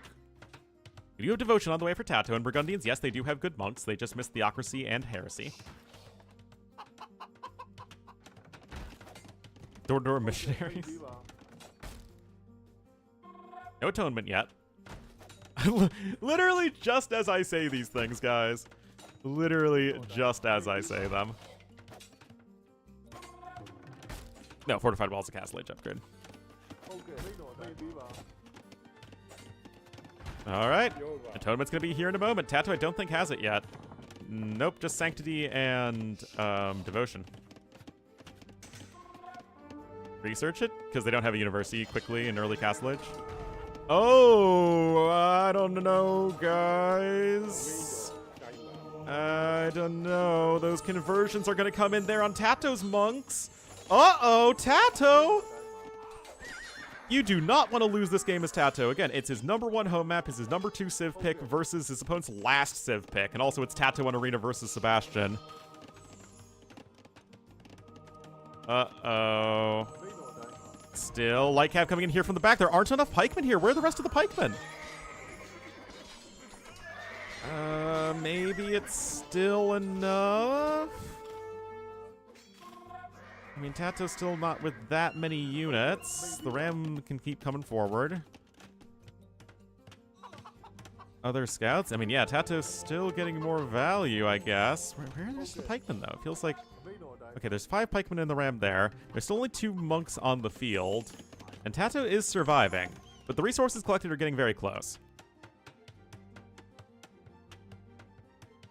Where's Last Relic? Does Sebastian not know about it? He does. He needs to send a monk over. Still, TaToH's on double stable Lightcab production. The issue is he doesn't really have much of a food eco, which is going to make it rather difficult to sustain that. And yet, TaToH isn't dead. He has a good KD. He's nicely ahead in resources destroyed. Oh yeah, duh. Although you can kind of lose track of it once you actually scout the area, and it doesn't like show up as an extra, you know, an extra thing. A unique little blip on the minimap.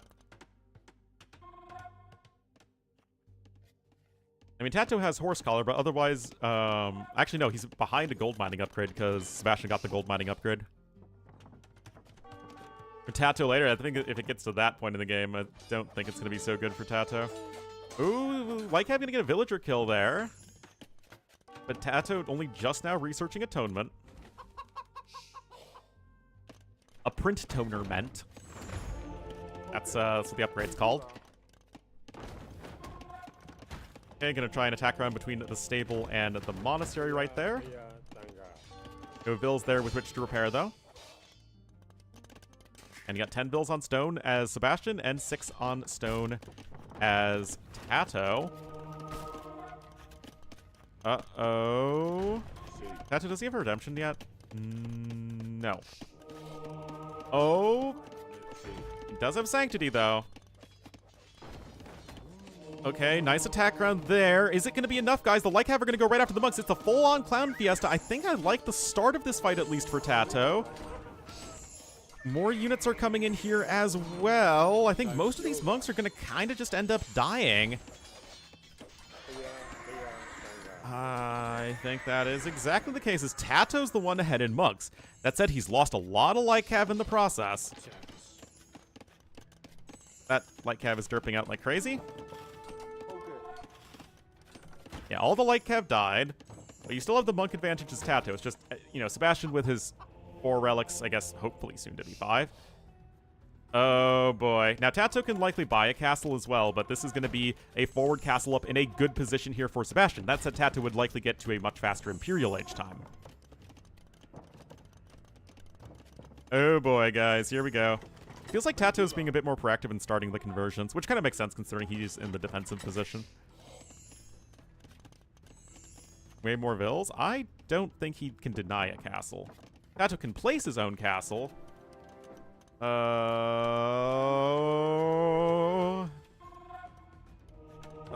he builds it even more forward. Okay, pikemen charging forward here, guys. Uh-oh. If I wasn't gonna get a copyright strike for playing the entry of the gladiators, I'd be playing it now.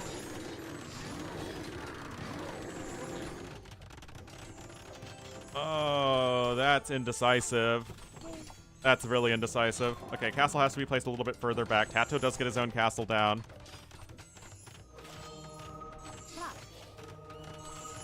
I say, well, I mean, to be fair, Sebastian tried to get the castle even more forward than he, I think, necessarily should have. Now, okay, the tower is not going to be successful, guys. No way, no how.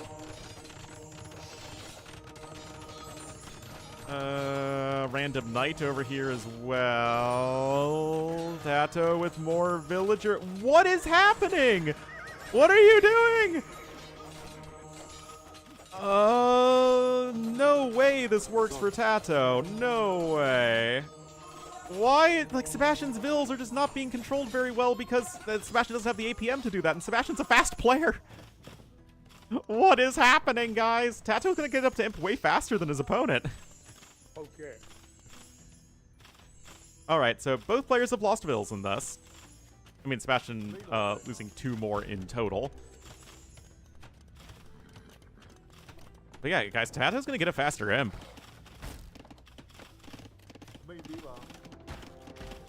Once again, the tower proved ineffective. Just throwing that out there. Okay, we have... Oh, TaToH not interested in imp. He's interested in petards. Oh, but look at this. Sebastian knows what's up. But, I mean, you're not getting in over here. TaToH not going to have Bodkin in just a moment.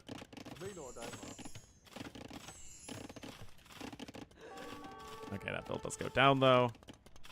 Yeah, look at the resources collected advantage for Sebastian. Whoa! Hold on. It felt like he was just out of nowhere got Imperial Age.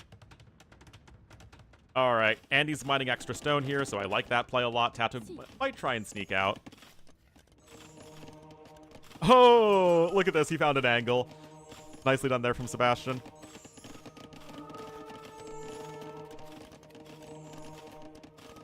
See. And this makes 2 games in a row where TaToH's played kind of bizarrely.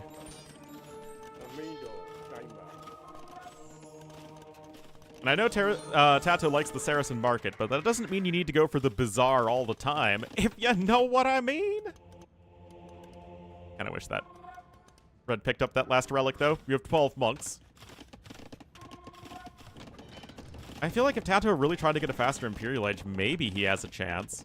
But now he's going to try and go for the Rams, but it's not like Red is shirking on his castle defense, right? He is doing his best to prepare for a potential Ram. Oh, Scotty doesn't know, guys. Last game, Sebastian did a really good job making sure that TaToH couldn't sneak out onto the map. Yeah, this could work. This could absolutely work. Scotty doesn't know. 44 seconds to imp. Yeah, no way, Sebastian. Oh, no. Uh-oh. Okay, defensive castle's going to try and be rushed up over there, but TaToH's going to get some value. The issue is that what's going to happen right now is that Red's going to hit imp and have no eco. He's going to have no resources for anything.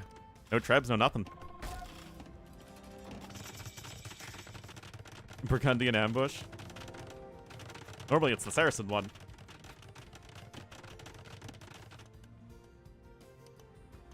By separating his army back home and choo. Oh my goodness, there is a defensive mangonel out though. Gonna have block printing. We do have a trebuchet on the trebuet.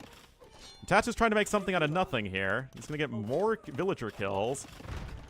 The Kuselier are gonna get the mangonel though, and TaToH just instantly deletes. Petard's gonna go for the conversion, but he stops that. What the heck is happening, guys? I mean, the Sebastian's losing all his eco. How does he keep the castle alive? I don't think he doesn't have any villas to repair. I mean, he has one vill with which to repair. No way this... Oh, it has 129 HP! Oh my god! Literally! Guys, battering rams have 150 bonus damage now. It was literally one hit away from destroying the castle. Oh, and that might sink TaToH in this game, guys. Castle now getting more HP. I mean, the Kuselier to charge in and immediately snipe the mangonel was really good. Maggie Verza, thank you so much for the raid. Oh my goodness, though, guys. That is absolutely wild. Still just the one treb, though, as the eco's pretty terrible at home. Scores are flipping back and forth.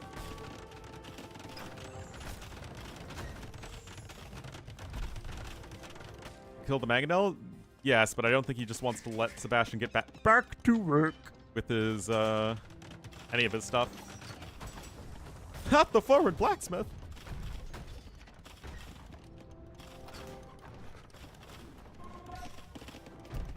Alright, second treb is on its way, but TaToH obviously doesn't have much stone left. Was clutch? I mean, again, it's giving TaToH a chance. When otherwise, he looked pretty dead. And the Kuselier coming right back over here. 3 two-man saw is honestly doing a lot of work here for Sebastian as well. And Sebastian's actually also out of stone. Uh-oh. The castle's still very low in HP. It's a lot of monks, though, guys. That's a lot of monks. The mangonel is sniped, however. Honestly, both castles could go down. I'm not sure. Okay, is Theocracy in? Yes, it is. Okay, so you can afford to do that. Okay, so yeah, TaToH loses his castle. If he could keep his castle alive, then I think it might be okay. But now it's just you have 3 trebuchets alive that you can't kill, and they're just going to go after the TCs. I think you're still probably dead as TaToH. Because this is kind of an issue. How did TaToH get the conversions there? What? Yeah, I mean, you can try and go for the treb snipes. I don't think that's gonna happen, though. Yeah. Might get one treb. Yeah. There aren't any... Oh! Repairs! Yeah, it's not happening, TaToH. 38 bills to 69, and, remember when I said, guys, that TaToH, even if he's prepared for the aggression, like, this is, if you're Sebastian, you think you're the weaker arena player, which he should be than TaToH, this is what can happen, guys. What's your best out? That's going to be going for the super aggressive play. TaToH's trying to build some more stables here in the back, but obviously that's kind of a disaster for him.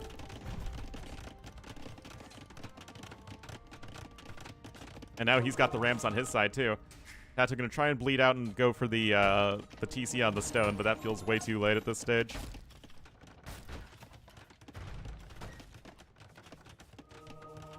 Now around a 1,000 score lead here for Sebastian.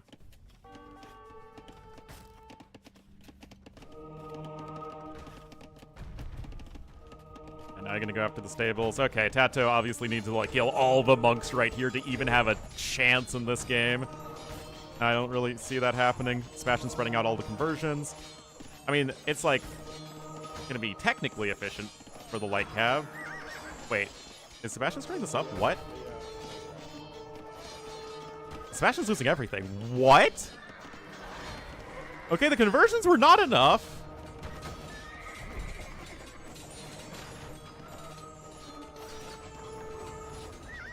That really was not the micro you're looking for, guys. Okay.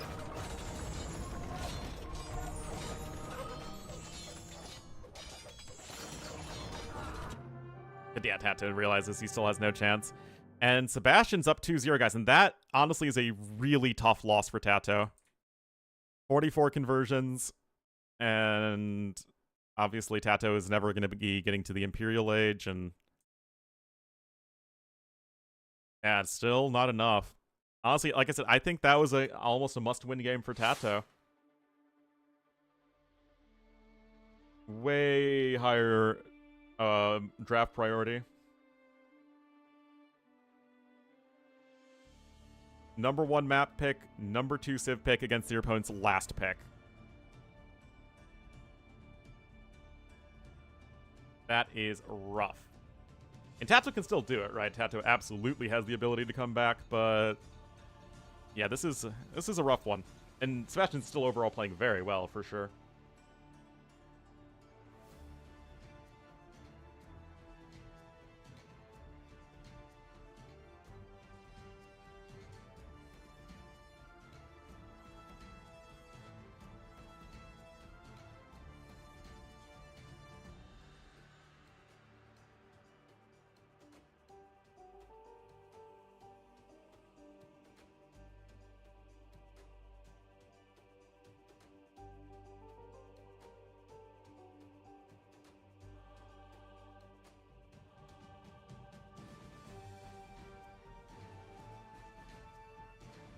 GL or Wonders? Ooh, yeah.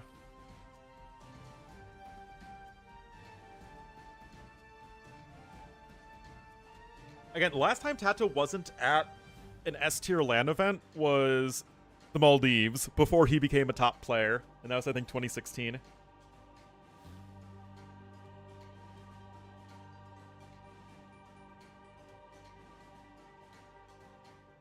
And TaToH really kind of came onto the scene in like 2017-ish. Like when he joined Tyrant, that's when TaToH really became super good. Players in China? I wonder if Viper would have qualified. Because I don't think Viper doesn't go on his vacation. I mean, he might play in the qualifier from vacation, but yeah, I know, no idea. Anyway, look out to the next map. There's so much variability here. I mean, you can see tons of different civ combos.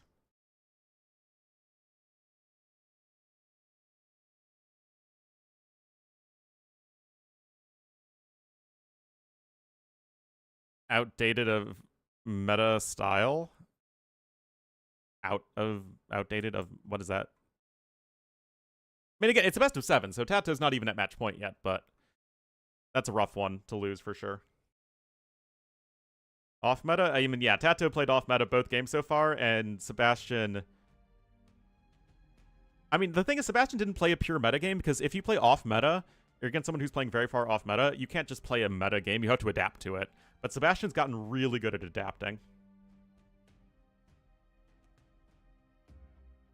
Anyway, this should be an interesting matchup and one I have not seen on this map yet.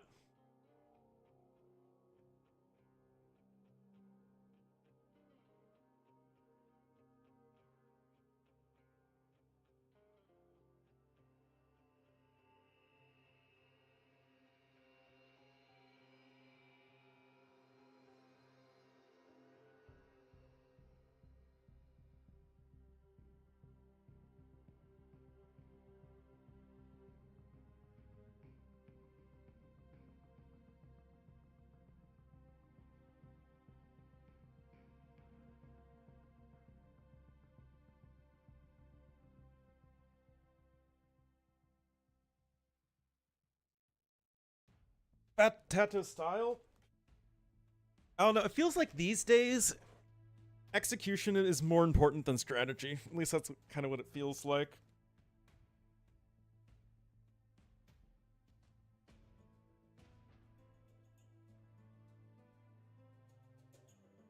And also preparation is really important. And I don't know how much preparation TaToH did.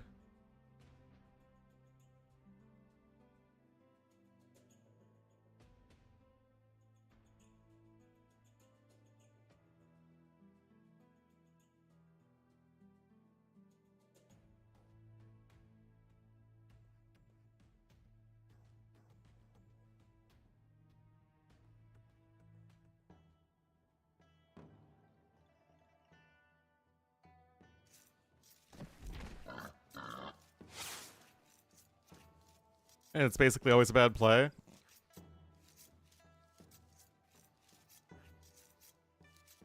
Gonna be top 5 instead of 2-9. Well, we'll have to see. We are here on Lookout, guys, and TaToH's gonna need to look out, otherwise his chances in the series are going to plummet. Next patch, who knows? Who knows? TaToH is no spring chicken at all. He's older than Viper even. TaToH's what? 34 maybe?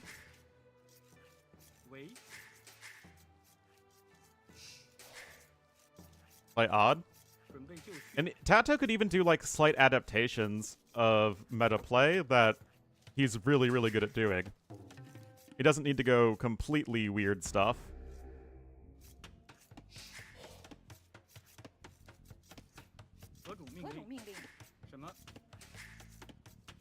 Is a cooker? Well, let's see. I mean, TaToH, if he just goes for like the War Chariot play and then crushes Sebastian, it'll look like, oh wow, we're right back to TaToH being an insane player. And that's just with the nature of going for the off-meta plays, is it looks really, really bad when it doesn't go well. And it looks great, and you look like a genius if it does go well.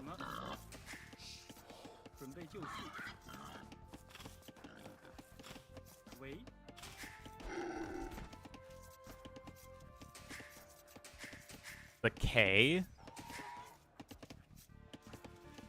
What's the K mean? Expect Vinch to change his style? Yeah, and Vinch didn't qualify. You know what I mean? And Vinch lost! Twice! Lost to Barles and he lost to Andy.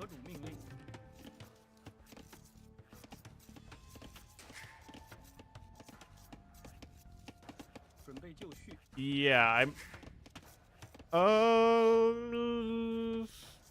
K's cooking?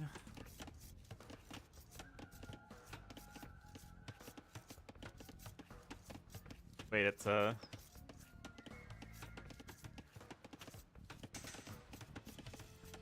it's just some random person cooking?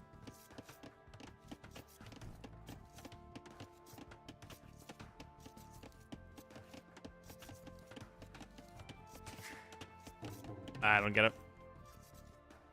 Definitely not phosphor walls. Sebastian's going up very quickly, though, as Hindustanis. And I will say that Hindustanis are not really the best civ to deal with a lot of the shoe-based aggression. Without ruining it? Oh. Well, I mean, I'm not going to know from just, like, the title and whatever.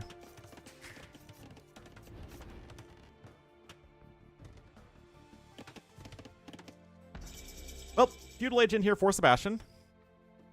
Special fried rice? Oh, no. Especially since I made fried rice yesterday and it was very yummy. Alright. Sebastian's here with his scout. There's a stable coming in. Again, Sebastian's not doing anything too fancy. Fine. TaToH still is open, which is a bit concerning.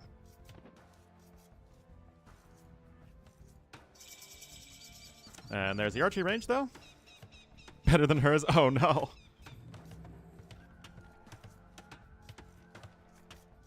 I mean, that's just a lot of walls early on for TaToH.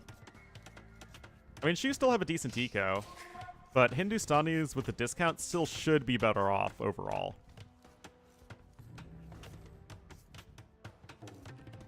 And you can play Shu just like a normal Civ. There's nothing wrong with that. Although I do think that with the long rush distance on this map, not really having good cavalry options could be a bit of an issue. Boil it with vegetables? What?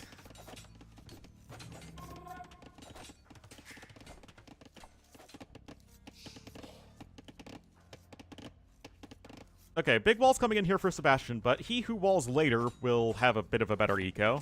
That's definitely how the adage goes. TaToH just going here with a couple of archers. I mean, just playing very, very passive. It seems like TaToH's really unwilling to try and just make it a pure mechanics game against Sebastian.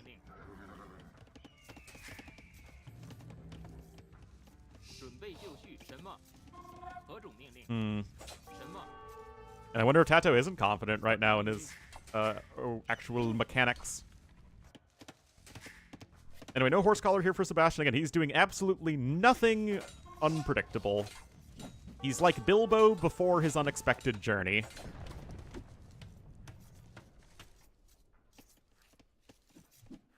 Put the rice in an air fryer and the eggs in the... What?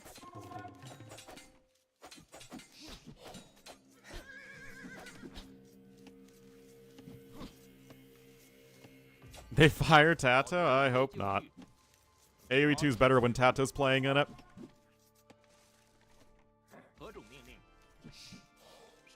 I assume they're just going to do another Noble Apartment Cup.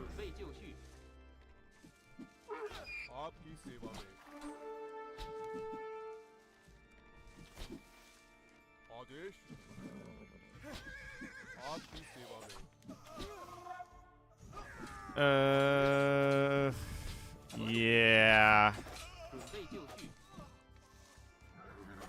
Well, Scout plus Skirm is better than Spear plus Archer.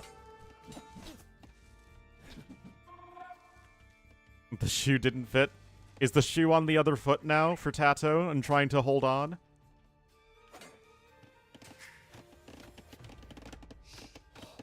I mean, look at this. You already have 9 farms versus soon to be 6. I guess TaToH's just mining a little bit of gold there. Now it's not, well, there's only been 1, so I don't think usually necessarily needs to apply here. Okay, fletching coming in for TaToH.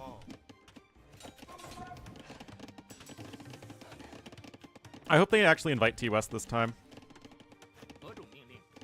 T-West did a great job at last NAC, and he shouldn't have to pay his own way there. That would be my desire if they are hosting another NAC. And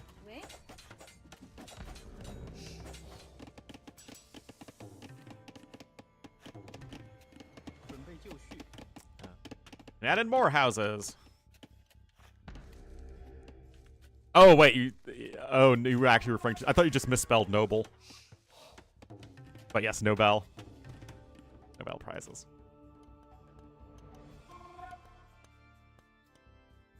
Red Bull? I haven't heard anything about Red Bull. But again, I am not at all in the loop on these things. They hired T West tonight. Would they save money? How?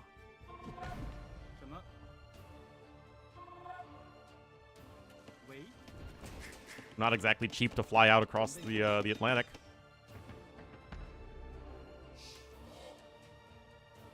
In the game again? I mean, it's not like... TaToH just took a bit of a bad fight with his units. It's not like he actually lost anything.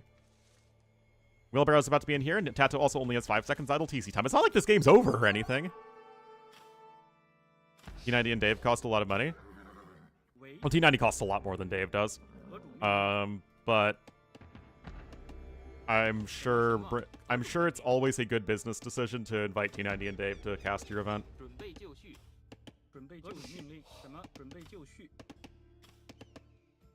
Because T90 plus Dave is like the only caster combo, in my opinion, that actually will drive up viewer numbers significantly.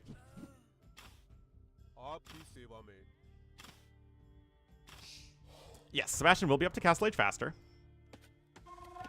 Remember, he got his farms down a lot sooner, a la Hera.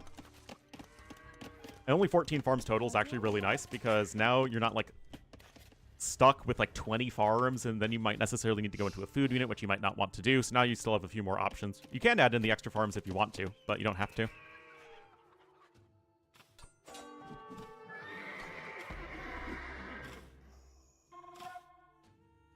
Says he'll be paid in Canadian dollars. I actually don't know how that works. The one event I was paid for was NAC3, and I was paid in USD for that.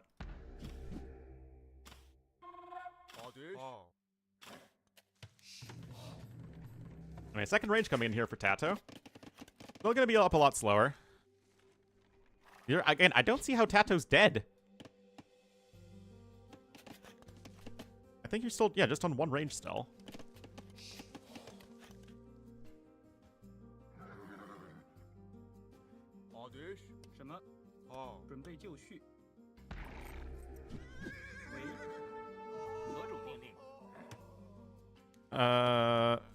Info in the LingYuan Cup? I have no idea. I just got the info from Wikipedia. No, it's just a land in China, sponsored by the main Chinese sponsor right now, LingYuan. But yeah, he's going to be like over a minute and a half faster. I mean, Sebastian doesn't really have any offensive potential at the moment, at least not much. All he has are one range skirmisher. One stable scat, but again, if he just adds TCs, I feel like TaToH will likely fall further behind, even if TaToH is ahead in resources. I say just a land. I mean, in my mind, lands are always going to be the most fun and exciting tournaments. 100%. Favored? Is it really? Like, is there anything about this that is actually yo biased? If anything, it's VV biased. Ellie is the most expensive caster. That would require Ellie actually ever getting paid for the last event she was doing. Or that she was paid to do. I don't think she was ever paid. Yeah, it doesn't even have actual Nomad. In Swiss francs. Again, you'd be... I think you're always paid in dollars. It's just what is transferred over.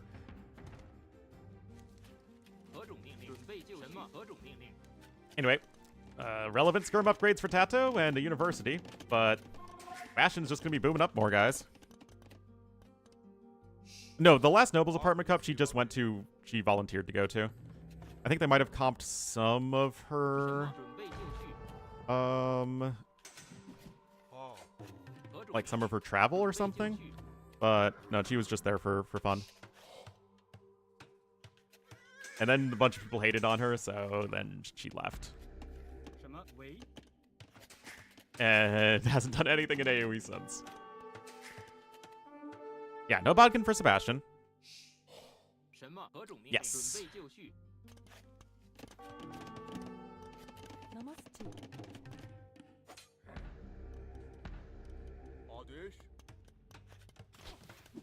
In the pacing? Oh, yeah, it's fun. Hate Ellie because she's a goofball, and people want somebody who's super serious. Oh, I mean, Ellie was hated on any event she did. You know, she's a goofball and she's a woman, so it was like, oh, she's only there because she's a woman. There are other people more qualified than her, and she's not even good, blah, blah, blah, blah, blah. There's actually the first Bill snipe for TaToH. Again, like, he's not dead, but there is still a bit of an onus on him to actually do something here. Knowing it's sad? Oh, it's really sad.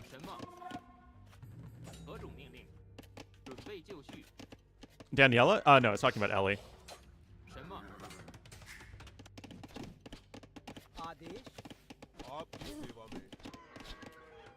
Before Bodkin? Yeah, I mean, he just doesn't have Bodkin. As a goofball? That I do not know.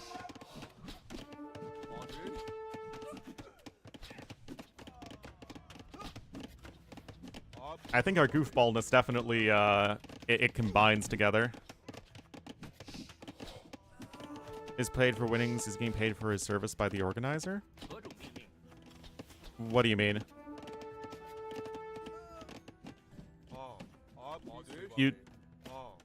If you qualify for a LAN tournament, you get your travel expenses comped, and then you only get paid in your actual winnings. You don't get paid on top of it. Hello, Lodge. The casters are all paid for their work, on top of having their expenses covered. Which makes sense.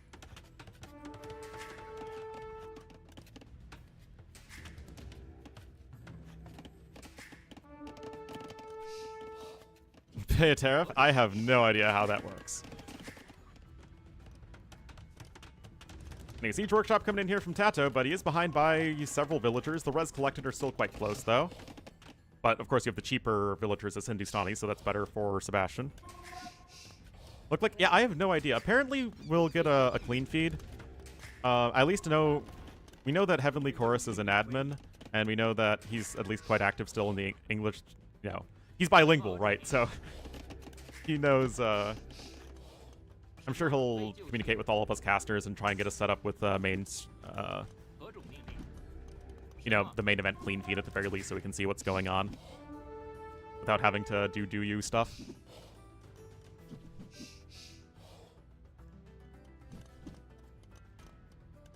That enabled it. Wrong approach. I mean, again, Ellie is just a goofball. I don't think that she necessarily does all that well, and never really did all that well in a super serious professional role. Which is funny because her actual job is like very serious and professional, but I mean it's just how Ellie is. We're gonna create an imported T90. Oh no.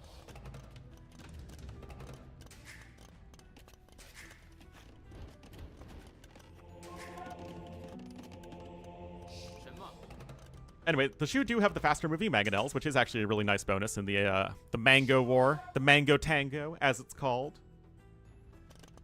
But TaToH can drop a castle here in a moment and go for some White Feather Guards, and they're going to be very good against the skirmishers. Like, very, very good. Oh, that's just a 1-for-1 trade.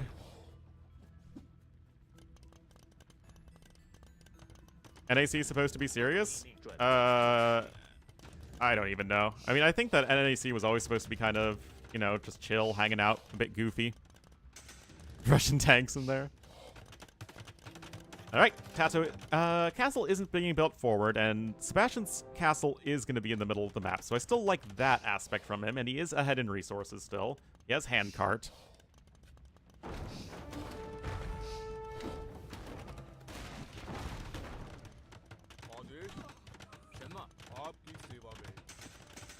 What should TaToH do? If anything, TaToH's gonna be having a rough time against the imp timing. Nilly was absolutely on board on it. They wouldn't get funding for the tournament if Nilly wasn't on board with it. And because he's going for White Feather Guards. Still, Shu in late game should die horribly to Hindustanis because, again, all the Three Kingdom civs are bad in late game. Oh yeah, the event was absolutely not a super serious one.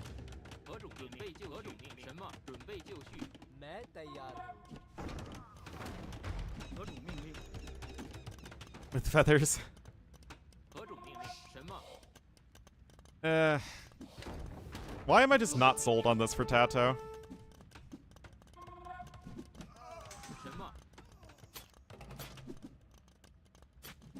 I actually don't know. Does the White Feather Guard attack it doesn't look like it slows down mangonels. Because remember, it does have a bit of a slowdown effect.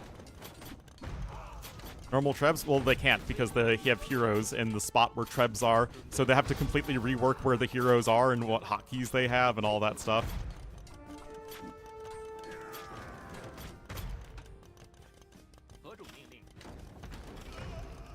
Same acronym?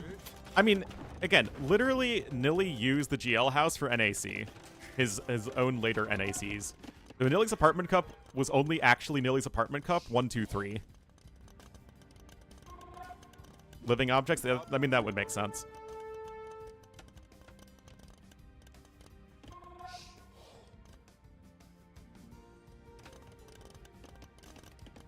of all... I have no idea how to get the actual historical outcome. I have no idea what series of choices actually give you the real historical outcome.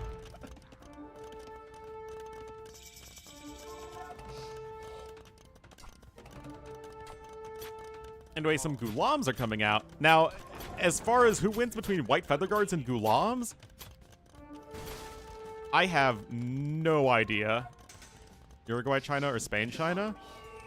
It's pretty bad both ways. Foiled Serpent Array coming in. Remember, that does give you extra HP when you're grouped up.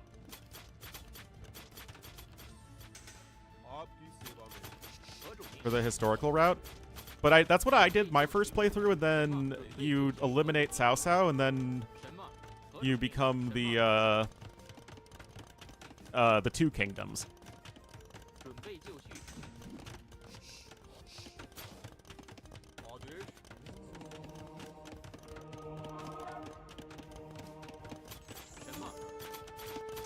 Take a train all the way? Yeah, I'm sure that would be a really pleasant experience.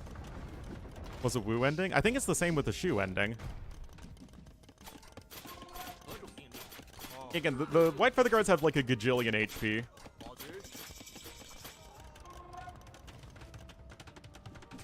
I mean, maybe I'm... Is always 3 kingdoms? Okay, maybe I'm misremembering then. MTC choice? Well, he got it done in the end. Restore the Han Empire? That's, I think, if you betray Sun Quan. Because it's just the Shu left over, and then, you know, Liu Bei wants to restore the glory of the Han Empire. Yes, I do like White Feather Guards. I actually think they're a neat unit. That said, I don't think they're going to be anywhere near as good as the Shiitagni hand cannoneers that are about to come in. Russia plus Iran? Yeah.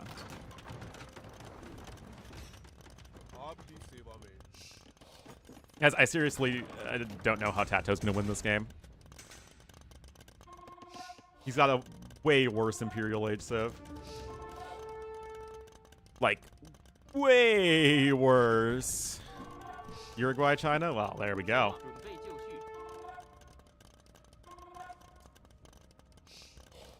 It's not even way worse. It's Shu worse. Guys, how on earth are you supposed to deal with Shiitagni hand cannoneers as the Shu?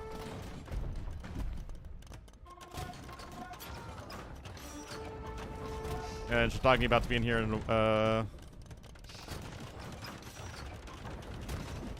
Arb? Yeah, but you don't have Arbs right now. And they're still a long ways off.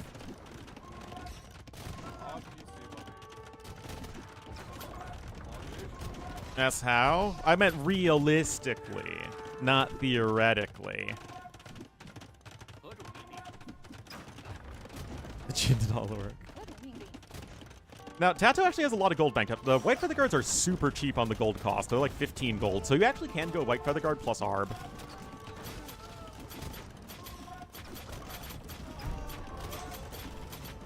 I mean, they have 100 HP right now. That's a lot of HP, guys. TaToH's forcing this back.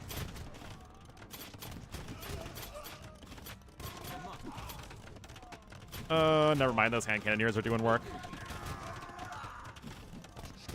More skirm upgrades from TaToH, but you lost even more units there. I mean, TaToH has so many resources, but he can't really spend everything fast enough. He only has 2 castles with which to produce his unique unit. Sebastian's not going for his UU at all, so he has all these archery ranges that he's producing from. He's going to have the Hussars in the front. And 3 tribes here on the high ground. Of course, as soon as you snipe the castles, then no more White Feather Guards, and then you have nothing. Yeah, the Shu one is pretty big. I guess I never really thought about it. Quick balls now coming in. Remember, White Feather Guard do get bonus damage against Cav, so light Cav are terrible against them. Okay, now you're on...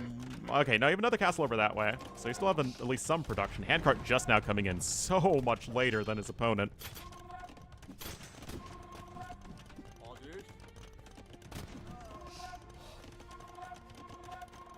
Yeah, TaToH's so far behind in the score, though. Really, really far behind in resources destroyed.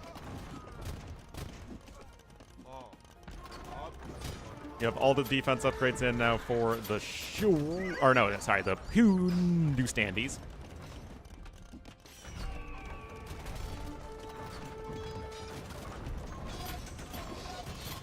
I don't see how you're ever matching the efficiency of the Hindustani army here.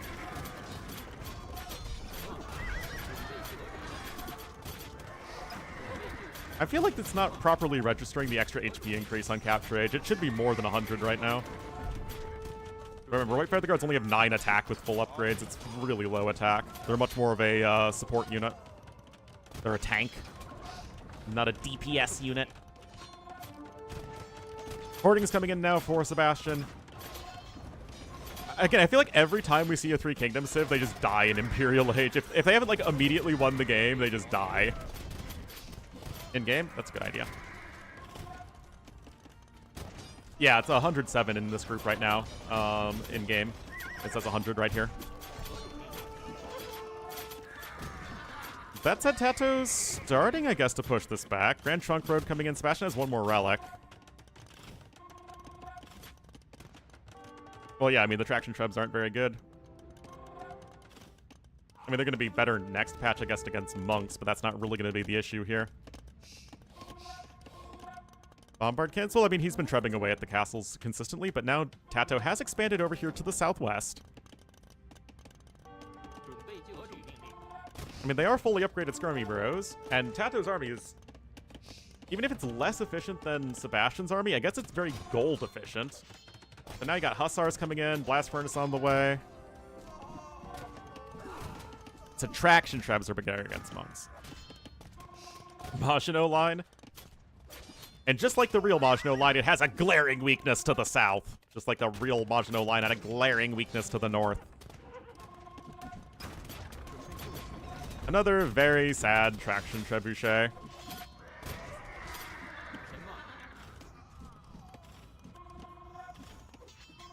This is monks? Yeah, it does sound a little weird. NFL started? No, it starts, well, the preseason started, but... Preseason I don't really care about. Have Hussars? Because they have good cav.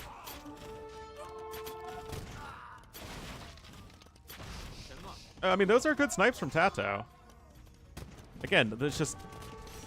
Sebastian still has been taking way better fights. Like, way better. And I'm not talking about the way. I'm talking about way, if you know what I mean. Yes, Andy made it to the main event. Looked very strong.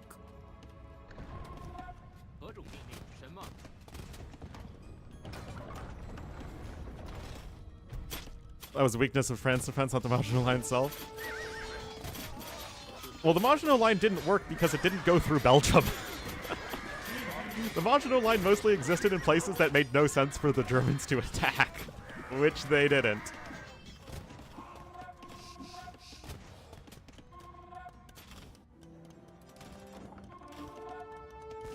Guard tower coming in, what? Is that a misclick? I have no idea why he's getting guard tower.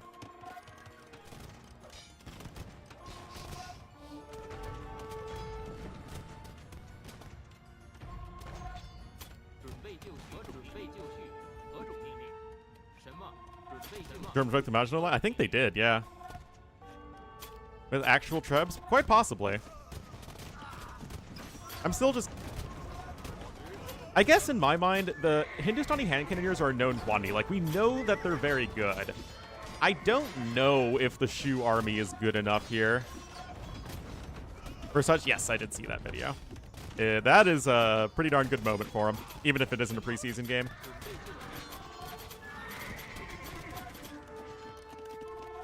Belgium said no. Yep. It's stuck in place. Well, I mean, he's Shu. He's a very slow army.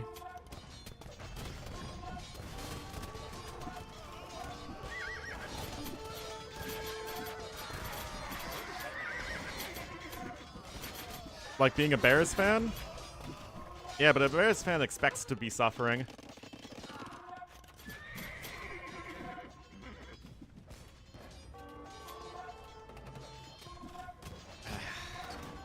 I don't know, guys. I feel like I just never see the Three Kingdom civs win in late game. Back to be suffering. Yeah, but TaToH just played super passive. He played for Imperial Age. Prevent Hussar raids? I mean, there's only so much you can do there against a determined opponent.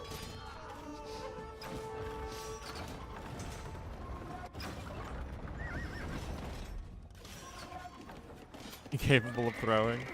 Rip.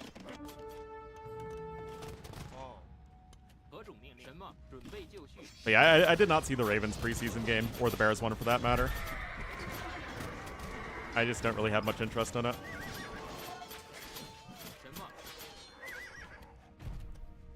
Ended fast? Yeah. But, I mean, TaToH was getting into Imperial Age slightly behind his opponent. I mean, I guess the resources destroyed is catching up maybe a little bit.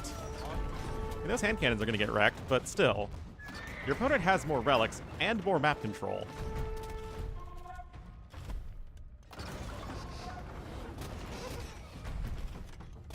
Impossible? Why would it be impossible?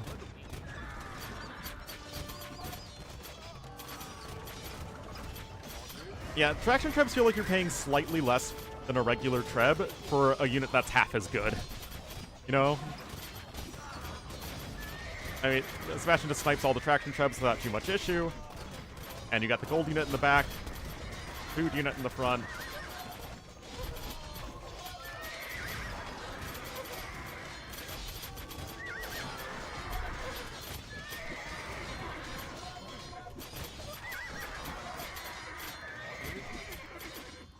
Just such a bizarre game. I mean, the whole series has been weird. Wait, does TaToH not have chemistry? No, he has chemistry.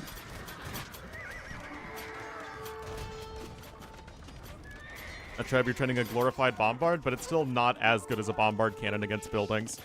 Yes, I know you get it without having to research chemistry first, but still. I've never really seen the traction treb timing advantage really be like that decisive.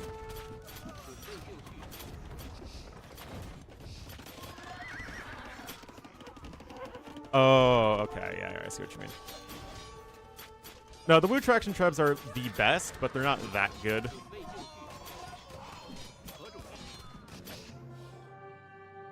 %8 less efficient eco. I mean, again, this.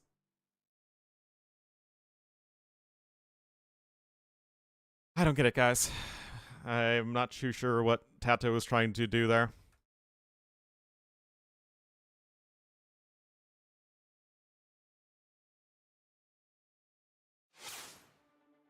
Sebastian hasn't done anything too fancy, like, but it's just been good, solid AoE play. He's been making the correct decisions, the correct adaptations to whatever the heck TaToH was doing. I mean, I guess it was a bit more another draft win for TaToH, or I guess a bit of a draft win, but still. Traction trebs would be, I think, a bit more interesting if you still had regular trebs and the traction trebs were a bit cheaper.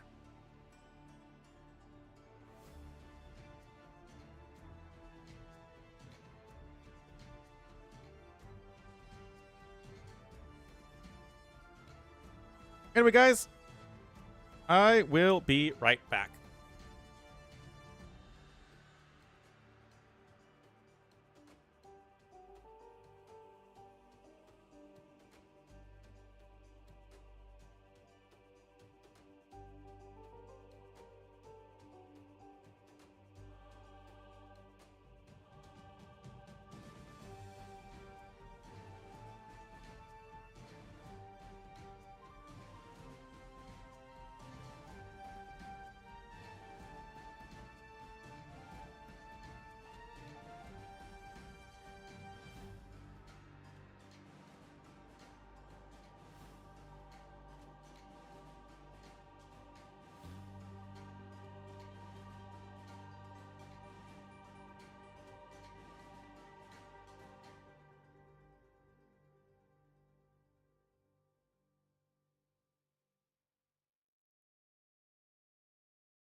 All right. Oh dear. Oh dear. TaToH saw the performance there with the shoe and was like, you know what? I want more of that.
Like, shoe was mine? I have no idea.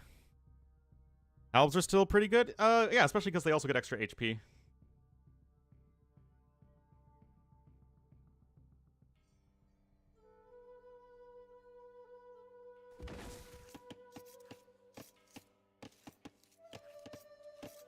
Alrighty, guys. Here we are. Game number 4. Tournament life on the line. Again, TaToH has been invited to or qualified to every single S-tier tournament that has existed since the Maldives.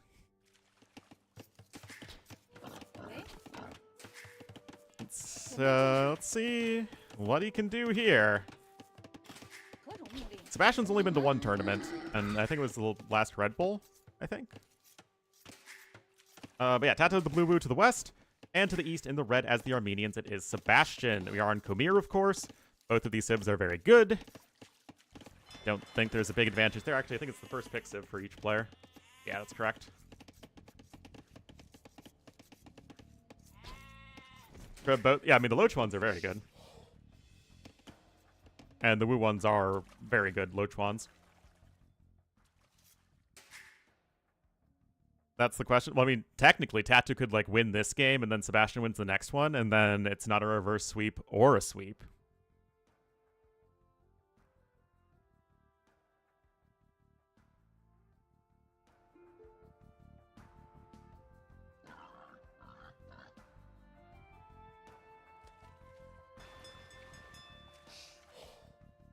All right, looks like we are good to go.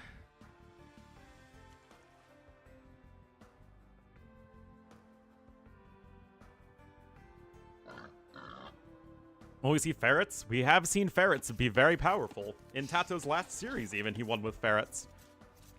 TY? What are you TYing me for? I'm the one who should be TYing.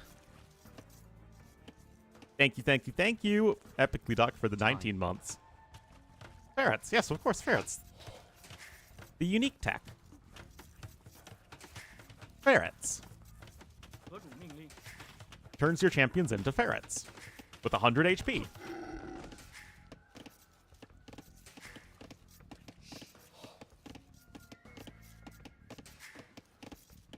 Alright, so. Again. Wait, what? Guys, someone want to explain this one to me? What the heck? Why are they two different fishing ships?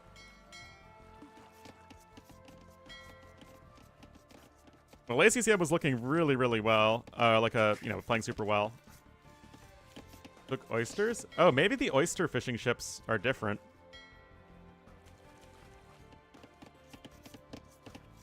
Yeah, now they're combined. Maybe they're counted differently if they're on different resources. Huh. Yeah, I've never seen, like, Antiquity Fishers making a comeback. Oh, boy. I mean, that did happen, right, when Chronicles was released, until they fixed it. Anyway, 4 fishing ships to 2. But TaToH is going to be up faster, and let's see what his plan is. He's got barracks being rushed up here. Very close to the TC.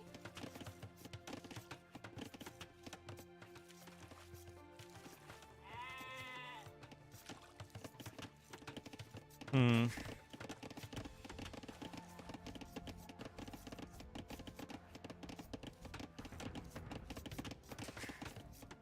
Oh, yeah, we see this a lot. Oh. Isn't this kind of late? An aggressive strat? Has TaToH been passive every game?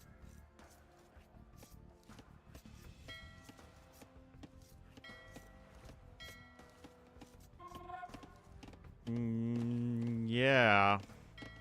He has. Yeah, all 3 games TaToH has been the much more passive player. Guys, I'm really confused, though.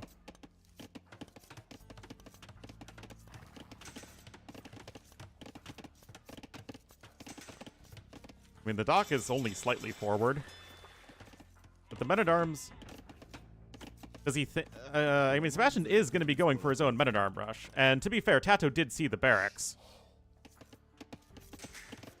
So, I think that's okay. Double Vidax now coming in. We have a second dock that's going to be out. I really don't like the demo ship. It feels like you just want fire ships out, or galleys, depending on what you're going for.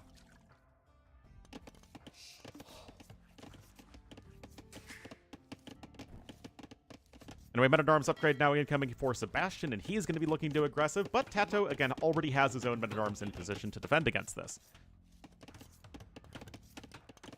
And we have a fire galley on the way for both. Oh, I guess the demo ship was canceled for content?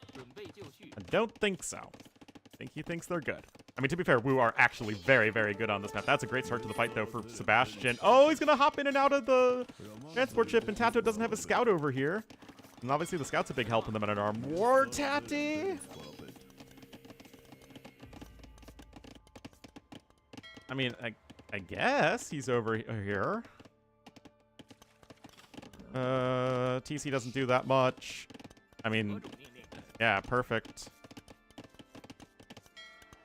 Nope, they're all taking from fish. Guys, go figure. Okay, does get the scout there, but loses a Men-at-Arm, and of course, just the overall Men-at-Arm HP is significantly higher here for Sebastian. Yeah, they're all taking from the deep fish, and they're separate.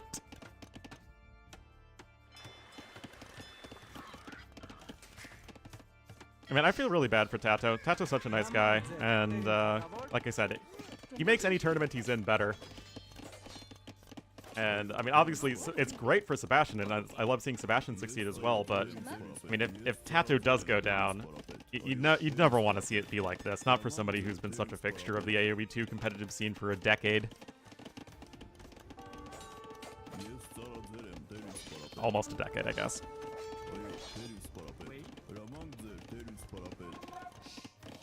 Oh, boy. Sebastian ahead here in resources. I don't know how much TaToH is practicing. Oh, dear.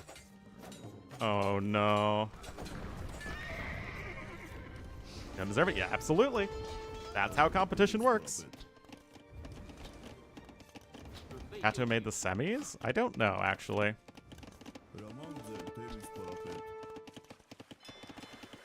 I do not know.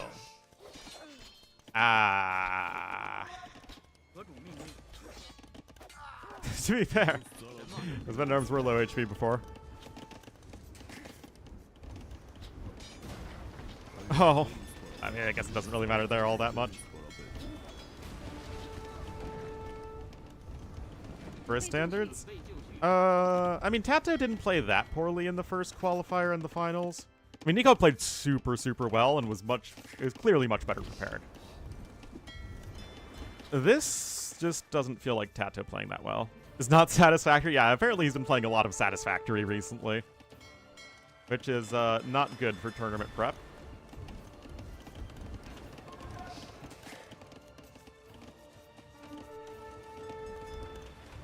Bad? Both things can be true. Even an underperforming TaToH doesn't get wrecked like this unless the opponent's playing very well. Because even a slightly underperforming TaToH is never playing that poorly. Oh, and again, not paying attention there. He should have just sailed around to the right side of the enemy fire galley and gotten the kill. Instead, he just loses a lot of HP. TaToH gonna try and YOLO up to Castle Age. Well, that was a while ago. How did he do in Warlords? I'm trying to remember.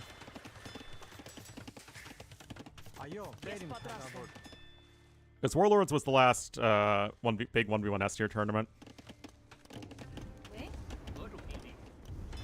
Yeah, I mean, again, we have no idea what's going on in TaToH's personal life.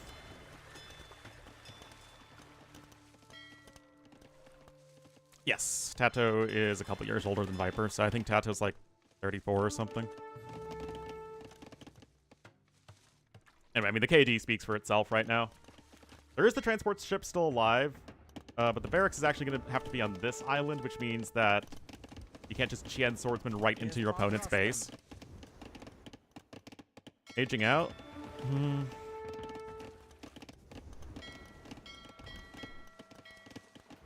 Again, TaToH still played very well recently enough to make me think that it's not like you can't physically keep up anymore. At least not to that significant of a degree. I mean, unless it's, he just has other priorities in his life right now because he's getting to his mid-30s, which, again, is totally understandable. ACCM's like the only guy who's gotten better the later he's gotten into his 30s. But not everyone can be ACCM. Most people are nowhere near as toxic. Was he invited? That I do not remember, unfortunately. But yeah, he was at the garrison. I don't remember he's fully full-time. And maybe part of it's the fact that ACCM can make a living off of tournament winnings, so he has a lot of incentive to play well, especially since, again, he can support his family living in Vietnam, making US dollars.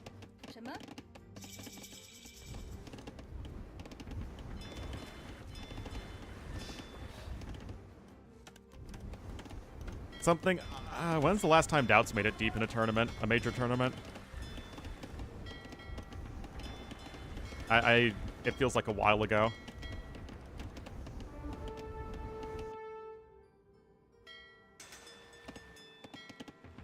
When he went CA, Valhalla? But that's not a big tournament. As much as I love it, right? I mean, yeah, there was the Red Bull, but how many years ago was Red Bull 3? Red Bull 3 feels like it was just, you know, an age ago. And yes, I mean, it was in the 2v2 tournament as well.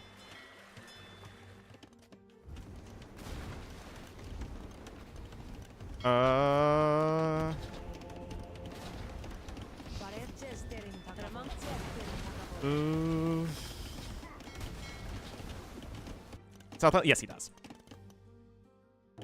Oh, wait, he doesn't? What? Teaming with Hera? I doubt it.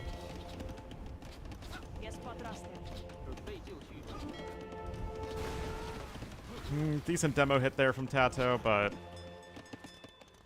I'm just not convinced by any of this. Build a cult, what do you think he's doing right now? Like, Doubt is still a you know, a very solid player. Like, Doubt's still, I think, again, in that sort of top 8 through 12 range, maybe? Maybe 8, maybe top 15, maybe. But that's still very solid, right?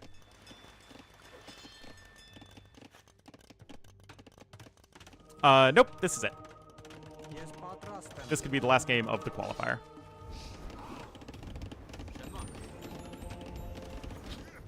Uh, 16 fire ships, guys, for Sebastian. He has just been doing very well here on the water. He has 2 monks here to defend against any transporting attempts.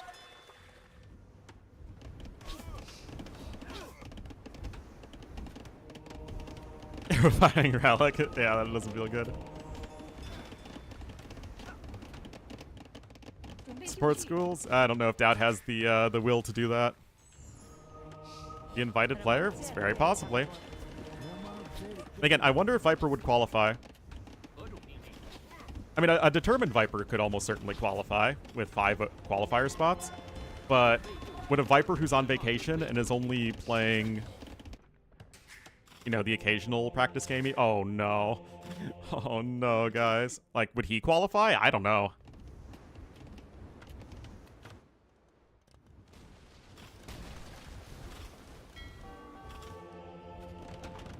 Anyway, this is just really unfortunate, guys. It's just not TaToH's day. A lot of people don't want to go to China, which is unfortunate because I think it would be really cool.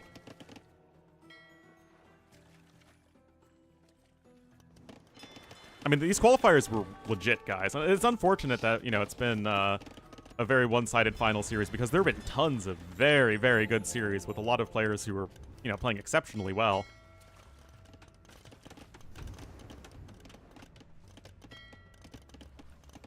MBL didn't want to go?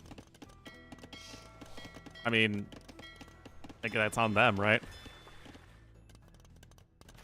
Difficult to catch games? I think the games would probably start similar times.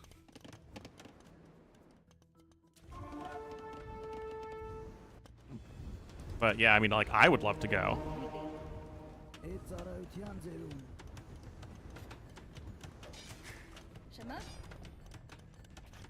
Yeah, today's has definitely been much more flat in terms of games, unfortunately. TaToH trying to expand to the north. I mean, to be fair, he does have a big villager lead. Should I not write this game off yet? That is correct, as smile. Feel much more comfortable? Well, that just feels like a bit of privilege, right?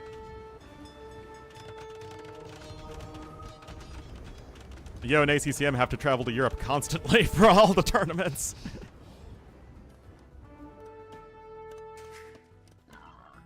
Outside of the EU? Yeah, but like, come on. For the actual land, that's true. I mean, what convention hall is going to be, or again, I don't know where they're actually having the event in China, but I assume it's going to be a convention hall of some kind.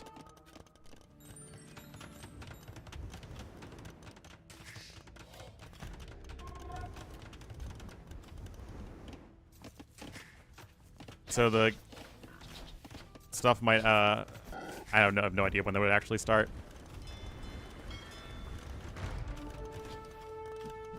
But here's the thing, guys. Microsoft is still sponsoring the tournament. Would Microsoft really want...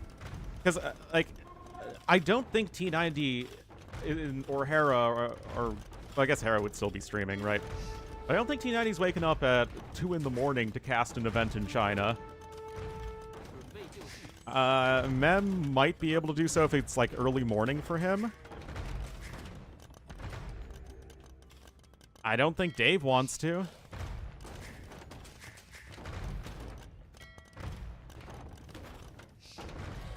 Why else 3K? Well, I think that was just a business decision that included, but was not limited to China. Bien jugado, pasalo bien in China. TaToH, of course, being very nice there, but it's just over. I would love to go and cast in China, and if I knew that we didn't have T90 or Dave streaming, then yes, I would absolutely wake up at 2 in the morning to cast. I think it would be a fun event, and I think that would be too good of an opportunity for me to pass up. Anyway, Sebastian absolutely beast moded this, and again, it's really unfortunate for TaToH, but I don't want that to take away from the fact that Sebastian played really well, and he's going to, I think, his second LAN ever. No, there is no English stream at the event. That's been confirmed. He didn't lose a game? Oh, did he not?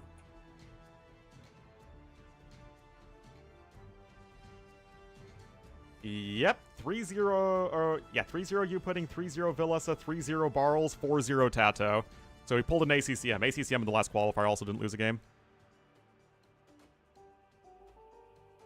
Top contender? I don't know. Well, again, the big test is going to be at the LAN event. To me, both Sebastian and Andy are going to go into the event bottom 3. alongside whoever wins the China qualifier. Probably Vivi, but we'll see.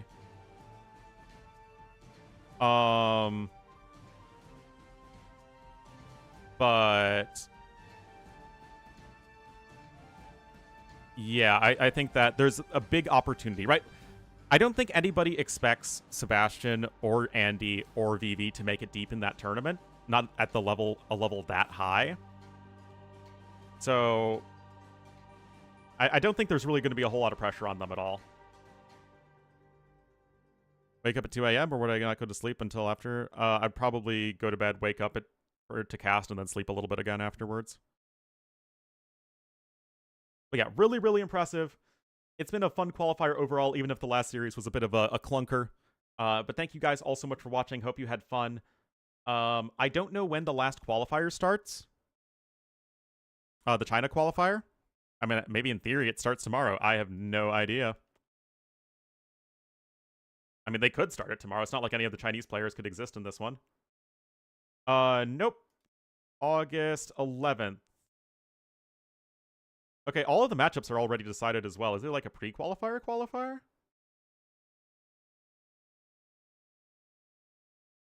Here, let me show you the brackets for that one. Wait, 11th is tomorrow. What am I talking about? So yeah, Lick Stray Dog is tomorrow. Yeah, Begu is an up-and-coming Chinese player. I know all of these players now. I mean, I would still expect a VV Licks finals, but I'm definitely pretty curious to see how this is going to go. Should be fun.